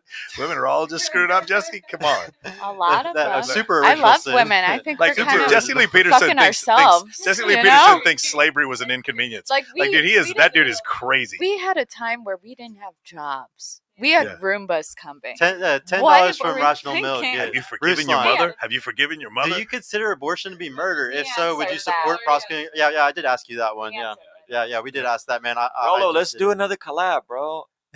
Your buddy Mike did a great job being an apologist for some of your material. He translated to Christianese for me. Okay, but I would love to see Ruslan on Access Vegas with the other with all the girls. You gotta bring. Last time I checked, Jesus didn't eat with the Pharisees. Hafiz isn't doing anything. He ate with the tax collectors. Damn. Yeah. I mean, as a Christian, you know that you have to go to the bottom of the depths. You got to go into the trenches. I'll check out the show. I'm not opposed to it. I think if he was here, he might have changed his opinion, maybe. And he was Yeah.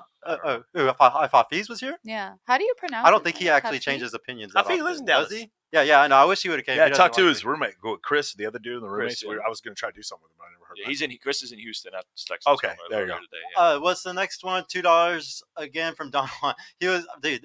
You just paid me so much today. You're he welcome. Was so religious. Thank you. He left the church. LOL. All right. That's funny. $5 from Ombre of the House. Shout out to Sergio, Donnie, JR, Cornerstone Events, and FNS Dallas. Saying for the tone for 2023. We are just getting started. Bigger things to come. Thank you so much for all your support, bro. Becoming a member. The $2 from Don Juan. Ever since Vatican the church lost followers. Okay. Since Vatican II, the church lost followers. I'm unaware of the recently. reference. Yeah. Vatican II was recently, like 50 years ago. Okay. $5 from Will Francis. Thought Mike would like matchmakers because people are brutally honest when they are paying them someone. True. Even liberal women like gender roles. Yeah, no, I agree with you. A lot of relationships are going to end up with like wealthy older men with women, but these like I don't think there needs to be a person doing that. There's no a place burning for desire, but is it for men or for women? No, it's for both. Look, like it's women. So I'm friends with Patty Stanger, the Millionaire Matchmaker. Her and I did a show together briefly, and it was just one of these things where like she's just brutal. It's like, well, it's different because he has $100 million, not $10 million. 100 millionaires going, and she's explaining it to the woman, and the woman is just straight up about the money, bro. And I was like, dude, I'm not. No. Do you have any data from like lower scale matchmakers? It's probably like $1,000. I don't think there are. I think that like you have Tinder, Bumble, and Hinge. Why would you? It's like It's like lower scale travel agents. Why would you have a travel agent? They do. They range from like 600 to 74,000. How do you have burning genuine desire when you get matched with somebody? I would love to be Cupid. I know some matchmakers locally that are like even like that it. expertise is like black couples. Right? Here's the thing: like these guys are literally they're just wealthy. They're looking for stunning women. Stunning women do not go on Tinder, Bumble, and Hinge, and they do not look for matchmakers. They don't struggle. But the ones that do too. are in it for money. It's like one of these things where they've just dated men over and over again. They're in Los Angeles, and they're like, well, if I'm going to get cheated on, these might as well be a billionaire. That's who ends up with the matchmakers. That's my experience. I'm sure there's other experiences. Yeah, They I could don't fall think in I don't love. think it's a good thing anymore. Like maybe back in the day, but I really don't think we think could because how fall do you in get love. burn gender desire out of somebody like that? I just don't see it. Like we actually had a matchmaker on our podcast. It's Mosaic Matchmaking, and she's had successful relationships that have started. And her philosophy is the purpose of the first date is to get to the second date. And so through that, these aren't like multimillionaires. It's just people who can afford her program. Is this a faith-based matchmaking? No. She's faith foundational. They have but, like, really good stuff with the church when it comes to that stuff. Okay, yeah, I can see They that. be for linking sure. up. Same with Hey guys, maybe look into Was the, it to the upward? Hey, Bring back prearranged marriage. want to Prearranged Want to marriage. meet a I've bunch of been hot young saying women it, with low body honestly. counts? Would you do that Go for to your your kids? youth group. Absolutely. You would pre-arrange your kids? Yes. Indeed. Yeah. I With think other so. couples in the church Really? that I've known my Indeed. entire life? Indeed. Absolutely. I mean, like my friend just Yeah, we converted were to prearranged. We were pre. It was me. You can tell. My mom found her. We were prearranged. Wait, what's it called when you marry people? When you speak the vow? Yeah, like The No. officiate. The officiate. I want to do that. Do you want to officiate? I want to do Oh, that. It's like so easy to officiate get a the license wedding? for that, isn't Yeah, it? yeah, You can get it in like it's- a it weekend. It is. You It can costs- get one It online. costs $75. Why you guys Yeah, gotta I- make it sound like it's so easy? I've officiated. No, it really is. I officiated weddings. Yeah. It's Really? like you can do it, I but like love you have to those actually be registered and licensed to do it. And it costs like $75. That's Yeah, cheap. it's nothing. Yeah, it really is. I cheap. can do loans right now. What the fuck? $2 from Yeah. Don Juan again. Shout out to Maurice who just said I'm rich. Thank you. Well, you're not rich anymore with all these super chats. Yeah, dude. FX fights. $2. Language barriers. The towel. Language still barriers. arguing the I have tower a of random Babel. question. I have a random question about exorcisms. Okay. Do you think most of our Brusan, you specifically, you were saying earlier how women, not verbatim, so guys relax, but there's something about like women and men, very sinful right now, not doing well. Do you think they need an exorcism? Some of them do. Do you? Okay, so I learned. I'm dead ass. No, there's levels to this shit. Okay, I ended up on that side of YouTube yesterday. I got some buddies that do them. If you guys, You do? I'm so serious. What's This is very true. I'll tell you. He's off had mic. him on his podcast. I've had him on my pod. Maybe it We was don't know that. how much of it is cosplay and the people. I like, know playing there are around. some, but and then they're- there's like legitimate people that got. Cosplay. Well, But- like cosplay, mental but illness, the- but then there's legitimate people that claim to, I don't know how it all works. Have but you ever seen one? Have I ever seen one? I've definitely felt demonic presence. How do you before. know? I don't know. Could they just be? They don't even. I don't think I the don't know. exorcists know. I think so. Right. From personal experience. Yeah, like, tell us. I feel like you I- know some shit. Yeah. So I worked at a kids camp for. Oh, no. Over. Why is it gotta be the It's gotta be kids? the kids. Not the kids. That's but the it's thing. because of the And parents. this is why. So there's people that believe like what I'm saying, like you can't be saved as a child. I'm like, if you can be demon possessed as a child, according biblically, I think you'd be saved as a child, I think. right? I And think so they can. working with get well. kids, like you'd be surprised the types of things you see, hear, and experience on a regular basis. Be specific. Okay, so whether it be kids It's gonna get dancing spooky. on Face the spooky fence of a Twerking no, No, like climbing a fence that they could and then never climb. dancing on the actual edge of the fence. Okay. Like an entire cabin of girls saying, "Hey, we all woke up and saw a fire in the middle of the cabin and these figures dancing." Like That's ritually all of them dancing said around it. All of them said Isn't it. that what you do at your bar? You know what I'm saying? We had it's even like cabin 7, like even in the men's side, right? It was always Wow. something to happen. I remember we had a kid who said that he kept talking about his father that was at the camp, right? Yeah. And in the midst of him talking about his father, mind you, he didn't know we were talking to his counselors Yeah. and or the people that brought him to the actual There. the camp. And after talking to them, they were like, "Hey, so why is he talking about his father?" And he's like, "Oh, his father's been he's never actually met his father. His father's dead." No way. And then after that, the night before he left, he said that he saw his father as we were praying for him, and he was like 30 feet away from him. And then See, something about that seems very wrong. Oh yeah, absolutely. Because Okay. because it was essentially he was if we were to count it the way it was presented, he Satan? was seeing a figure, Yeah. right? That had green eyes. He's like he's angry at you for even praying right now. You know what I'm saying? Like, and Ooh. it's like he's coming closer.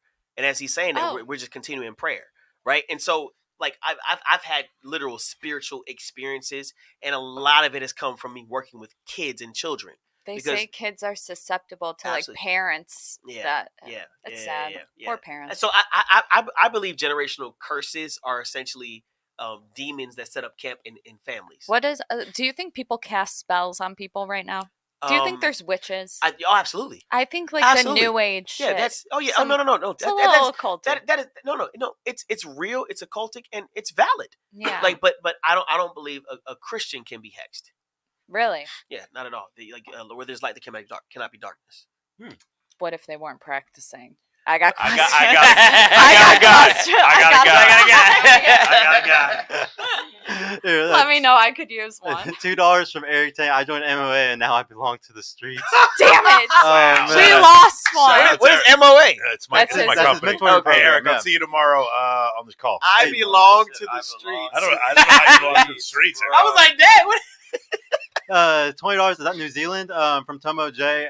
Can we do the rate yourself out of 10 for traditional sake? Happy birthday. I guess so, man. We'll just go around real quick. Rate yourself out of 10. Adjustable Tori. 6. Adjustable 6? Yeah. I'm rating myself? Yeah. Just say adjustable. It's for the 6 culture. if you want to be in the clear. Adjustable 7. I gotta do one more then. Okay. Gotta do okay. one more. That's okay. You need to shut your mouth. The fuck are you talking about? She's very I'm beautiful. an adjustable 6. There you go. Yeah. I'll take a 5 all day. I'm average. Yeah, we should all just have a 6. Oh man, adjustable 7. Y'all are also adjustable. You can't be in a. There's 7s don't exist. 7s y'all. don't exist. Not in red pill. Shout out to KS, man. My friend, I rate myself. My friends told me I'm like a 7, so maybe adjustable 7. Stand up. What's How tall you are? I'm 5'8". You're I'm below average. Is that below average? 5'9" is average. But you lie. You Ew, give which 2 one? inches, You say I right? lie? Most men do. Yeah, absolutely. So you 5'10". 5. Yeah, I'm adjustable 6, maybe 7. You know what I'm saying? Yeah. It's Okay. Once I get my 8-pack back, it's a wrap. You know what I'm saying? I'll be a solid 7.5. Are you for real a virgin? They're telling me at this end of the table. There's a rumor at this end of the table. Who? Absolutely. You're like a 12 then. Like 12 and a half. Wait, what? Almost a 13. I get points for virginity? Yeah, Okay, I would give you points. I would give you points. Here's the for thing. that. Here's the thing. I'm a virgin with an asterisk, though. That's the tough part. With an You know what I'm saying? Asterisk. It depending on what person you ask, Oh, they would say okay. like I'm not a virgin. But Why? But most people say. Did I you am. do some weird thing I like did some that? weird The things. wait, like the Yeah. Mormons do? Weird. No. What? Let me take that back. I didn't do that. You gotta be You want the clear. armpit stuff? Oh my No, God. I'm talking about the No, I heard about the armpit. No, Talking the- about the soaking? soaking. The soaking? Oh, None of that.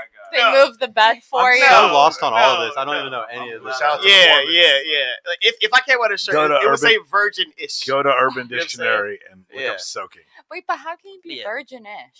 So what we define as sex? Oh, okay, I see. So you What guys, we define as sex? all of it, Intercourse? all of it. Penetration. It's all Penetration. Anything If it's that ends- penetration, then definitely I'm a virgin. Oral sex if is it's sex. all of it, then no. He's a I've 12. heard. Yeah. I If think it's it's all of it, sex. then no. If it's penetration, then yes. He's a 12. You gonna leave me, Yeah. baby? So maybe. All right.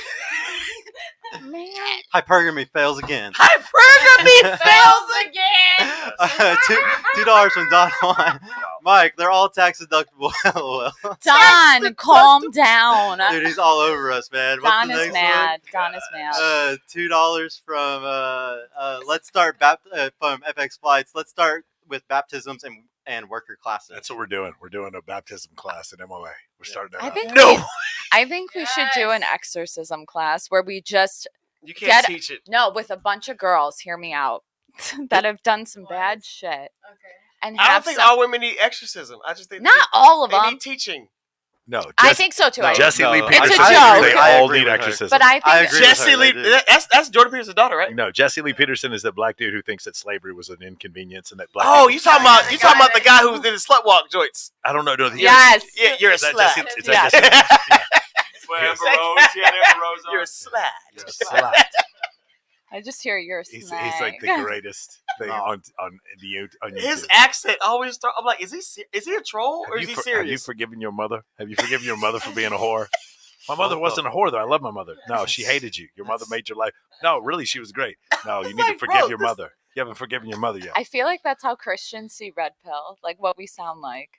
Maybe. You think we see you guys like Jesse? You- Like just, No, just like do this. Your mom's a I gotta ask just before we Your wrap mom's it a up. whore. No.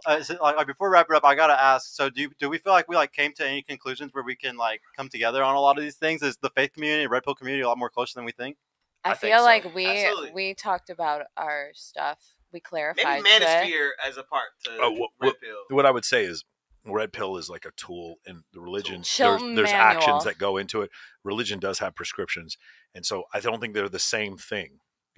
So I don't. It's almost the same. Can I eat donuts and drive a car? Yes, you can do both. I don't think they're in the same plane of existence. Therefore, yeah, I don't think there's any reason why you couldn't do both.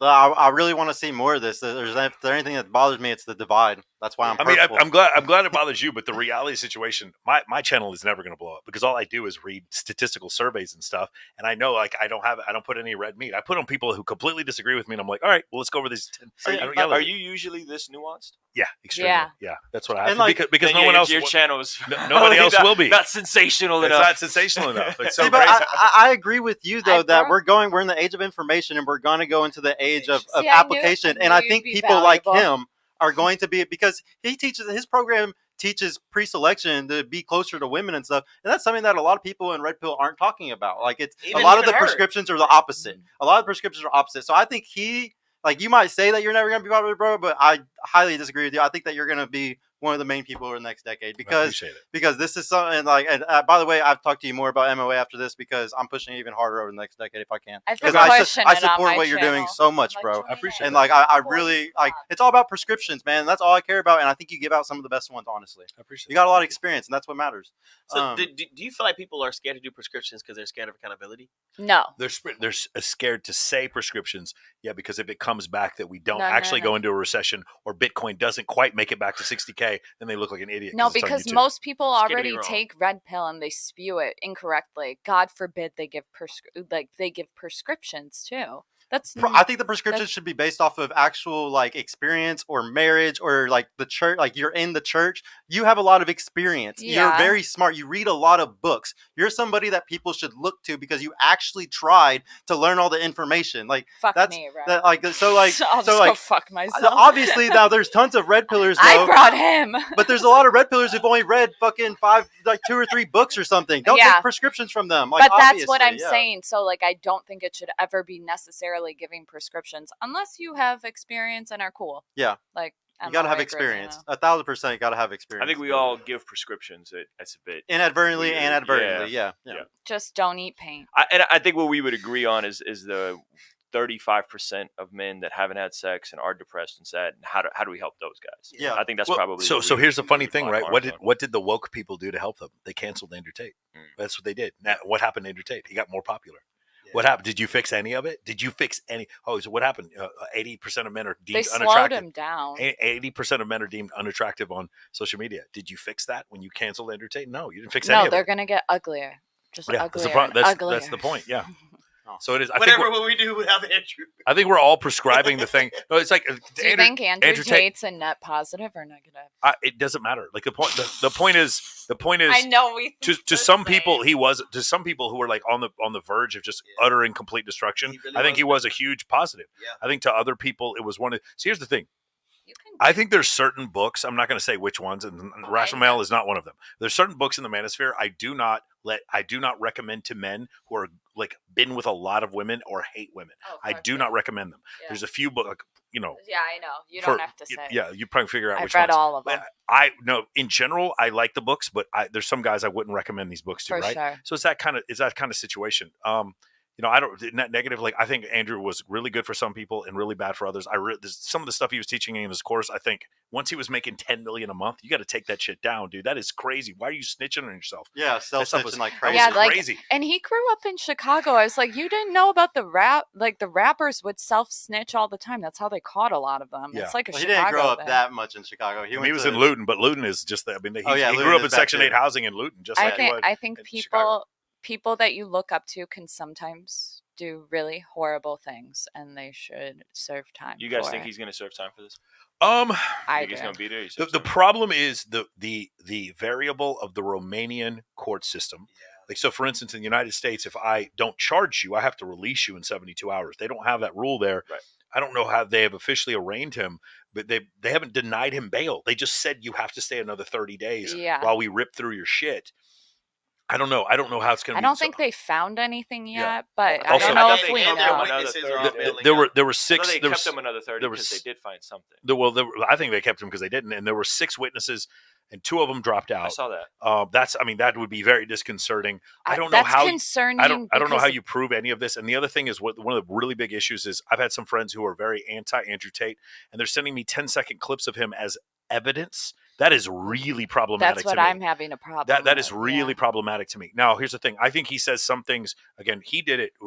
A great example of hyperbole in order to get people's attention. For sure. That's what he did. And it would, if I were to have if I were his lawyer, I'd be like, "Hey, man, you can't say this stuff." God, shut up. But I don't have 12 billion individual searches of my name on TikTok. But it's not. It's more. So I about can't tell him anything. If he partook in like a crime. Yeah, You for know sure. what I mean? Well, For sure. did you guys see the Bruce Rivers breakdowns? No. No, I So haven't. criminal attorney Bruce Rivers. You guys can check him out. yeah, I He saw did some like of his stuff. specific, like, hey, this constitutes fraud. Yeah. If For a sure, woman is yeah. coming out thinking you're going to marry her and you don't, I that understand constitutes that. I trafficking. know what human trafficking was. I didn't need him to break it down. Okay. I think a lot of times people that idolize somebody will be like, well, it's not really like human right. and I'm like, you're delusional. Okay. Human trafficking is what it is. Yeah. Whatever. But I just haven't seen any evidence other than what you guys were saying about the victims dropping out. Haven't looked that much into it. Yeah, the other issue is from what I understand, they would have to prove that they couldn't leave, and I haven't seen any evidence. I don't No, think they you have have to to prove you can't leave. For trafficking. I don't think so. Really? Yeah. Yeah. Yeah. Well, there's I don't- people I don't know. saying It's committing fraud the against bar them, for and trafficking. then there's a threat of bodily harm. I he think had that's what it people Okay. are saying that he had their passports held on to. Yeah, that would be That would be, but they're also saying there's force use. I think you hear about porn trafficking and stuff. They For have sure. a guy that stands by the door. She can't leave. Anytime she tries, they take her down and force her to do porn. I think it's absolutely Yeah, plausible. That would be it. Yeah. I would hope somebody with that big of an influence wouldn't be a fucking idiot. Yeah. But Have you guys But it familiar with happens. Exodus Cry? no. So Exodus Cry is Heard the about biggest anti-human trafficking nonprofit organization. They work with a lot of folks that came out of the porn industry and all that kind of stuff. They called this 7 months ago. Wow. Yeah. They called this 7 months ago. That's what I'm Hey, saying. Pimp It's like- forcing, forced pimping is trafficking. And I Yeah. think They said it's guys gonna that come down. This is in manage July. girls' OnlyFans accounts, that constitutes as As- pimping yeah. too. Yep. And pimp, Even and if it's pimping, and consensual. pimping is I don't- trafficking. Even if it's consensual though, and that's why laws there should be. I think they should figure that out. It's a little outdated because I think you can have a boyfriend that genuinely loves you, isn't trying to fuck you over, and like manages your OnlyFans. Do you? It's kind of weird that they were replying to the comments. Yeah. I forgot that Rolo really wanted me to ask this last one. I gotta ask this: can red pill awareness and religious convention coexist? Give us our flowers, Rolo. That's all I ask. Give That's me, all give me I my was- Rolo. Give me my flowers. That Christian marriage is better. If you do that, bro, Net positive. I That's think a he net already positive. agrees with you. I I think think he he already. does. I Well, feel I like because think- he wrote a whole Well, book about Christian right, and so- religion and omitted that fact, which is a huge All right, fact. so- You can't so- talk about Wait, religion and religion. yes, I- and then No, not talk I've about the read benefits. all I think of the his two I think books. the two of you parted with the understanding that marriage, when you don't involve the government, was something that he could Yeah. stand by. When you do involve the government, he couldn't because there were so many disadvantages for men. And then you guys left, and then you both made response videos about each other, and I think that's what the problem was. Which is great. That's what you got Those to were funny do. though. Like, I'm not. Those I'm were funny yes. videos. That's what you got to His do. video was good. Yeah. He turned into a soundboard Yeah. piece on my thing. It was Yeah. great. It was good entertainment. Yeah, which I I'm think just it's telling the you. Preston, best did you see? thing. Okay, hold on. Did you see that he accused me of cheating because I was wearing Yeah, two for Apple sure, Watches. for sure. 2 watches. You gotta acknowledge that's insane. I don't know. Who You gotta wear- acknowledge Who that's wears insane. two? I don't have two Apple Watches. It wasn't What's Fitbit. that? It's a That's a Fitbit. Whoop. What's a whoop? It's a fitness It's tracker. a Fitbit. Oh, cool. He said I had an earpiece and was getting secret information I fed don't. to me during Somebody the debate. told. He Somebody made a told. 2-hour stream about Somebody this. told him that. Yeah. Yes, maybe. and whoever told him that is an idiot. Because Zach was screen recording this stream Yeah, so we could get a The video. only thing up. is, I just wouldn't care one way or the other. Yeah, like I just. I know you said- don't. I'm just saying that was If you- it was if- flattering. It was yes. like when my wife asked If me if you- I was taking testosterone. I was Yeah. like, thanks, babe. God That's damn. one of the nicest things you've ever had. Damn. Rolo Tomasi thought I was That's what- cheating in a debate. That's Yeah, what that's Kylie a- asks me all the it is a time if I'm compliment. taking testosterone. I'll take it as a Yes. compliment. But She yeah, called me with all of her girlfriends So, and so, asked so, me that. so do you think that they could live together? Do you think Yes. red pill awareness and religious convention can coexist? I Yeah, think I I think- made I think my argument yes. for it. I think yes. I met If some red pill we Christians.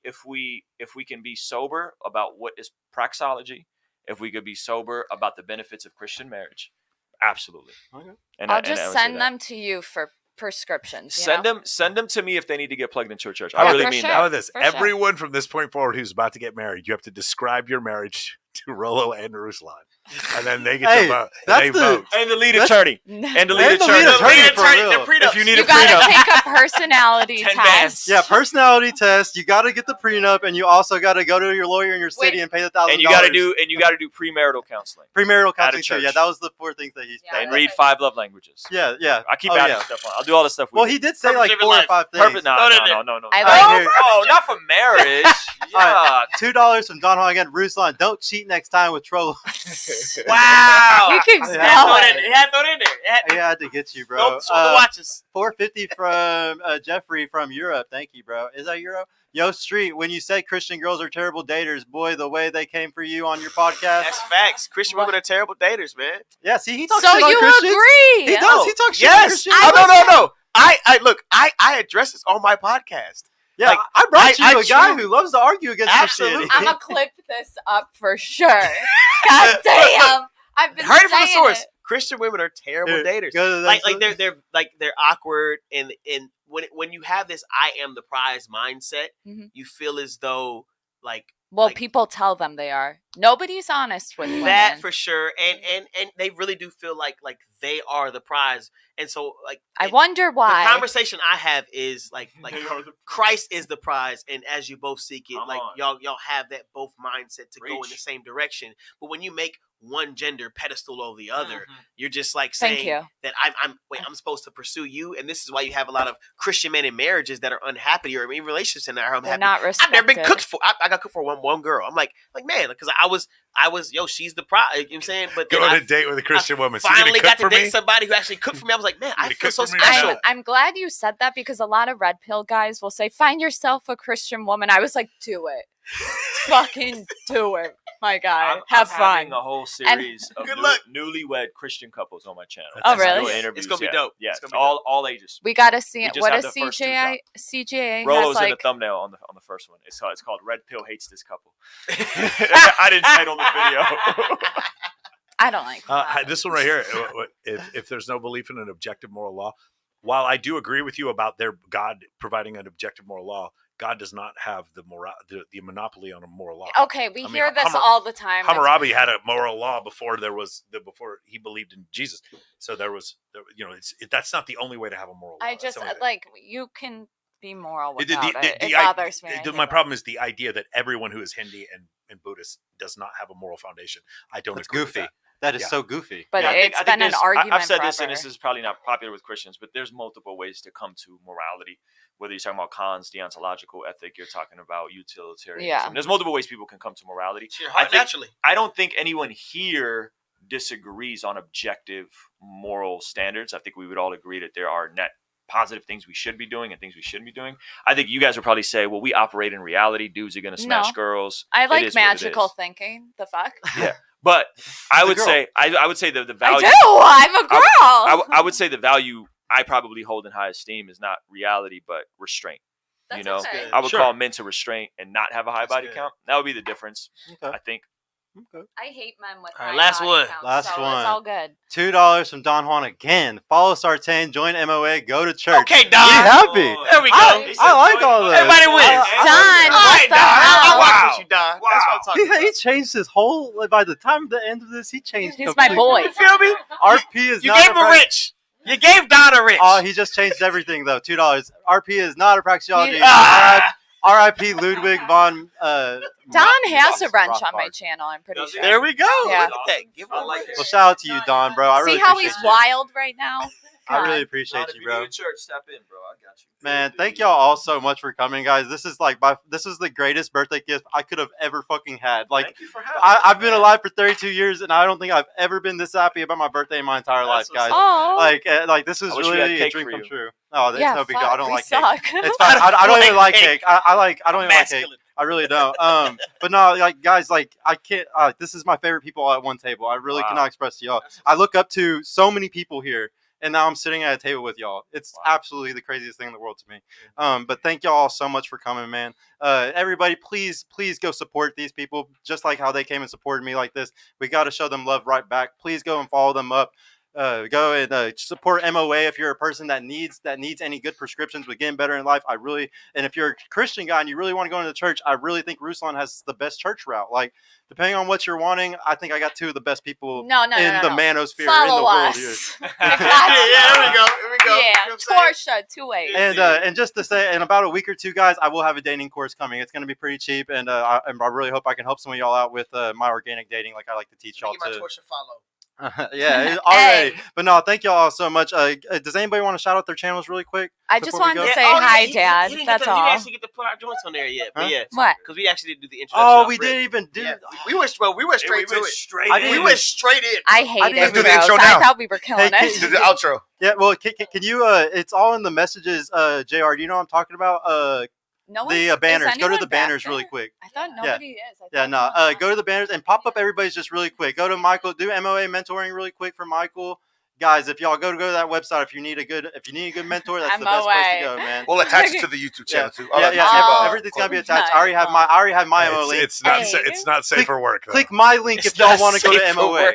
Click my link, guys. My link in the description. Yeah, go link in the description. He's got an affiliate link for MOA. Yeah, please do. And there's Ruslan, guys. Please go and support him. Give your life to Jesus and support me. That's the biggest support. The Jesus thing first. That can be kind of gaslighting. Please go and support Street. Got some of the best battle raps on YouTube right there. Yes, they're so entertaining. Like some of the shit you say, I've never even thought about somebody saying. It's crazy. What I'm saying? We out here with it. Black Men Do Talk. Go follow his. And then put Torsha up really quick, too. Okay. I'm trying to figure out how I can get on Black Men Do Talk. Yeah. You actually That's can. me, baby. My mentor is white. And we did a whole I'm allowed course to go on on there. Yeah. Bro, whenever you're in Dallas, I would love for you to come. Because this is a great conversation. I really felt it. I really felt it. Michael, you're in Vegas? Yeah. Okay. Yeah, I just followed. It's okay. Dude, man. I am so happy, though.